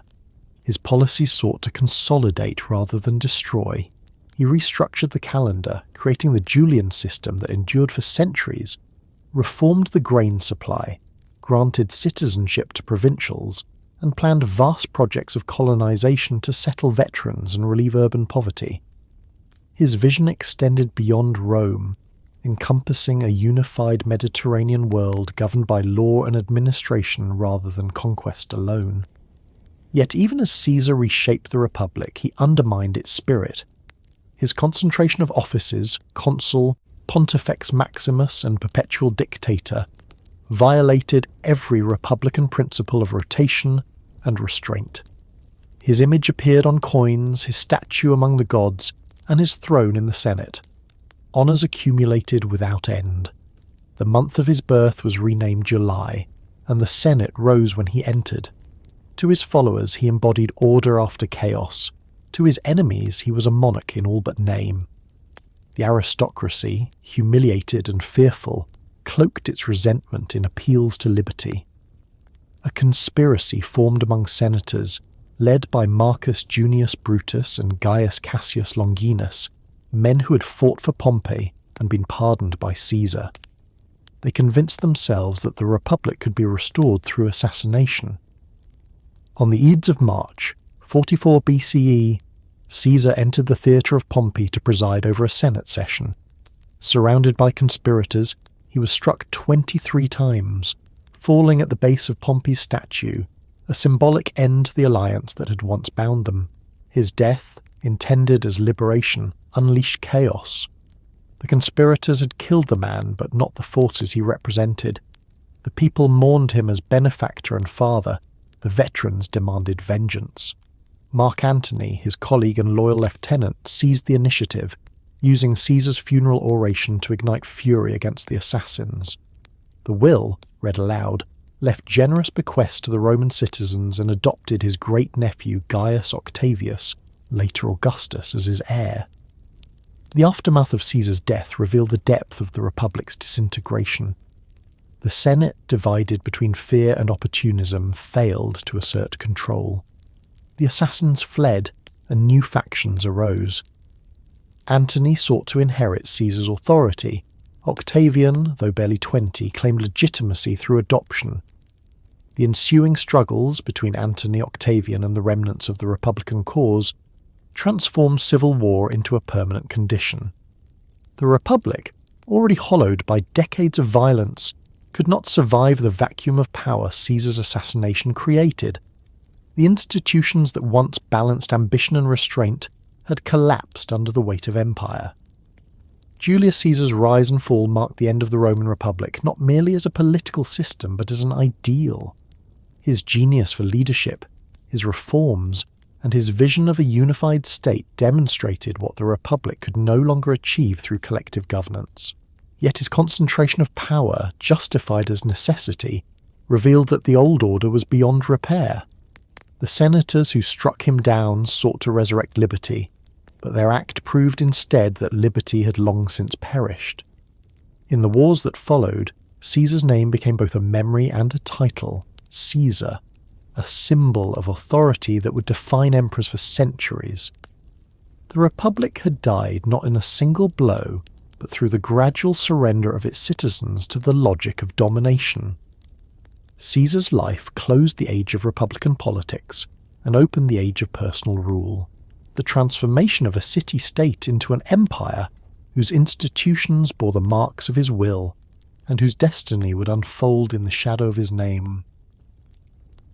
The aftermath of Julius Caesar's assassination in 44 BCE plunged Rome into its final and most transformative convulsion. The conspirators who had struck him down imagined that by eliminating one man they could restore liberty. Instead, they had only removed the fragile centre that held a broken system together. In the void that followed, violence, intrigue, and betrayal consumed the Republic for another generation. Out of the ruins would emerge a new political order and a new kind of ruler, one who claimed to restore the Republic even as he refashioned it into an empire. Gaius Octavius, adopted son and heir of Caesar, would become Augustus, the first Roman emperor, master of the Mediterranean world, an architect of an enduring peace built upon calculated control. The age that bore his name redefined power, culture, and identity, transforming Rome from a city of rival elites into the heart of an imperial civilization that would dominate history for centuries. When Caesar fell beneath the daggers of his assassins, the senators who conspired against him underestimated the force of the movement he'd unleashed. They fled the city, believing that the people would hail them as liberators. Instead, Rome dissolved into confusion. The masses who had benefited from Caesar's reforms mourned him as a benefactor, while his veterans, hardened and loyal, demanded retribution. Mark Antony, Caesar's former lieutenant and consul at the time of his death, seized the initiative. Displaying Caesar's blood-stained cloak before the crowd during the funeral oration, he inflamed public sentiment against the conspirators, transforming grief into rage. Riots erupted, houses were burned, and the assassins, Brutus, Cassius, and their followers, were forced to flee to the east. Antony positioned himself as Caesar's avenger, but his ambitions would soon collide with those of a youth whom few yet took seriously. Gaius Octavius was only 18 years old when news of his adoptive father's death reached him in Apollonia, where he had been studying and preparing for a military command. returning immediately to Italy, he demonstrated both caution and audacity. Though lacking official authority, he began assembling support among Caesar's veterans and friends, presenting himself as the legitimate heir. The Senate, wary of Antony's power, saw in Octavian a potential counterbalance and formally recognised his claim. What followed was a series of manoeuvres, political, military and psychological, that revealed the depth of Octavian's strategic genius. He moved with patience, presenting himself not as a rival of the Senate or the people, but as their servant, while simultaneously consolidating the loyalty of the legions. By 43 BCE, tension between Antony and Octavian erupted into open conflict. The Senate, led by the orator Cicero, declared Antony an enemy of the state, and Octavian was appointed to command the senatorial forces. The ensuing battles near Mutina resulted in Antony's temporary defeat, but the victory was hollow. Cicero, whose speeches had exalted Octavian as the Republic's saviour, failed to grasp that the young heir was guided not by gratitude but by calculation. Within months, Octavian marched his troops on Rome, compelled the Senate to grant him the consulship, and reversed its decrees. The Republic's last defenders found themselves betrayed by the very figure they had elevated. That same year, in 43 BCE, Octavian, Antony and Marcus Lepidus, another of Caesar's former lieutenants, formed the Second Triumvirate, a legally sanctioned alliance designed to restore order and avenge Caesar's death. Unlike the private understanding of the earlier triumvirate between Caesar, Pompey and Crassus, this new arrangement was formalized through law and granted extraordinary powers for 5 years. Its first act was vengeance. Proscriptions returned with renewed ferocity. Hundreds of senators and thousands of equities were declared enemies of the state, their property confiscated, their names struck from public record. Cicero, who had denounced Antony with unmatched eloquence, was hunted down and executed, his severed head and hands displayed on the rostra. The Republic's voice of reason was silenced, and Rome became once more a city ruled by fear. In 42 BCE, the triumvirs carried their vengeance to the battlefield. Marching into Macedonia, they confronted the armies of Brutus and Cassius at Philippi. The battles were hard fought and costly. Brutus and Cassius, recognizing defeat, each took his own life, fulfilling the tragic arc that had begun with Caesar's murder. The Republic's defenders perished on foreign soil, and with them died the last illusion that the old order could be restored. Rome now belonged to the heirs of Caesar, who divided the empire among themselves. Antony took the east, Lepidus Africa, and Octavian the west. The partnership, born of necessity, would soon decay under the weight of ambition and distrust. In the years that followed, Antony's fortunes became intertwined with those of Cleopatra VII of Egypt. Their alliance, both political and romantic, was cemented by mutual advantage. Antony sought wealth and naval support for his campaigns against Parthia, while Cleopatra aimed to preserve Egypt's autonomy and expand her influence. Together they projected the image of a Hellenistic monarchy, their court in Alexandria resplendent with luxury and ceremony. To Roman eyes, this union represented a betrayal of national virtue, a Roman noble enthralled by an Eastern queen. Octavian, recognizing the propaganda value, began to shape the narrative that would define the coming conflict. Antony, corrupted by foreign decadence, threatened to enslave Rome to the east. Octavian, chaste and dutiful, stood as defender of tradition and the gods. By 32 BCE, the fragile alliance of the triumvirate had collapsed. Lepidus was sidelined and stripped of power, leaving Octavian and Antony as sole rivals. The Senate, manipulated by Octavian's oratory and control of information, declared war not on Antony directly but on Cleopatra, transforming a civil war into a patriotic crusade. The decisive confrontation came at Actium in 31 BCE, off the western coast of Greece. Antony and Cleopatra's combined fleet, though formidable, suffered from divided command and waning morale. Octavian's admiral, Marcus Agrippa, executed a masterful naval strategy that forced Antony's forces into disarray. When Cleopatra's ships retreated, Antony followed, abandoning the battle and sealing his fate. Within a year, both he and Cleopatra were dead by their own hands in Alexandria, and Egypt fell under Roman control. The wealth of the Ptolemies flowed into Rome, and Octavian returned triumphant, sole ruler of the known world. The transformation from Octavian to Augustus unfolded through careful orchestration rather than proclamation. Having witnessed the fate of Caesar, he understood that open monarchy would provoke resistance. Instead, he cloaked autocracy in the language of republican restoration. In 27 BCE, he theatrically returned his extraordinary powers to the Senate and people, who in gratitude bestowed upon him the title Augustus, the revered one. This act, hailed as the restoration of liberty, in fact marked the establishment of the Principate, a system in which Augustus held supreme authority under the guise of constitutional legitimacy. He retained control over the army, the provinces and the treasury, while allowing traditional offices, consuls, praetors and tribunes, to continue in diminished form. The Republic as a legal fiction survived. As a political reality, it had ceased to exist. Augustus's genius lay not only in seizing power, but in making it acceptable. He presented himself not as a tyrant, but as princeps, the first citizen, a leader among equals.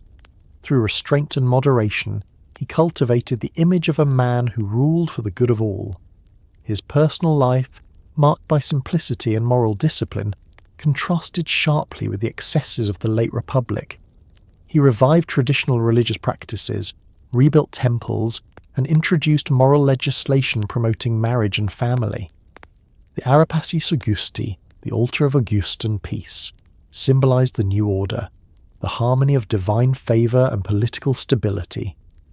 Through art, architecture, and literature, Augustus shaped an ideology that linked his rule to destiny and divine providence. The peace that followed, the Pax Romana, was not merely the absence of war but the reorganization of the empire under central authority. The frontiers were stabilized. Roads and communication networks connected distant provinces. Administration became more professional and systematic. The legions stationed along the borders in permanent bases served as instruments of both defense and Romanization. Veterans received land in colonies that spread Roman culture and law across Europe, Africa, and the Near East. The empire became a vast organism, its vitality sustained by commerce, order, and a shared identity anchored in Roman citizenship.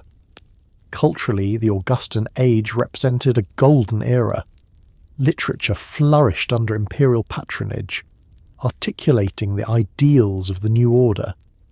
Virgil's Aeneid provided a national epic that linked Rome's destiny to divine purpose, and celebrated Augustus as the culmination of centuries of struggle. Horace extolled moderation and civic virtue, while Ovid explored love and myth in works that would later test the boundaries of imperial tolerance. Architecture mirrored ideology. Marble replaced brick, and the city transformed into a monument to power and harmony.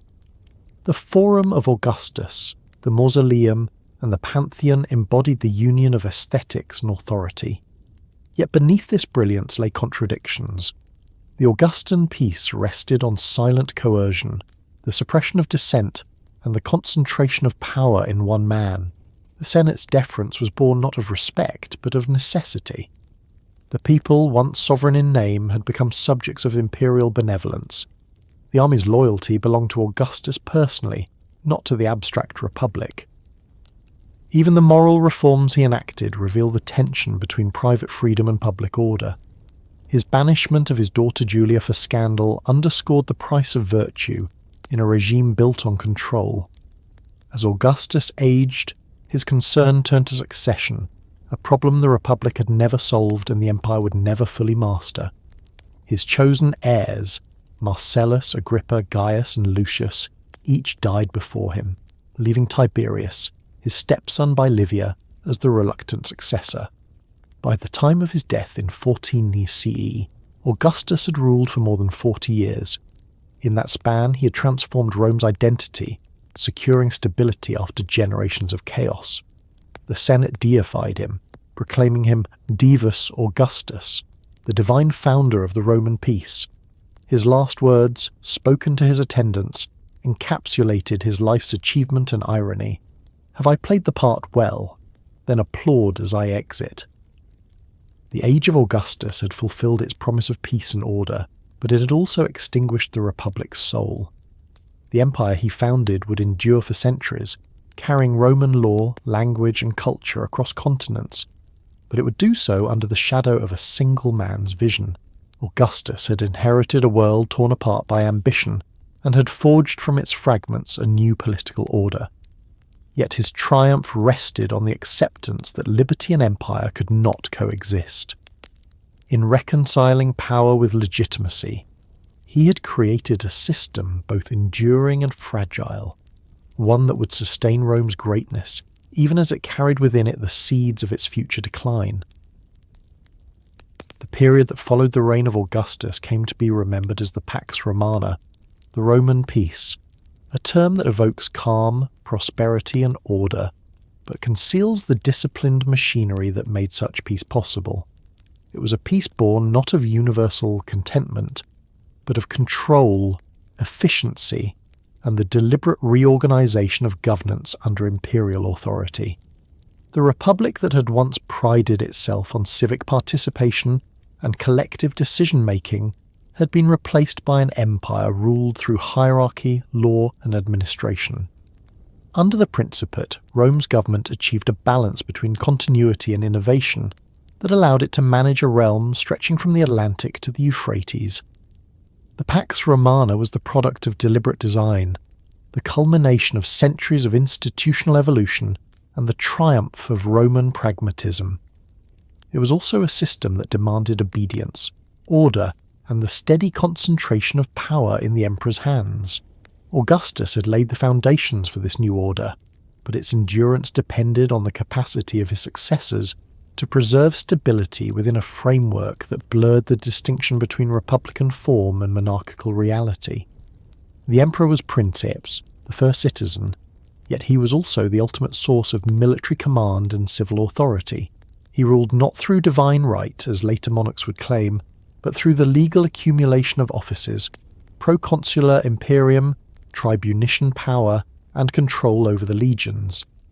These prerogatives were renewed periodically by the Senate, creating the illusion of constitutional legitimacy even as they cemented autocracy. The emperor's authority rested on three pillars: command of the army, control of finances, and the administration of justice. So long as these remained secure, the empire could function with remarkable coherence, regardless of the character of the ruler. The consolidation of imperial governance required the redefinition of every major institution of the state. The Senate retained its prestige and ceremonial role, but its independence vanished. Augustus had enlarged its membership and filled it with loyalists, while subsequent emperors alternated between deference and intimidation. Senators continued to govern the more peaceful provinces, those without legions, while the emperor directly administered the frontier provinces where military power was concentrated. This division ensured that real authority remained in imperial hands. The magistracies of the Republic persisted in name but lost substance. Consuls, praetors, and quaestors performed ceremonial duties, their elections orchestrated by imperial favour. The assemblies of the people, once the arena of politics, fell into disuse, their functions absorbed by the bureaucracy of the palace. The emperor's word carried the force of law, and his decrees, edicta, mandata, and rescripta, became binding precedents across the empire. Central to the stability of the Pax Romana was the professionalization of the army. Augustus had reduced the number of legions to a manageable 28, stationed along the Rhine, Danube, and eastern frontiers. Each legion consisted of approximately 5,000 men, recruited for long terms of service, paid regular salaries, and rewarded upon discharge with land or monetary bonuses. The creation of a permanent standing army, supported by the aerarium militaire, a dedicated military treasury, ended the old system of ad hoc levies that had destabilized the late Republic. The legions became both guardians of the empire's borders and guarantors of the emperor's authority. Their loyalty was no longer to the Senate or the people, but to the emperor who paid them. Discipline, engineering skill, and the construction of roads and fortifications turned the Roman army into the most effective administrative instrument in the world, spreading Roman culture, infrastructure, and law wherever it went. Roman administration under the early empire achieved an efficiency that astonished later ages. The vast territory, encompassing diverse peoples, languages, and customs, was governed through a combination of centralized oversight and local autonomy. Each province was headed by a governor, either a proconsul appointed by the Senate or a legate appointed by the emperor, assisted by a staff of procurators, clerks, and military detachments. Local elites, especially in the Greek East, retained their municipal governments and responsibilities for tax collection, public works, and civic order. This partnership between Roman authority and local aristocracy ensured cooperation and minimized resistance. The empire was less a uniform bureaucracy than a mosaic of cities and communities bound together by allegiance, taxation, and the shared prestige of Roman citizenship. The fiscal system of the empire reflected the same pragmatic balance. Taxes were levied in both money and kind, collected by imperial agents rather than the private contractors who had exploited the provinces during the late Republic. The census, conducted at regular intervals, provided accurate records of population and property, forming the basis for taxation and conscription. Revenues flowed into two treasuries, the aerarium Saturni, nominally controlled by the Senate, and the fiscus, the emperor's personal treasury, which quickly became the true financial heart of the empire. The wealth of Egypt, governed directly by the emperor through equestrian prefects, was reserved for imperial use, symbolizing the separation between the emperor's domain and the senatorial state. This concentration of fiscal power allowed emperors to maintain stability even when political tensions arose in Rome. Roman law, perhaps the empire's most enduring legacy, reached new heights of sophistication during the Pax Romana. The jurists of the early empire, men such as Gaius, Papinian, and Ulpian, systematized centuries of precedent into coherent principles that emphasized equity, reason, and universality. The concept of ius gentium, the law of nations, recognized certain rights as common to all humanity, transcending citizenship. Legal procedure became more accessible and standardized. Imperial edicts established clear rules for succession, property, and contract. The emperor functioned as the ultimate court of appeal, but the administration of justice remained largely in local hands, reflecting Rome's confidence in law as the instrument of order.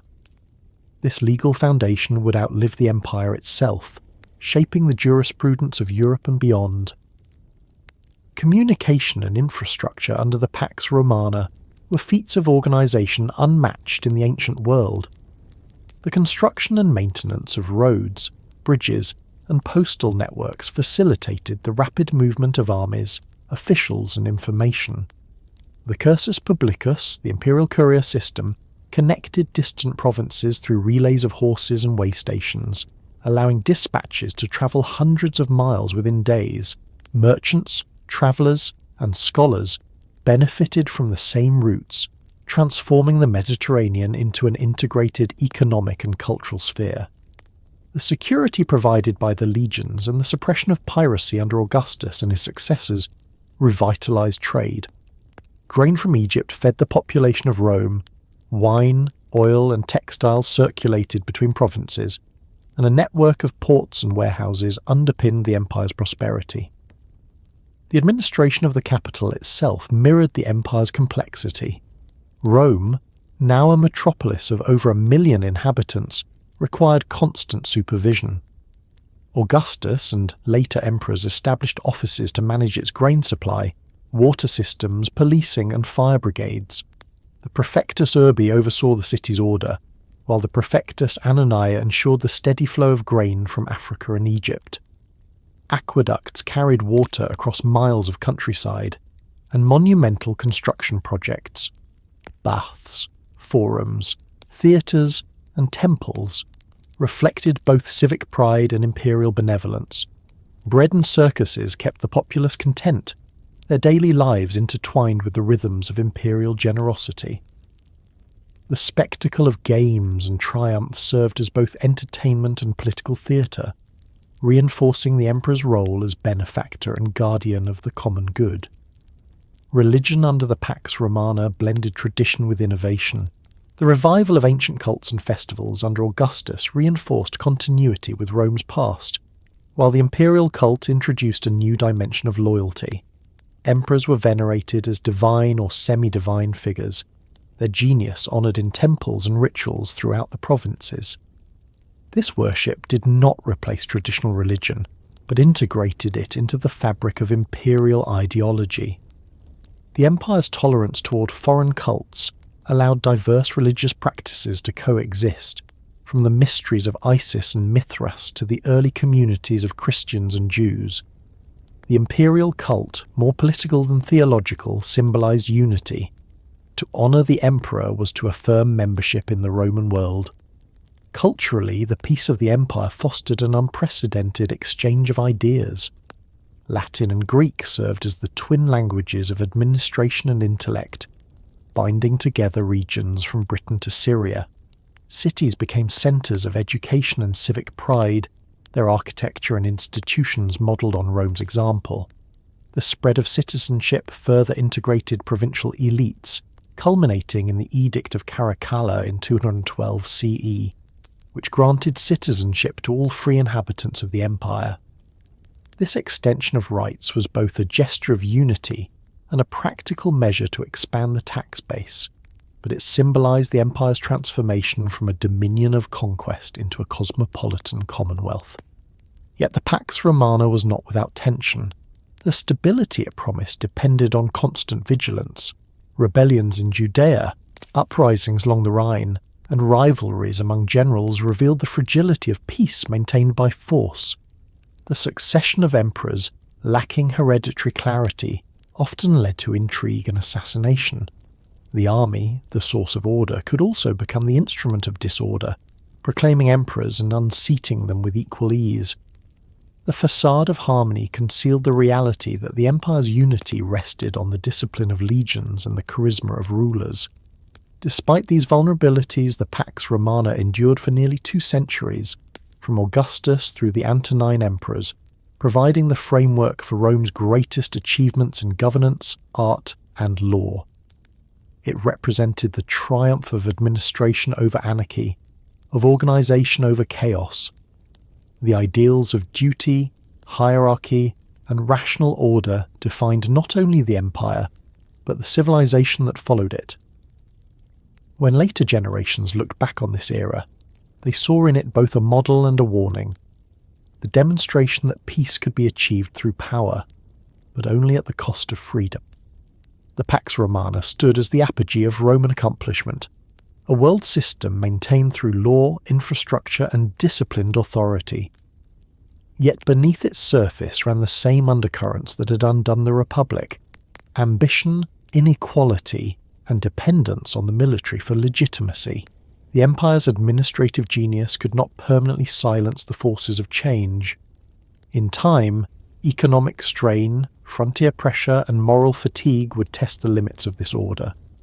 But for the moment, under the calm radiance of imperial governance, the Mediterranean world experienced an equilibrium unparalleled in human history, a peace that would become the measure by which all subsequent ages would judge their own stability and decline. The Roman army was the spine of the empire, the instrument through which Rome maintained its frontiers, enforced its laws, and projected its authority across continents. It was not merely a collection of soldiers, but an institution that embodied the empire's values: order, discipline, hierarchy, and endurance. The Pax Romana itself rested upon the obedience and cohesion of the legions, whose presence along the Rhine, the Danube, the Euphrates, and the deserts of Africa ensured that peace was not the absence of war, but its constant readiness. The army defined what it meant to be Roman. Its organisation, rituals, and daily routines expressed the same blend of practicality and rigour that characterised Roman civilization as a whole. To understand the Roman army is to understand the machinery of empire, for it was through its legions that Rome translated power into permanence and loyalty into dominion. The origins of Rome's military system lay deep in its republican past, but by the 1st century CE, the army had become a professional standing force, loyal to the emperor rather than to the Senate or citizen assemblies. Augustus's reforms after decades of civil war transformed the legions into permanent institutions with standardized recruitment, pay, and structure. Service became a full career rather than a temporary duty. Soldiers enlisted for 20 years, followed by additional reserve service, receiving steady wages, rations, and the promise of land or money upon discharge. The emperor became both commander-in-chief and patron, binding the loyalty of his troops through rewards and discipline. In return, the legions offered the stability that underpinned the entire imperial system. The structure of the army reflected Roman obsession with hierarchy and precision. Each legion consisted of roughly 5,000 men. Roman citizens organised into 10 cohorts, each containing 6 centuries commanded by centurions. Despite the term, a century contained about 80 soldiers, a practical adaptation that allowed flexibility in combat. The centurion was the backbone of the legion, a professional officer whose authority rested on experience and strictness. His insignia, the transverse crest of his helmet and the vine staff he carried, symbolized command and discipline. Above the centurion stood the tribunes and the legatus legionis, usually a senator appointed by the emperor. At the top of the hierarchy was the praefectus praetorio or imperial praetorian prefect, who commanded the elite guard responsible for the emperor's safety and, increasingly, for political influence within Rome itself. Supporting the legions were auxiliary units composed of non-citizens recruited from the provinces. These auxiliaries, numbering roughly the same as the legions themselves, provided cavalry, archers, slingers, and light infantry that complemented the heavy infantry of Roman citizens. Service in the auxiliaries lasted 25 years, after which soldiers received Roman citizenship, a powerful incentive that integrated provincial populations into the imperial order. This system transformed the army into an engine of Romanization. As veterans settled in colonies, they brought with them Roman customs, language, and legal status, spreading Roman identity far beyond Italy. The frontiers of the empire were thus not just defensive lines, but zones of cultural fusion where local traditions blended with Roman institutions. Discipline was the defining characteristic of the Roman army.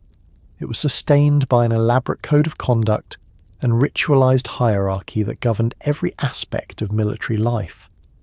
Punishments for insubordination, cowardice, or desertion were severe and public, ranging from flogging to execution. Collective penalties, such as decimation, where 1 man in 10 was put to death, ensured solidarity through shared fear and accountability. Yet the same rigour fostered resilience. Soldiers drilled daily, built fortifications and maintained weapons with obsessive care. Each legion carried its own engineers, blacksmiths and builders capable of constructing bridges, camps and siege works in any terrain. The legions were self-contained machines of war and labour, capable of erecting fortified camps in a single night and dismantling them the next morning with mechanical precision. The daily life of a soldier reflected the rhythm of empire itself: labour, vigilance, and ritual. The standard Roman camp was a microcosm of Roman society, rectangular, symmetrical, and ordered. Streets divided it into sections. Each unit had its designated place, and at the centre stood the Principia, the headquarters containing the standard's treasury and shrine to the emperor's genius. Soldiers lived in contubernia, groups of 8 sharing a tent or barrack room, cooking together and maintaining camaraderie that bound the unit. They rose at dawn to trumpet calls, drilled in formation, and engaged in building tasks when not campaigning. Off-duty hours were spent repairing gear, writing letters, gambling, or worshipping at small shrines. The monotony was broken only by the occasional inspection or campaign, moments when discipline met its true test. Camps and fortresses stretched like a chain along the empire's borders. On the Rhine and Danube, wooden palisades evolved into stone fortresses housing permanent garrisons. Along the eastern frontier, desert forts guarded the approaches to Syria and Mesopotamia. In Britain, the construction of Hadrian's Wall in the 2nd century CE exemplified the fusion of engineering and defence, a continuous barrier punctuated by mile castles and watchtowers, symbolising Rome's determination to define and defend its limits. The soldiers stationed there lived on the margins of the civilised world, mediating between empire and barbaricum. For many, their service was less a life of glory than of endurance, endless patrols, harsh climates, and isolation punctuated by brief bursts of violence. The army's role extended far beyond warfare. Soldiers acted as surveyors, road builders, and administrators. Their engineering feats, bridges over the Rhine, aqueducts in Spain, harbours in North Africa, demonstrated the practical genius of Roman organisation. In provinces newly annexed, the legions often became the first agents of Romanisation, establishing towns that evolved from their camps. Civilian settlements, known as cannibal, grew around these fortresses, populated by traders, craftsmen, and families of soldiers. Over time, such settlements developed into full-fledged cities, Colonia, Mainz, York, and Vienna among them, testament to the army's role in shaping the urban landscape of Europe. The cult of the standards formed the spiritual core of military life. Each legion carried its aquila, the silver or bronze eagle that symbolised Rome's power and the legion's soul. The standard was treated as sacred, housed within the eaves of the headquarters and guarded with reverence. Soldiers swore oaths not to the Senate or people but to the emperor, acknowledging him as supreme commander. This ritual allegiance ensured political stability, but also placed immense power in the hands of the military. When succession crises arose, as they frequently did, the legions became kingmakers, proclaiming emperors from their own ranks and marching on Rome to enforce their choice. The loyalty that preserved the empire could thus also imperil it. The relationship between the army and provincial populations was complex. In some regions, such as Gaul and Spain, the army acted as a civilizing force, spreading law and infrastructure. In others, particularly along volatile frontiers, it could be an occupying presence, its discipline perceived as oppression. Rebellions, like those of the Batavians under Civilis, or the Judeans under Vespasian and Titus, revealed the dual nature of Roman military rule, capable of order but merciless in suppression. The destruction of Jerusalem in 70 CE, culminating in the burning of the Temple, demonstrated both the reach of Roman power and its cost. The legions operated with impersonal efficiency, extinguishing resistance in the name of peace, yet leaving cultural wounds that would endure for generations. Despite its harshness, the army offered opportunities for advancement unavailable elsewhere. Merit could elevate a common soldier to centurion, and distinguished service could earn citizenship for entire families. The army's multilingual, multicultural composition mirrored the empire's diversity. Syrians, Spaniards, Britons, Thracians, and Africans served side by side under Latin command. Bound by uniform, training, and the promise of reward, the legions thus became a crucible of identity, forging a sense of belonging that transcended ethnicity. The empire's cohesion owed as much to this shared military culture as to law or governance. The logistical capacity of the Roman army was unparalleled. Supply chains stretched across provinces, ensuring that legions on distant frontiers received grain, clothing, and weapons.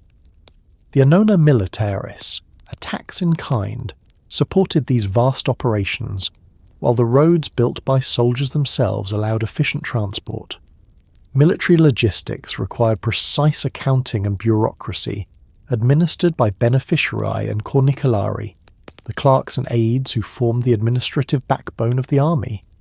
In their reports, pay records, and dispatches, we glimpse a world of discipline sustained by documentation, a culture of order expressed in stone inscriptions and wax tablets, as much as in battlefield manoeuvres.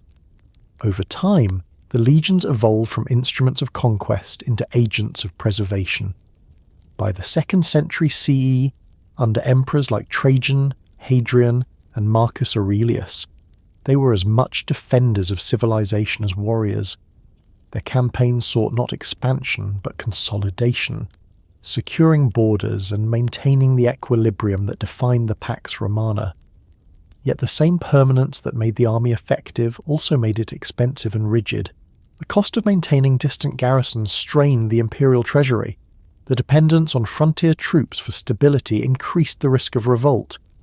The legions, once the tool of Rome's rise, would eventually become both shield and threat, their loyalty the decisive factor in every imperial succession.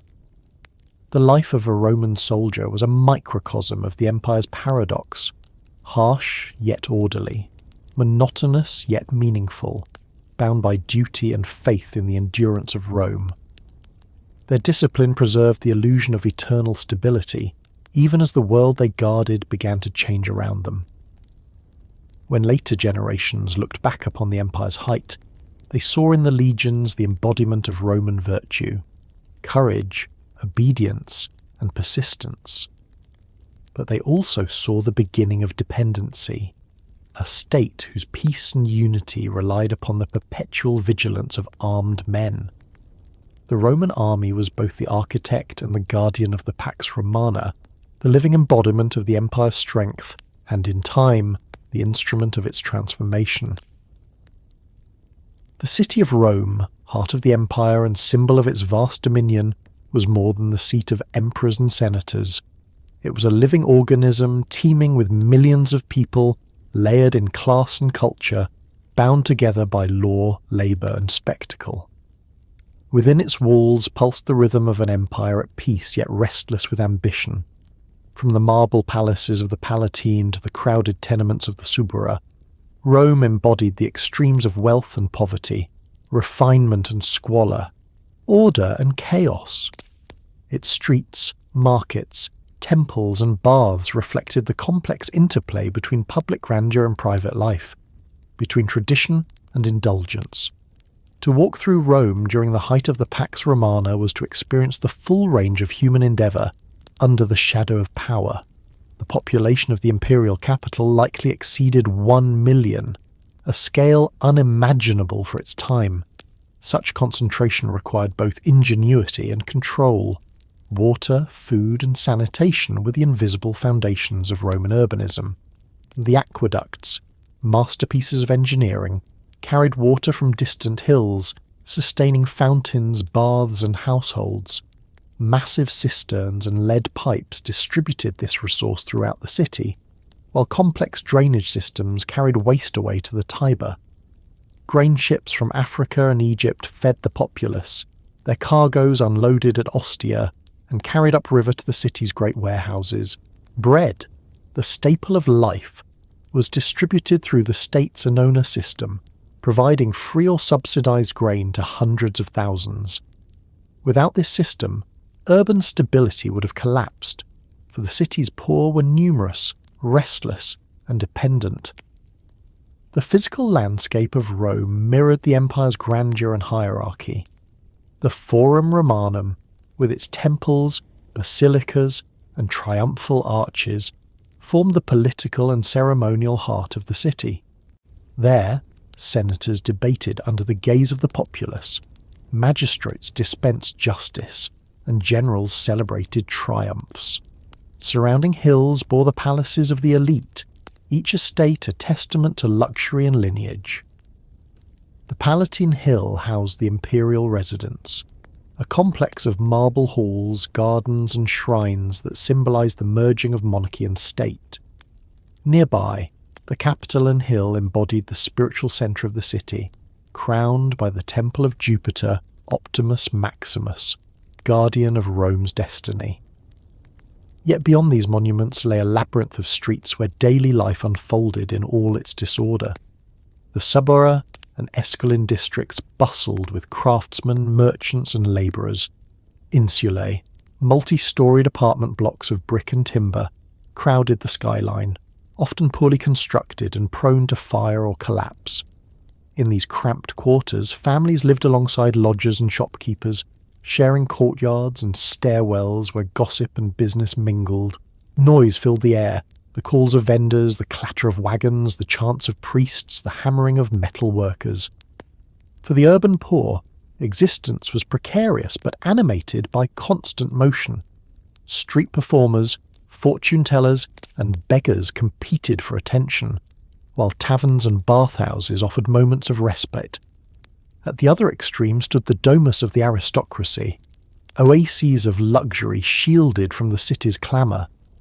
These homes, designed around open atria and peristyles, displayed the wealth and taste of their owners through mosaics, frescoes and marble statuary. The household was a microcosm of Roman society. The paterfamilias held absolute authority, overseeing family, slaves and clients alike. Domestic life revolved around ritual as much as comfort. The household gods, the lares and penates, received daily offerings. Ancestral masks in the atrium reminded inhabitants of lineage and duty. Banquets served as social theatre, where guests reclined on couches, attended by slaves, and consumed elaborate meals accompanied by music and conversation. Dining was as much about display as sustenance, the measure of one's sophistication evident in imported wines, exotic spices, and fine tableware. The family formed the nucleus of Roman identity, yet its structure reflected the patriarchal rigour of Roman law. The paterfamilias wielded patria potestas, the legal power of life and death over his children. Marriage was both a personal and political alliance, often arranged to consolidate wealth and influence. Women, though legally subordinate, could wield significant social power, managing estates, influencing politics through their husbands, and maintaining intricate networks of patronage. The matron idealised in Augustan moral reforms, chaste, loyal, and devoted to household virtue, coexisted with more complex realities of autonomy and intrigue. Figures like Livia, Agrippina, and Messalina revealed that even within a patriarchal system, intelligence and ambition could shape the destiny of emperors. Children were cherished, but also viewed as continuations of family duty. Boys were educated in reading, rhetoric, and law, preparing for civic or military careers. Girls, though often married young, could receive education in literature and philosophy within elite circles. Education itself became a mark of status, with schools and tutors proliferating throughout the city. Greek culture remained the model of refinement. Educated Romans spoke Greek fluently, read Homer and Plato, and regarded Greek philosophy as the foundation of moral training. Latin literature, meanwhile, had reached maturity, producing poets and historians whose works reflected both pride in Rome and awareness of its moral tensions. Leisure and entertainment were integral to Roman life. The amphitheatres, circuses and baths served as instruments of cohesion and distraction. The Colosseum, completed under the Flavians, could hold tens of thousands who gathered to watch gladiatorial games, executions and hunts. These spectacles, brutal yet ritualized, reinforced social hierarchy and imperial generosity. The emperor's presence at the games symbolized his connection to the people. The crowd's cheers or jeers reflected the mood of the masses. The Circus Maximus, capable of seating over 200,000, hosted chariot races that stirred passions rivaling modern sport.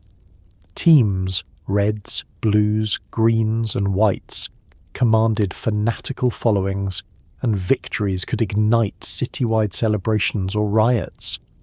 The public baths were the true democratic spaces of the city, where citizens of every class mingled in the rhythms of daily relaxation. Complexes like the baths of Caracalla or Diocletian offered not only bathing facilities but libraries, gyms and gardens. Admission was inexpensive, and the ritual of bathing, progressing from warm to hot to cold rooms, became a cornerstone of Roman social life. There, business deals were struck, friendships maintained, and news circulated. Cleanliness and sociability intertwined in an institution that reflected both the practicality and sensuality of Roman culture. Religion infused every aspect of Roman life, binding the mundane to the divine. Festivals filled the calendar, marking the cycles of agriculture and the victories of the state. The Vestal Virgins tended the sacred fire that symbolized Rome's eternity. Augurs interpreted omens before public decisions, and processions through the streets reaffirmed the connection between gods and citizens. The imperial cult blended with traditional worship, making loyalty to the emperor an act of piety. Yet beneath the surface of orthodoxy, new spiritual currents were stirring. Eastern mystery cults, Isis, Mithras, Cybele, offered personal salvation and emotional ritual that appealed to those seeking meaning beyond civic religion. In hidden gatherings, the early Christians met in defiance of custom, forming communities that would one day transform the empire's spiritual landscape. The rhythms of time in Rome followed the pulse of civic order. Days began with the opening of the Forum, where lawyers argued cases and clients gathered around patrons. Merchants displayed goods from every corner of the empire, silks from China, spices from Arabia, amber from the Baltic, and glassware from Syria. Markets, or macella, were filled with colour and noise. Fishmongers, butchers, money changers, and fruit sellers competing for trade. The hum of commerce was matched by the clatter of artisans in their workshops. As afternoon approached, the heat drove citizens indoors, or to the shade of porticos and baths. Evening brought the glow of oil lamps, the scent of cooking fires, and the murmur of conversation in taverns. The city never truly slept. Watchmen patrolled the streets, guarding against thieves and fires, while nocturnal processions and festivals filled the darkness with chants and music. Social hierarchy permeated every interaction. At the top stood the senatorial and equestrian orders, whose privileges were maintained through wealth and imperial favour. Below them, a vast population of freedmen, artisans and labourers formed the city's backbone. Slaves, numbering in the hundreds of thousands, performed every imaginable task: domestic service, construction, administration, and education. Their lives varied from comfort to misery, depending on their masters.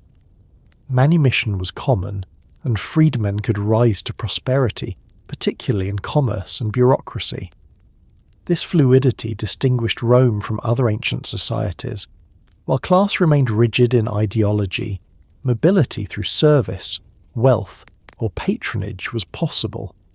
For all its splendour, life in Rome was precarious. Fires, floods, and disease were constant threats. The air was thick with smoke from countless lamps and hearths, and sanitation, though advanced for its time, struggled against the city's size. The gulf between rich and poor remained vast, yet the sense of belonging to the centre of the world gave even the humblest Roman a measure of pride. To live in Rome was to partake in greatness, to inhabit the city that ruled all others. The monuments, the rituals, and the very streets reinforced this identity, binding individuals into the collective grandeur of empire. Rome in its prime was both spectacle and paradox, a city of temples and tenements, philosophers and gladiators, wealth unimaginable, and poverty unrelenting. Its citizens, bound by law and habit, lived in a world where the state touched every aspect of existence, from the bread on the table to the gods in the household shrine. Beneath the veneer of marble lay the ceaseless energy of millions whose labour and loyalty sustained the empire's illusion of permanence. The city's vitality was both its glory and its vulnerability. It drew strength from its diversity and wealth from its empire, but it also depended on the fragile equilibrium of governance, supply and faith. As the legions stood guard along distant frontiers, the heart of Rome beat within its crowded streets, its noise and splendour the living symbol of the world's order. Here, in the convergence of empire's power and humanity's daily struggle, the Roman ideal found its fullest expression, a civilization that sought to balance grandeur with routine, authority with indulgence, and eternity with the fleeting rhythm of life itself. Religion in Rome was never a matter of private faith alone. It was a public duty, a civic institution, and an essential component of the empire's stability. To be Roman was to live within a network of rituals, obligations and traditions that bound every aspect of existence, from birth and family to politics and war to the will of the gods. The religious world of Rome was not founded upon doctrine or revelation, but upon practice and reverence. Its gods were numerous, its ceremonies precise, and its purpose clear: to maintain harmony between the mortal and divine through ritual correctness. To neglect these observances was to endanger not only the individual but the state itself. Religion was the grammar of Roman order, the invisible architecture upon which both family and empire rested. The roots of Roman religion reach back to the earliest communities of Latium. The gods of the household, the field and the hearth preceded the Olympians of Greek mythology.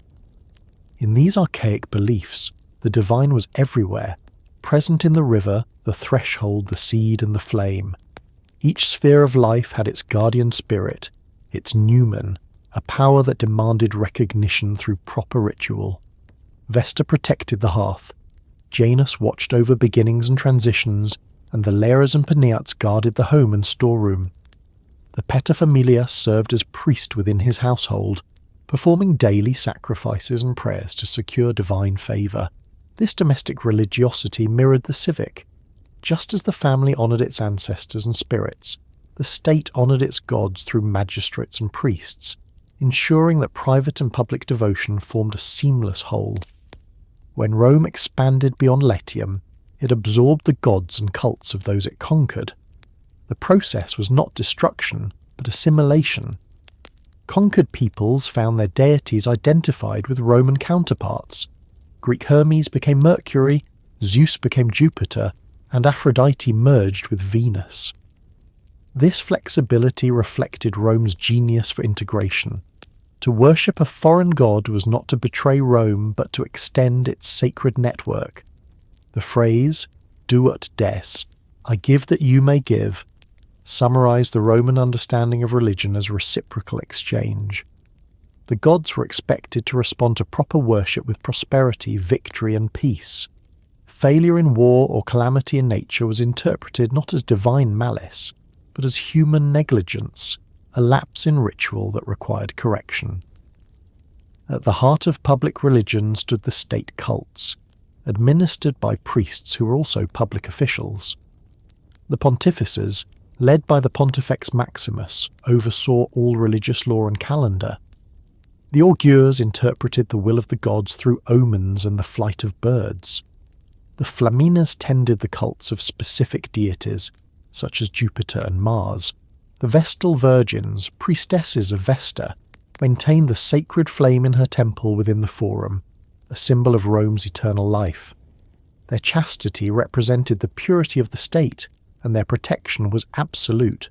To harm a Vestal was sacrilege. The calendar itself was structured around festivals, over 100 days each year dedicated to rituals, processions and games that reinforced the connection between divine favour and civic order. Temples dominated the Roman landscape, architectural embodiments of faith and power. Each was both a house of the god and a monument to the state's piety. The Capitoline Temple of Jupiter. Optimus Maximus, overlooking the Forum, served as the symbolic centre of the empire's divine hierarchy. Across the provinces, new temples rose to Jupiter, Juno, and Minerva, alongside local deities who were given Roman names and honours.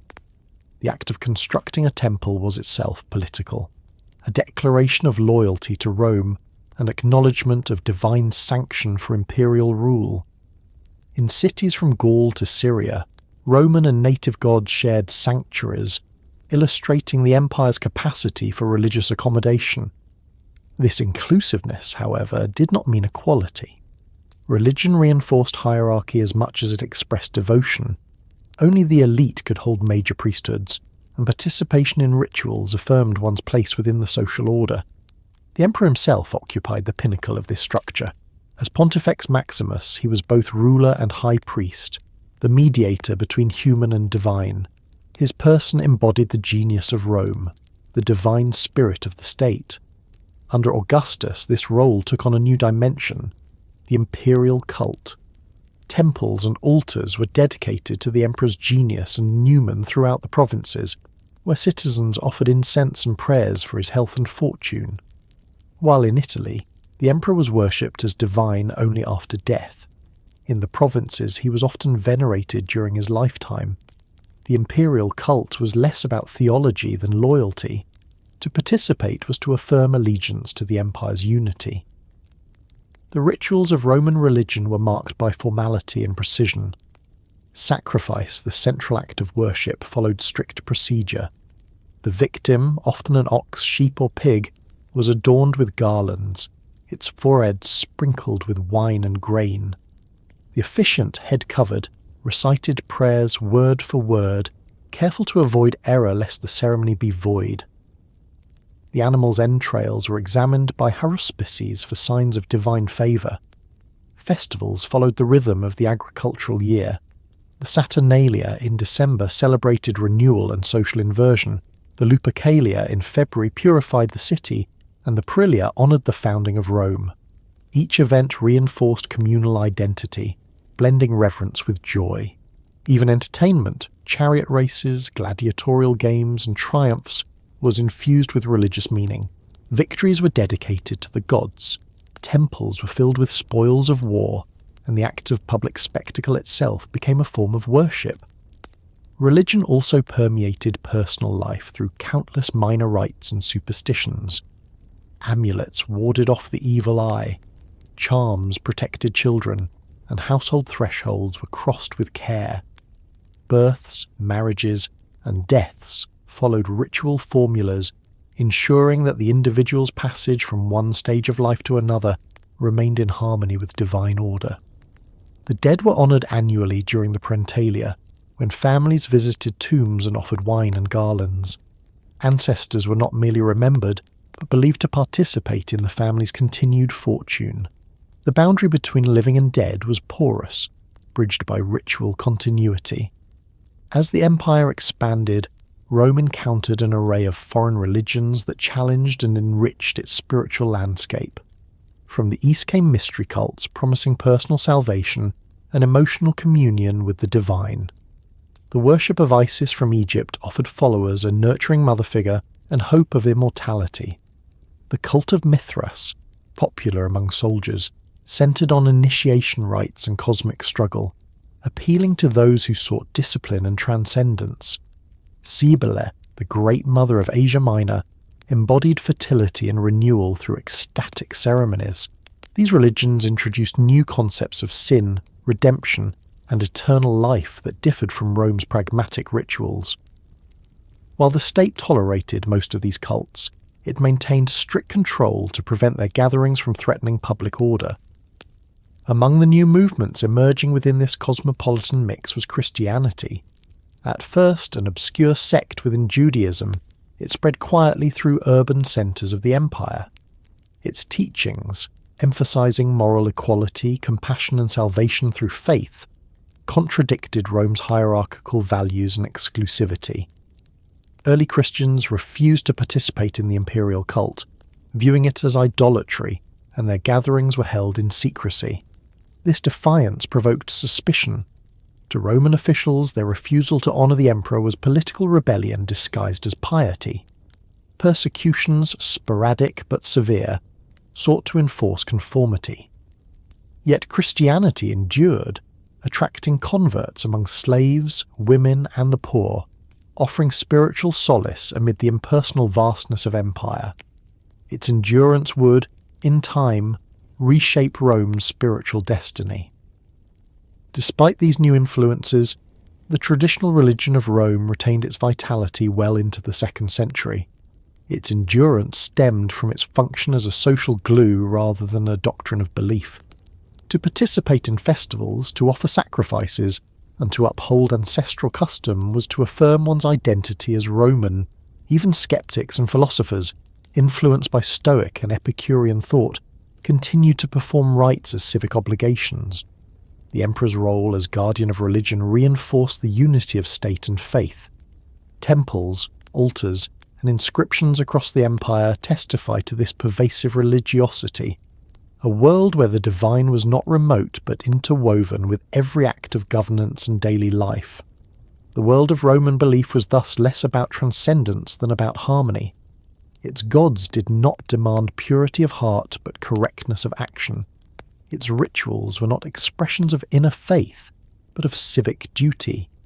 In this sense, Roman religion mirrored the empire itself, practical, inclusive, and hierarchical. It offered stability in a world of change, reassurance that order could be maintained through reverence and ceremony. But beneath its formalism, new spiritual longings were taking root, longings that sought not ritual exchange but moral transformation. In the centuries to come, those longings would find expression in religions that promised personal salvation rather than civic prosperity, faith rather than ritual, and an inner peace beyond the reach of empire. The 3rd century of the Common Era was a turning point in Roman history, a century of turbulence that shattered the illusion of eternal stability built during the Pax Romana. For 200 years, the empire had lived under the discipline of its legions, the authority of its emperors, and the order of its law. Yet beneath that order lay tensions, economic strain, military dependence, and political centralization that, once exposed, would nearly destroy the empire. Between 235 and 284 CE, Rome endured a crisis so deep that contemporaries believed the end of the world had come. The empire fractured into rival states, its frontiers collapsed, and more than 20 emperors rose and fell in the span of 50 years, most dying by assassination or revolt. The crisis of the 3rd century was not merely a political breakdown, it was the disintegration of confidence in Rome's divine destiny, a reckoning with the limits of an empire stretched across 3 continents. Yet from its ruin would emerge new forms of resilience, setting the stage for transformation rather than extinction. The crisis began in 235 CE with the assassination of Emperor Severus Alexander, the last of the Severan dynasty. His death at the hands of mutinous soldiers on the Rhine frontier signalled the end of dynastic stability and the beginning of an era dominated by military power. For decades, emperors had relied on the loyalty of the legions. Now that loyalty became conditional and dangerous, the soldiers, whose discipline had once upheld the empire, became arbiters of its fate. Generals rose to power through the acclamation of their troops, often in defiance of the Senate or imperial administration. The result was a succession of barracks emperors, competent soldiers but unstable rulers, each dependent on the army's favour and vulnerable to its discontent. External pressures compounded the crisis. Along the northern frontiers, Germanic tribes such as the Alemanni, Franks and Goths launched invasions across the Rhine and Danube. In the east, the Sasanian Empire, revitalised under Ardashir and his successor Shapur III, posed a renewed threat. The Parthians had been Rome's rivals for centuries, but the Sasanians brought organisation, ambition and ideological vigour, claiming descent from the ancient kings of Persia and demanding supremacy in the east. Their armies advanced deep into Roman territory, capturing Antioch and ravaging Syria. In 260 CE, The unthinkable occurred. Emperor Valerian, leading a campaign against Shapur, was captured in battle. The first Roman emperor to be taken prisoner by a foreign power. Paraded in chains before Persian crowds, his humiliation became a symbol of Rome's vulnerability. Internally, the empire faced economic and social disintegration. Continuous warfare and political instability disrupted trade and agriculture. The vast network of roads and ports that had once united the Mediterranean world fell into neglect. Inflation spiraled as emperors debased the silver denarius to pay troops and fund defence. Coinage, once a symbol of imperial credibility, lost value as silver content declined. Prices rose, wages stagnated, and markets collapsed. Tax burdens increased, driving small farmers into debt and dependency on large estates. These estates, owned by the wealthy, grew into self-sufficient enclaves protected by private militias, foreshadowing the feudal structures that would later dominate Europe. The unity of the empire, once built on economic interdependence and civic identity, gave way to regional isolation. Plague and depopulation deepened the catastrophe.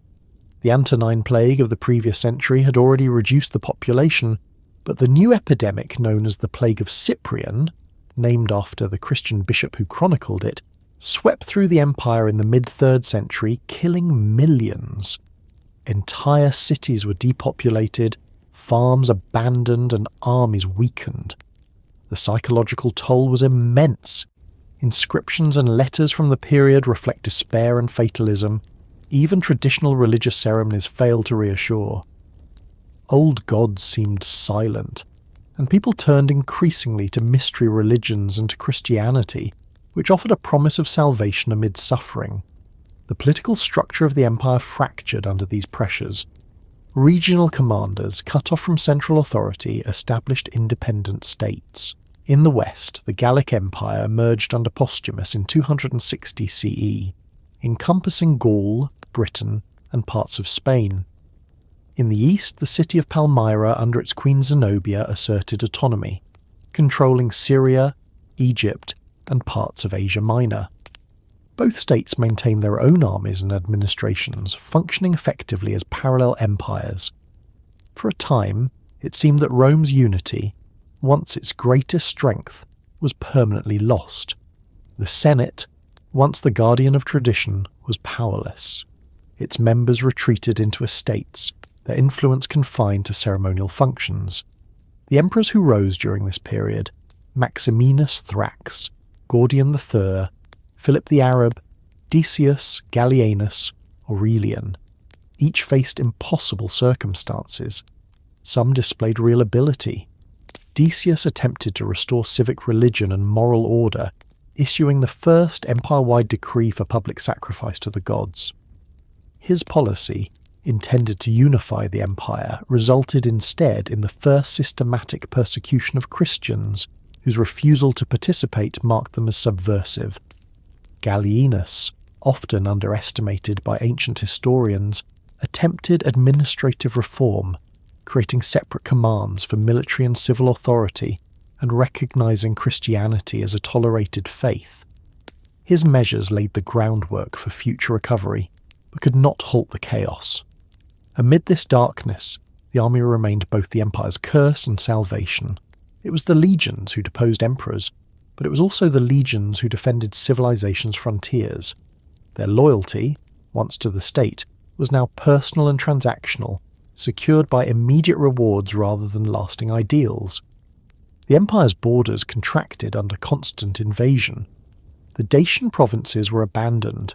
The Goths ravaged the Balkans and even crossed into Asia Minor. In the west, Germanic incursions reached as far as northern Italy and Spain. Coastal cities fortified themselves and trade routes shifted inland. The Mediterranean, once Rome's mare nostrum, became a contested space again. Culturally, the crisis marked a turning inward. The confidence of the classical age gave way to anxiety and introspection. Art and architecture reflected this shift. Imperial portraits became stern and abstract, emphasizing authority and endurance rather than beauty. Coinage depicted emperors as divine saviours surrounded by rays of light, embodying the desperate hope for stability. Literature declined as insecurity and censorship silenced intellectual life. Philosophy turned toward mysticism and salvation, blending Stoic and Eastern thought. Christianity, though still a minority faith, expanded rapidly during this period of despair. Its message of redemption and eternal life found resonance in a world where earthly power seemed fleeting. The brief unification of the empire under Emperor Aurelian between 270 and 275 CE marked the beginning of recovery. Aurelian, a soldier of humble origin, defeated both the Palmyrene and Gallic breakaway states, restoring political unity. His victories earned him the title Restitutor Orbis, restorer of the world. Recognizing that the empire could no longer rely solely on its old ideology of republican tradition, he emphasized divine monarchy, presenting himself as chosen by the sun god, Sol Invictus, the unconquered sun. A new temple dedicated to this deity rose in Rome, symbolizing a shift towards centralized religious authority that foreshadowed later imperial Christianity. Yet even Aurelian could not fully restore order. His assassination by his own officers demonstrated how fragile power remained. The structural crisis continued until the accession of Diocletian in 284 CE. His reign would bring sweeping reforms that transformed the empire into a more rigid, bureaucratic and militarized state capable of enduring another century. But before his reorganization, Rome had been brought to the brink of collapse. Its currency debased, its provinces divided, its cities depopulated, the empire of Augustus seemed ready to dissolve. The crisis revealed the unsustainable burdens of empire, the dependence on the army, the fragility of succession, and the limits of expansion. Yet the empire survived, not through inertia, but through adaptability. The administrative decentralization pioneered during the crisis became the blueprint for the later tetrarchy. Provincial elites, once passive subjects, emerged as active participants in governance. Christianity, once persecuted, gained moral strength from its endurance under suffering. The transformation of the Roman state from a classical to a late antique form was already underway. The world that emerged from the 3rd century was harder, more disciplined, less confident in reason but more resilient in faith. The Rome that had ruled through the Senate and Forum now ruled through the barracks and bureaucracy. Its survival owed not to the ideals of the Republic, but to the administrative genius of its empire. The crisis of the 3rd century was the crucible in which Rome's imperial identity was reforged. It marked the end of the old world of civic humanism and the birth of a new order, defined by centralized power, divine kingship, and spiritual transformation. The Rome that entered the 4th century was not the same as the one that had dominated the Mediterranean for centuries. It was leaner, more autocratic, and more conscious of its fragility. The empire's survival had come at the cost of its freedom, but in enduring, it demonstrated once more the Roman capacity to adapt. When Diocletian rose to power in 284 CE, the Roman Empire was exhausted, a realm battered by invasion, rebellion, and the corrosive effects of half a century of instability. What he inherited was not the confident empire of Augustus or Trajan, but a wounded colossus, still vast but fragile, its unity preserved more by habit than by faith. The crisis of the 3rd century had shown that the structures of the old empire could no longer sustain its immensity. The government was too centralized, the economy too brittle, and the military too divided between ambition and allegiance. Diocletian, a soldier of obscure origin from Dalmatia, possessed none of the old patrician lineage or rhetorical polish that once defined Roman rulers. Yet he had what the age required: discipline, pragmatism, and an unsentimental understanding that the empire could survive only by transformation. In his reign and that of his successor Constantine, Rome underwent the most radical restructuring in its history, one that altered its political system, its religion, and its very conception of power. The changes they enacted would shape not only the empire's survival, but the entire course of Western civilization. Diocletian's ascent marked the end of an era dominated by ephemeral emperors. Acclaimed by the army after the death of the short-lived Carus, he established himself not by inheritance but by command. His first act of genius was recognizing that the empire was too vast for a single ruler to govern effectively. He abandoned the illusion of the solitary emperor and introduced the tetrarchy, or rule of four, in 293 CE.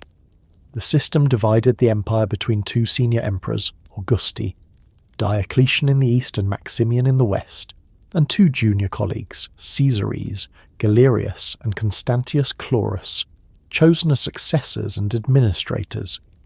Each governed a portion of the empire with its own capital, Nicomedia, Milan, Sirmium and Trier, strategically positioned near volatile frontiers rather than in distant Rome. The system sought not to divide the empire but to defend and manage it more effectively. For a time, it worked. The Tetrarchy reflected Diocletian's broader vision: a militarized bureaucracy, a restructured economy, and an imperial image elevated to divine majesty. The emperor was no longer the first citizen of the Augustan tradition, but a semi-divine ruler whose authority emanated from heaven. Court ceremony, dress, and ritual became instruments of awe. Audiences required kneeling and prostration. The imperial purple was treated as sacred, and those who approached the emperor did so as subjects, not peers. This new ideology, Dominus et Deus, Lord and God, was not mere vanity but a deliberate political tool. In an age weary of chaos, divinity conferred legitimacy. By raising the emperor above human faction, Diocletian aimed to restore reverence for authority. His administrative reforms were equally profound. The empire's vast provinces were subdivided into smaller units, nearly 100 in number, to improve efficiency and curb the power of governors. These were grouped into larger dioceses, each overseen by a vicarius under the supervision of a praetorian prefect. The separation of civil and military authority prevented the concentration of power that had fueled usurpation. Taxation was systematized through a comprehensive census and land survey, introducing a uniform tax base measured in capita, persons, and juga, land units. This new fiscal order was rigorous, even oppressive, but it provided the state with a predictable income for the first time in generations. The cost of maintaining a standing army, bureaucracy, and frontier defences demanded constant revenue, and Diocletian's reforms sought to ensure it through method rather than emergency. The economy, shattered by inflation and debased coinage, required intervention. Diocletian attempted to stabilize currency through new issues of gold and silver coins, the solidus and argentius, and by regulating prices and wages through the famous edict on maximum prices in 301 CE. This decree, carved into stone across the empire, fixed the cost of goods and services to curb profiteering. While largely unenforceable, it symbolized the emperor's determination to restore moral and economic order. Similarly, laws binding peasants to their land and workers to their professions reflected a shift toward a controlled, hierarchical society, a necessary rigidity that foreshadowed medieval serfdom. The age of free mobility was ending. The empire's survival now depended on stability, not freedom. Diocletian's reforms extended into religion, where his instinct for control clashed with the growing assertiveness of Christianity. The traditional gods of Rome had long coexisted with foreign cults, but the Christian refusal to participate in public sacrifice posed a challenge to imperial unity.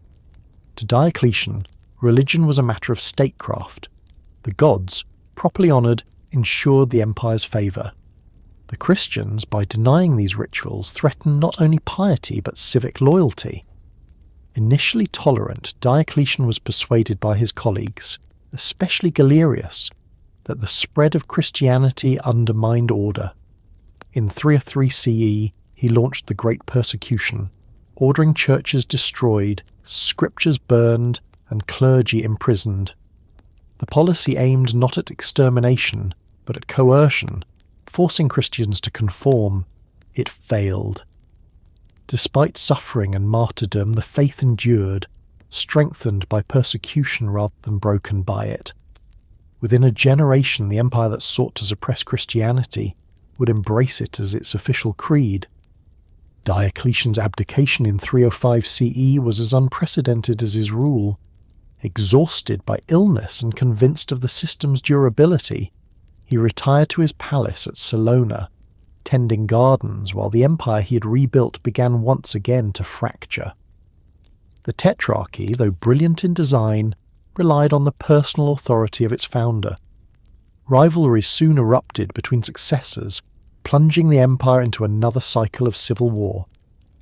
From this struggle emerged a single victor, Constantine, son of Constantius Chlorus, who would complete the transformation Diocletian began. Constantine's rise from contested heir to sole emperor between 306 and 324 CE was both a triumph of military skill and a turning point in world history. Like Diocletian, he recognized that legitimacy required more than victory. It required divine sanction. The decisive moment came in 312 CE, on the eve of battle against his rival Maxentius near Rome. According to later accounts, Constantine saw a vision in the sky, a cross of light accompanied by the words, "In hoc signo vinces." In this sign you will conquer. Adopting the Christian symbol, he ordered it placed upon his soldiers' shields. The following day, at the Battle of the Milvian Bridge, he won a resounding victory, entering Rome as the chosen of the new god. Whether the vision was political strategy, psychological revelation, or genuine faith, its consequences were immense. In 313 CE, Constantine and his co-emperor Licinius issued the Edict of Milan, granting freedom of worship to all religions and officially ending the persecution of Christians. Property confiscated during the persecutions was restored, and the Church was recognized as a lawful institution. This act did not establish Christianity as the state religion, but it fundamentally altered the relationship between faith and power. For the first time, Christianity enjoyed imperial patronage. Constantine, seeing in it a unifying moral force, endowed churches, summoned bishops, and intervened in theological disputes. The emperor who once bore the titles of Jupiter's servant now called himself servant of the God of heaven. Constantine's policies reshaped both empire and faith. His patronage elevated Christianity from a persecuted sect to a partner of the state. He summoned the First Ecumenical Council at Nicaea in 325 CE to resolve disputes over Christ's nature, producing the Nicene Creed that would define orthodoxy for centuries. Though his understanding of theology was pragmatic rather than philosophical, his influence on Christian organization was profound. Bishops gained legal authority, church courts were established, and imperial resources financed the construction of monumental basilicas, the Lateran St. Peter's and the Church of the Holy Sepulchre in Jerusalem. The fusion of imperial and ecclesiastical power began under Constantine, creating a symbiosis that would endure through the Middle Ages. Yet Constantine was not solely a religious innovator. He was also an architect of political continuity. Recognizing the vulnerability of Rome as capital, too distant from the frontiers, too burdened by tradition, he founded a new city on the site of ancient Byzantium. In 330 CE, he dedicated it as Nova Roma, soon known as Constantinople. Strategically located between Europe and Asia, commanding trade routes and defensible by sea, the city embodied the empire's shift eastward. Its walls, palaces and forums mirrored Rome's grandeur, but its spirit was different. Christian, bureaucratic and imperial rather than senatorial. Constantinople would outlast the Western Empire by 1,000 years, becoming the living symbol of continuity in a transformed world. Constantine's consolidation of power brought stability after a century of fragmentation. His reforms continued Diocletian's centralization, but tempered it with new legitimacy. The emperor was no longer simply a military autocrat, but the chosen instrument of divine providence. The state, once grounded in pagan ritual, now drew its moral authority from Christian faith. Yet this transformation carried contradictions. The empire remained hierarchical, its economy controlled, and its military burdens heavy. The fusion of church and state created new conflicts between spiritual and temporal authority. The tolerance promised by the Edict of Milan gradually narrowed as emperors began to favour Christianity exclusively, marginalising traditional cults. The old gods retreated into memory, their temples closed or repurposed, their rituals fading into history. By the time of Constantine's death in 337 CE, the Roman Empire had become something profoundly different from what it had been under Augustus. Its government was more centralised, its society more rigid, its culture increasingly defined by faith rather than civic virtue. The transformation was not merely political, but spiritual. The empire of laws had become an empire of belief. Christianity, once an underground faith, now stood at the heart of imperial identity. The emperor, once servant of Jupiter, now presided as protector of the church. Diocletian had sought to preserve Rome through discipline and hierarchy. Constantine preserved it through faith and adaptation. Together they ensured the empire's survival, but at the cost of its ancient soul. The world that emerged from their reforms was no longer the Rome of the Republic or even of the early emperors. It was a new civilization, imperial, Christian, and enduring, whose legacy would define Europe, the Mediterranean, and the very idea of empire for centuries to come. The death of Constantine in 337 CE left the empire both stabilized and unsettled. His reign had restored unity and transformed the nature of imperial power, but it had also exposed new vulnerabilities. The system of government he and Diocletian built, a vast, centralized, bureaucratic and militarized state, had preserved the empire's body while altering its spirit. Christianity had given Rome a new moral order, but it had also introduced fresh divisions between pagans and believers, heretics and orthodox, east and west. The problem that haunted every Roman ruler since Augustus remained unsolved: succession. Power could not easily pass from one emperor to another without bloodshed. When Constantine's sons inherited the empire, their rivalry reopened old wounds, and the unity he had imposed through faith and discipline began to unravel. From this moment onward, the Roman world moved toward its great division, one half destined to survive for 1,000 years, the other to sink slowly into ruin. After Constantine's death, his three surviving sons, Constantine II, Constantius II, and Constans, divided the empire among themselves, each ruling over a region that reflected the empire's geographical and cultural complexity. Constantine II took the west, Britain, Gaul, and Spain. Constans controlled Italy, Africa, and Illyricum, and Constantius governed the east from Constantinople. The arrangement was uneasy, and civil war soon followed. By 350 CE, both Constantine II and Constans were dead, leaving Constantius as sole ruler. His reign, though capable and devout, was marked by theological controversy and military strain.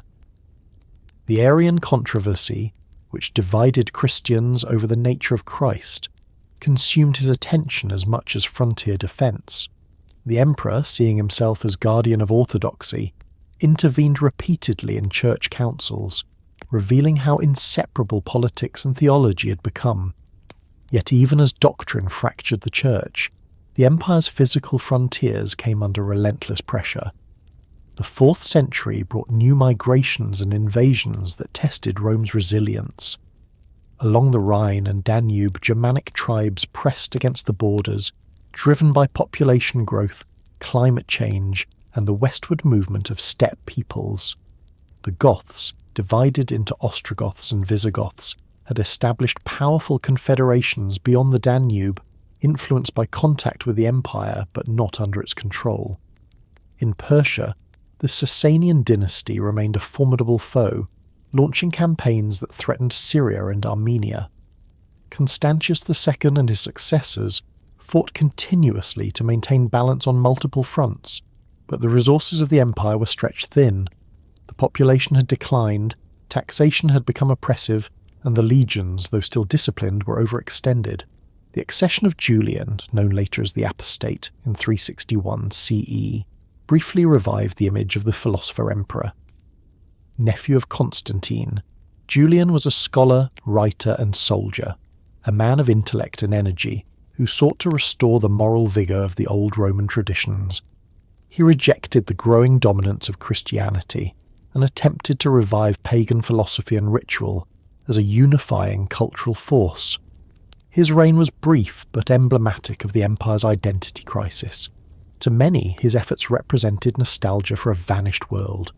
To others, they signalled defiance of divine will. His death in battle against the Persians in 363 CE ended the last serious attempt to restore the old religion. Thereafter, the empire was unmistakably Christian in character, though its unity was no less fragile.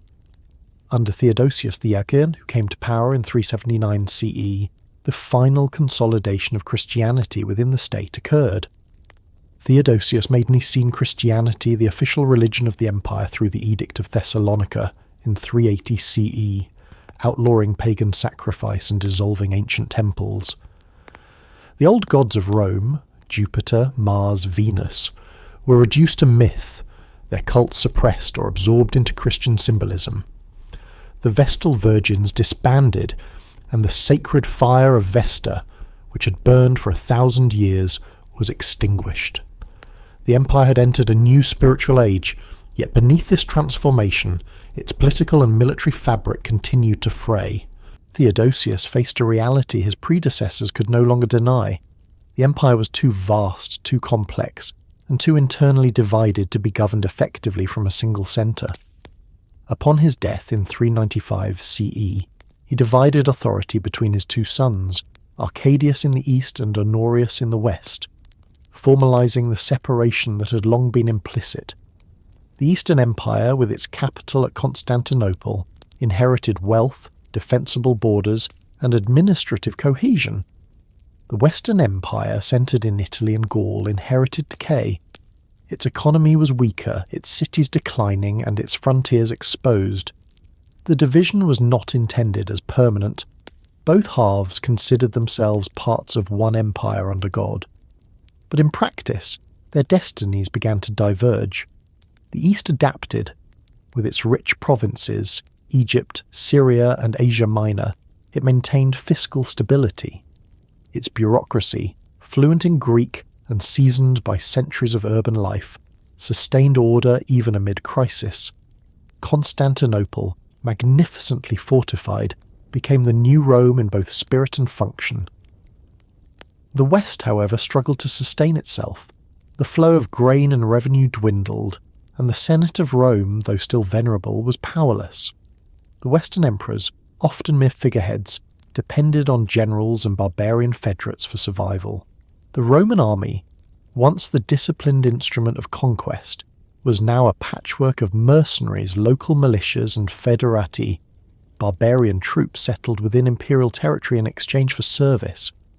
These arrangements, pragmatic in the short term, undermined the long-standing distinction between Roman and foreigner, citizen and ally. The crossing of the Danube by the Goths in 376 CE marked the beginning of the end for the Western world. Fleeing the Huns, who swept into Europe from the steppes, the Visigoths sought asylum within the empire. They were granted settlement in the Balkans, but soon suffered abuse and exploitation by Roman officials. Starving and desperate, they rebelled. In 378 CE, at the Battle of Adrianople, the Eastern Emperor Valens confronted them and was defeated. The Roman army, outmanoeuvred and encircled, was annihilated. Valens himself perished, and the Gothic cavalry roamed the empire unopposed. The shock of Adrianople was immense. For the first time in centuries, a Roman emperor had fallen in battle against barbarians, and the myth of invincibility died with him. The legions, once the guarantors of world order, had lost their supremacy. In the West, the situation deteriorated swiftly. the government of Honorius, dominated by his general Stilicho, attempted to manage the crisis through diplomacy and compromise, resettling barbarian tribes as allies, but the migrations intensified. Vandals, Alans, Suebi, and Burgundians crossed the Rhine in 406 CE, sweeping through Gaul and into Spain. Britain, once secure, was abandoned as Roman troops were recalled to defend the heartlands. Italy itself, long spared the horrors of invasion, faced disaster in 410 CE when the Visigothic king Alaric marched on Rome. The city that had not fallen to a foreign enemy in 800 years was sacked. Though the destruction was less catastrophic than legend suggests, its psychological impact was immense. St. Jerome, writing from Bethlehem, captured the world's despair. The city which had taken the whole world has itself been taken. The sack of Rome marked not the empire's immediate collapse, but its irreversible decline. Successive emperors ruled in name while power fragmented among generals and provincial warlords. The Vandals established a kingdom in North Africa, cutting off the grain supply that had once fed Rome. The Visigoths settled in Gaul and Spain, the Burgundians in the Rhone Valley, and the Franks in the north. The Western Empire's authority shrank to Italy, where the court moved from Rome to Ravenna, protected by marshes and walls, but isolated from the old centres of civilization. The economy continued to wither. Cities depopulated. Trade routes fell silent. The distinction between Roman and barbarian blurred as intermarriage, assimilation, and cultural exchange created hybrid societies across the former provinces. In the east, the empire endured, increasingly Greek in language and outlook. While the west disintegrated, Constantinople remained a beacon of order. Its scholars preserved law, philosophy, and theology. Its armies repelled invasions. Its emperors governed through bureaucracy rather than charisma. The Eastern Empire, what historians would later call the Byzantine Empire, proved that Rome could survive through adaptation. Yet even it was profoundly changed. The old civic ideal of the Republic was long gone. The emperor was a sacred monarch, ruling by divine right, surrounded by ritual and splendour. The East preserved the Roman name but lived by Byzantine logic, complex, ceremonial, and deeply Christian. By the mid-5th century, the Western Empire had become a shadow. Its emperors were appointed and deposed by barbarian generals, its armies composed largely of foreign mercenaries. In 455 CE, Rome was sacked again, this time by the Vandals under King Gaiseric, who stripped the city of treasures and carried them to Carthage. The once mighty Mediterranean had become a sea of competing kingdoms. The final act came in 476 CE, when the Germanic commander Odoacer deposed the boy emperor Romulus Augustus. The Western imperial insignia were sent to Constantinople, symbolizing that one emperor alone now ruled the Roman world. In truth, the Western Empire had long ceased to function. Odoacer's act merely acknowledged what history had already decided. The fall of the Western Empire was not a single cataclysm, but a long transformation. Roman law, language, and faith endured, absorbed by the very peoples who had overthrown the empire. The idea of Rome, the notion of universal authority and civilization, survived in the Church, which inherited its moral and administrative framework. The bishops of Rome, successors to Peter, filled the void left by emperors, guiding the spiritual life of a fractured world. The fusion of Roman governance, Christian belief, and barbarian vigour gave birth to medieval Europe. In the east, the Emperor Zeno continued to rule over an empire that still called itself Roman, but had become something else entirely. Constantinople's domes rose where the eagles of the legions once flew, and its clergy sang hymns where senators once debated. The world of antiquity had ended, but the Roman legacy had not vanished. It had been transformed, dispersed into new forms of faith, kingship, and identity. The unity that Augustus forged and Constantine redefined had finally dissolved, yet from its dissolution came the birth of new civilizations. The fall of Rome was not a single night of fire or a sudden catastrophe, but a slow unravelling, a process that took centuries to complete and reshape the world more profoundly than any conquest or revolution. By the late 5th century, the Western Roman Empire was no longer an empire in any meaningful sense. Its emperors were figureheads, its armies fragmented, its provinces ruled by men who bore Roman titles but served their own tribal kingdoms. Yet even as the Western Empire collapsed politically, the deeper fabric of Roman civilization, its language, law, and faith, continued to thread itself through the societies that followed. The transformation that occurred between the 5th and 6th centuries was not an annihilation but a metamorphosis. The ancient world, exhausted by its own vastness, dissolved into new forms of life that would become medieval Europe. The fall of Rome was thus both an end and a beginning, a fading of imperial light that illuminated the birth of a new order. When Augustus deposed Romulus Augustulus in 476 CE, the event scarcely registered as a great rupture among contemporaries. The machinery of administration, taxation, and local governance did not vanish overnight. The Senate still met, bishops still governed their dioceses, and city councils still debated repairs and provisions. Odoacer, a Germanic general in Roman service, did not seek to destroy the empire but to rule it differently. He acknowledged the nominal authority of the Eastern Emperor Zeno while exercising real control over Italy. His rule was less a conquest than a pragmatic accommodation, typical of an age in which Roman and barbarian identities had already merged in practice. To the people of Italy, life continued much as before, only the faces of power had changed.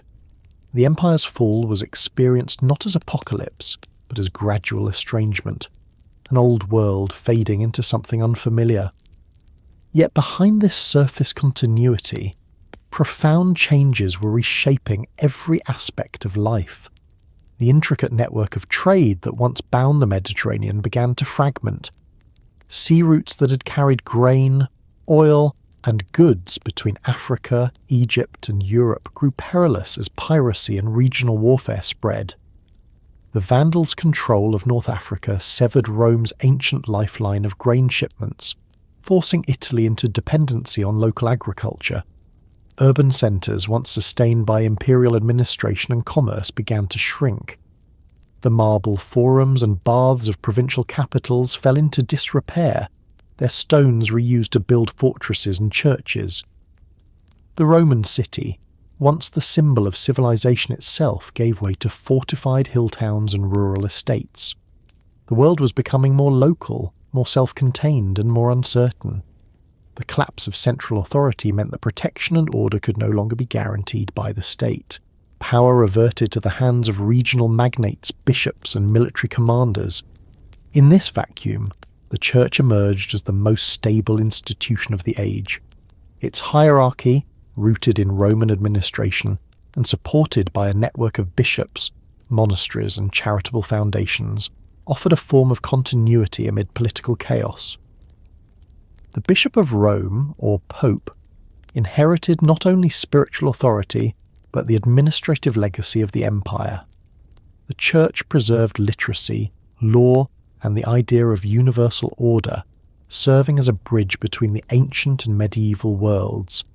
Its Latin liturgy and theology carried forward the intellectual inheritance of Rome, even as new kingdoms arose upon its ruins. These kingdoms, Visigothic in Spain, Ostrogothic in Italy, Frankish in Gaul, Vandal in North Africa, did not see themselves as destroyers of Rome but as its heirs. Their rulers adopted Roman titles, laws, and customs, employing Roman administrators to govern their new realms. The Ostrogothic king Theodoric, who conquered Italy in 493 CE, ruled from Ravenna in the style of a Roman emperor. He maintained the Senate, repaired aqueducts, and patronized classical learning. His court blended Gothic warriors and Roman officials, his rule balancing barbarian vigor with imperial tradition. Similar patterns emerged elsewhere. In Gaul, the Frankish king Clovis converted to Catholic Christianity, aligning himself with the Roman Church and legitimizing his rule in the eyes of Roman subjects. Across the former empire, conquest had given way to integration. The barbarians did not abolish Rome, they transformed it. Nevertheless, the psychological impact of the empire's collapse was immense. For centuries, Rome had represented the ideal of civilization, the guardian of law, peace, and universal order. Its disintegration shattered that confidence. Contemporary writers struggled to comprehend the enormity of the change.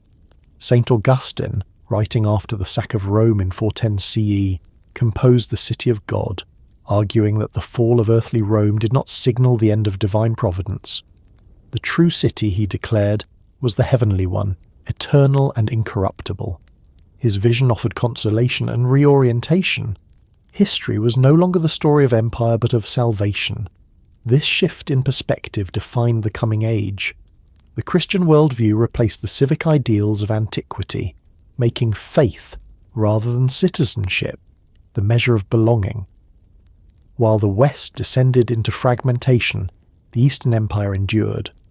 Constantinople, protected by formidable walls and sustained by wealth from Asia and Egypt, continued to project Roman authority.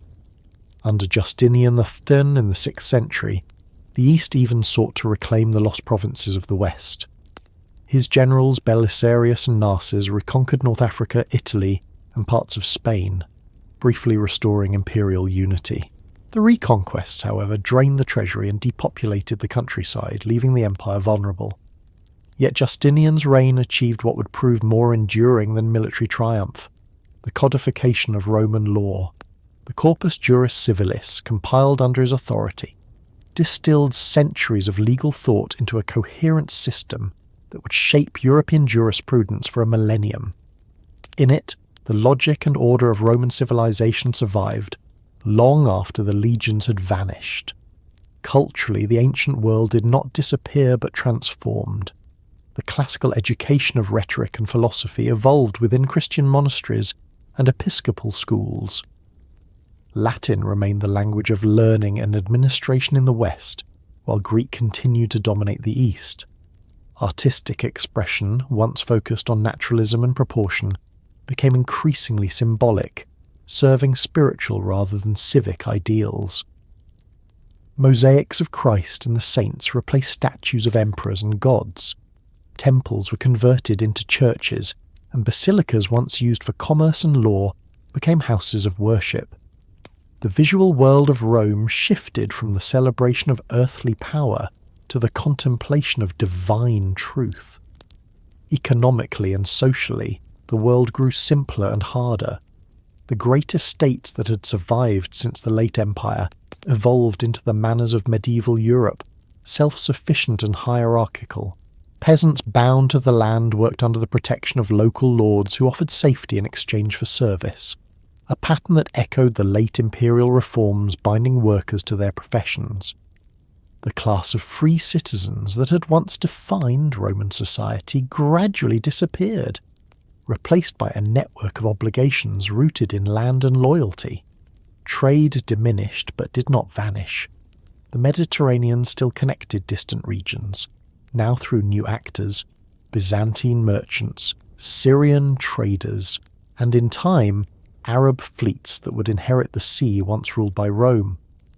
The cultural memory of Rome lingered in every corner of the post-imperial world. The very term Romanus remained a badge of legitimacy. Barbarian kings minted coins bearing the emperor's image, and laws were issued in Latin long after it ceased to be spoken in daily life. The idea of Romanitas, Roman identity, became a moral aspiration rather than a political reality. The Church preserved it most faithfully, maintaining the vision of a universal order guided by divine law. Even as Latin evolved into the Romance languages, French, Spanish, Italian, Portuguese and Romanian, the echo of empire endured in the very words people spoke. The empire had died, but its language became the foundation of Western thought. The transformation of the ancient world reached its culmination in the 7th century, when new powers emerged from beyond Rome's old frontiers. The rise of Islam in Arabia and the rapid conquest that followed reshaped the Mediterranean once more. The Byzantine Empire, though weakened, survived as the eastern bastion of Roman continuity, while the Latin West evolved into a constellation of Christian kingdoms. The unity that Augustus had forged through conquest and Constantine through faith was gone, replaced by a patchwork of cultures and sovereignties. Yet all of them, consciously or not, traced their lineage to Rome. Its institutions, myths and ideals had become the shared inheritance of Europe and the Mediterranean world. In the ruins of empire, new beginnings took root. Monasteries became centres of learning, Latin texts were copied and preserved, and Christian missionaries carried fragments of Roman civilization into the forests of northern Europe. The idea of empire itself endured in altered form. When Charlemagne was crowned Emperor of the Romans in 800 CE, centuries after the fall of the Western Empire, it was an act of memory as much as power, a declaration that Rome still lived in the imagination of mankind. The concept of Christendom, uniting faith and governance, was the final evolution of Rome's universalism. The fall of Rome was thus not the death of civilization but its transformation. The institutions of the ancient world dissolved, but their essence survived, reshaped by necessity, sanctified by faith, and carried forward by those who believed that order, even amid ruin, could endure. From the ashes of empire arose the medieval world, a landscape of kings and monasteries, castles and cathedrals, faith and fealty. The marble of Rome gave way to stone fortresses and Gothic spires, but the ideal of unity, the dream of a world governed by law, reason, and divine purpose, remained. The ancient world had ended, but its soul continued to breathe through the ages, whispering through every language descended from Latin, every church built upon a Roman foundation, and every empire that claimed to restore its glory. The legacy of Rome was not confined to its ruins or its vanished legions. It endured as a presence woven into the very fabric of the world that succeeded it, an inheritance so vast and diffuse that no single civilization could claim it entirely. Long after the emperors had fallen and the frontiers had faded, the idea of Rome persisted, an empire of memory, law, and imagination.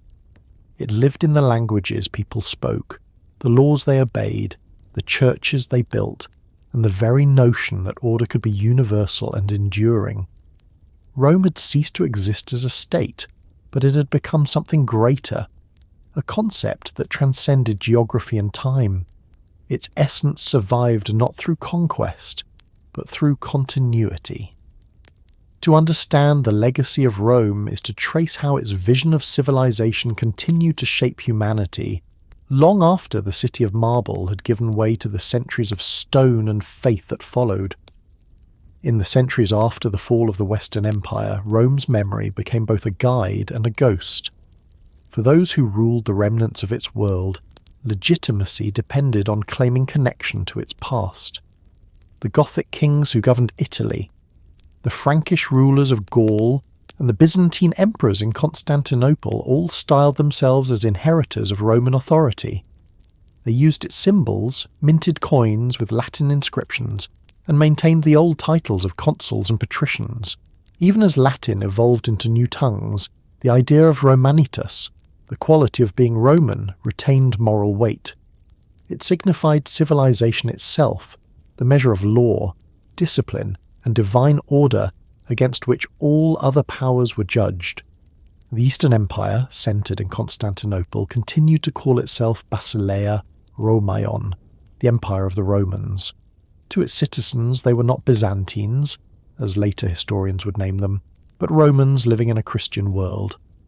The emperor still bore the title of Augustus, the Senate still existed in ceremonial form, and the law still derived from the ancient traditions of the city on the Tiber. Greek had replaced Latin as the language of governance, but the continuity of institutions gave the empire an unbroken sense of identity. Even when it faced new enemies, Persians, Arabs, and later Turks, it did so as the defender of Roman civilization. The Byzantine Empire became the vessel through which Roman law, administration, and architecture were preserved and transmitted, transformed by Christian theology, but grounded in imperial discipline. In the West, the memory of Rome survived more as aspiration than reality. The barbarian kingdoms that emerged after 476 CE had little of the empire's administrative coherence, yet they were infused with its prestige. The Church, which had inherited the moral and organisational framework of the empire, became the guardian of its legacy. Bishops replaced governors as leaders of local communities, and the Latin language of Rome became the sacred tongue of liturgy and scholarship. Monasteries preserved the texts of Roman historians, poets, and jurists, copying them in quiet scriptoria that turned fragile papyrus into parchment and permanence. Every prayer uttered in Latin, every cathedral plan modelled on the basilica, was a thread binding medieval Europe to its Roman past. Nowhere was Rome's influence more profound than in the realm of law. The Roman genius for order and codification had produced one of the most sophisticated legal systems in history. Under Justinian the Fallen in the 6th century, this legacy was gathered, refined, and preserved in the Corpus Juris Civilis, a monumental collection of statutes, opinions, and precedents that distilled 1,000 years of jurisprudence. Though conceived for the Eastern Empire, it would later form the foundation of civil law throughout Europe. When rediscovered in Western Europe during the 12th century, the Justinian Code became the cornerstone of legal education at universities such as Bologna. Its principles, equality before the law, contractual obligation, property rights, and the authority of written statute, shaped the emerging legal traditions of France, Germany, and beyond. Even modern legal systems bear its imprint. From the Napoleonic Code to international law itself, Roman law also provided the intellectual framework for governance and justice in the medieval church. Canon law, developed by ecclesiastical jurists, borrowed heavily from Roman legal reasoning, fusing secular order with spiritual authority. The papacy, in its claim to universal jurisdiction, echoed the empire's old ambition of unity under law. The Pope, as Pontifex Maximus of a different kind, inherited the mantle of universal leadership once worn by the emperors. The Roman ideal of a world governed by a single, divinely ordained authority thus survived in the Christian conception of Christendom, a moral empire that spanned kingdoms and languages but owed its structure to Rome. The Roman conception of empire itself proved indestructible. Centuries after the fall of the West, rulers continued to invoke the title of Emperor of the Romans to legitimize their power. When Charlemagne was crowned by Pope Leo III in the year 800, it was not the creation of something new, but the restoration of something remembered. His coronation symbolized the rebirth of Rome's universal ideal, now under Christian auspices. The Holy Roman Empire that emerged from this act endured in one form or another for nearly 1,000 years, a testament to the enduring authority of the Roman name. Though fragmented and often nominal, it perpetuated the belief that sovereignty carried a sacred imperial dimension, a belief that shaped European politics well into the modern era. Beyond politics and law, Rome's cultural legacy persisted in subtler ways. Its language became the skeleton of Europe's speech, evolving into Italian, French, Spanish, Portuguese, and Romanian. Latin remained the language of scholarship, diplomacy, and theology until the Renaissance, linking thinkers across centuries and frontiers. The architecture of Rome, its arches, domes, and basilicas, continued to inspire builders from medieval cathedrals to Renaissance palaces. The idea of the city itself, as a centre of order and beauty, descended directly from Roman urbanism. Wherever streets radiated from a forum, aqueducts carried water, or laws regulated trade, the Roman spirit lingered. The philosophical inheritance of Rome, deeply influenced by Stoicism, also survived in the moral thought of Christianity and later humanism. The Stoic emphasis on duty, self-control, and the universality of reason found new expression in Christian ethics and legal philosophy. The concept of civitas, the community bound by law and mutual responsibility, became the foundation for medieval notions of citizenship and commonwealth. Even in the rhetoric of modern republics, from the Renaissance city-states to the Enlightenment thinkers who drafted constitutions, the vocabulary of Roman virtue endured. Cicero's vision of justice, Seneca's reflections on moral duty, and Marcus Aurelius's meditations on governance continued to shape the conscience of societies long after their empires had fallen. Rome's religious legacy was perhaps its most transformative. The adoption of Christianity as the state faith in the 4th century ensured that the empire's cultural and administrative framework would be permanently infused into the church. The hierarchical structure of bishops, dioceses and councils mirrored imperial governance. The church's universal mission, its claim to encompass all peoples under one faith, was the spiritual continuation of Rome's universal empire. As the political power of the emperors waned, the spiritual authority of the papacy rose, ensuring that Rome remained the centre of the Western world's imagination. Pilgrims continued to walk its roads, scholars studied in its monasteries, and kings sought its blessing. In the Eastern world, the legacy endured differently but no less powerfully.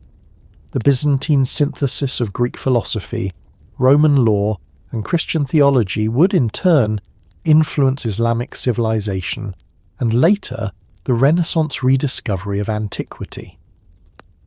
The idea of Rome extended beyond the boundaries of its history.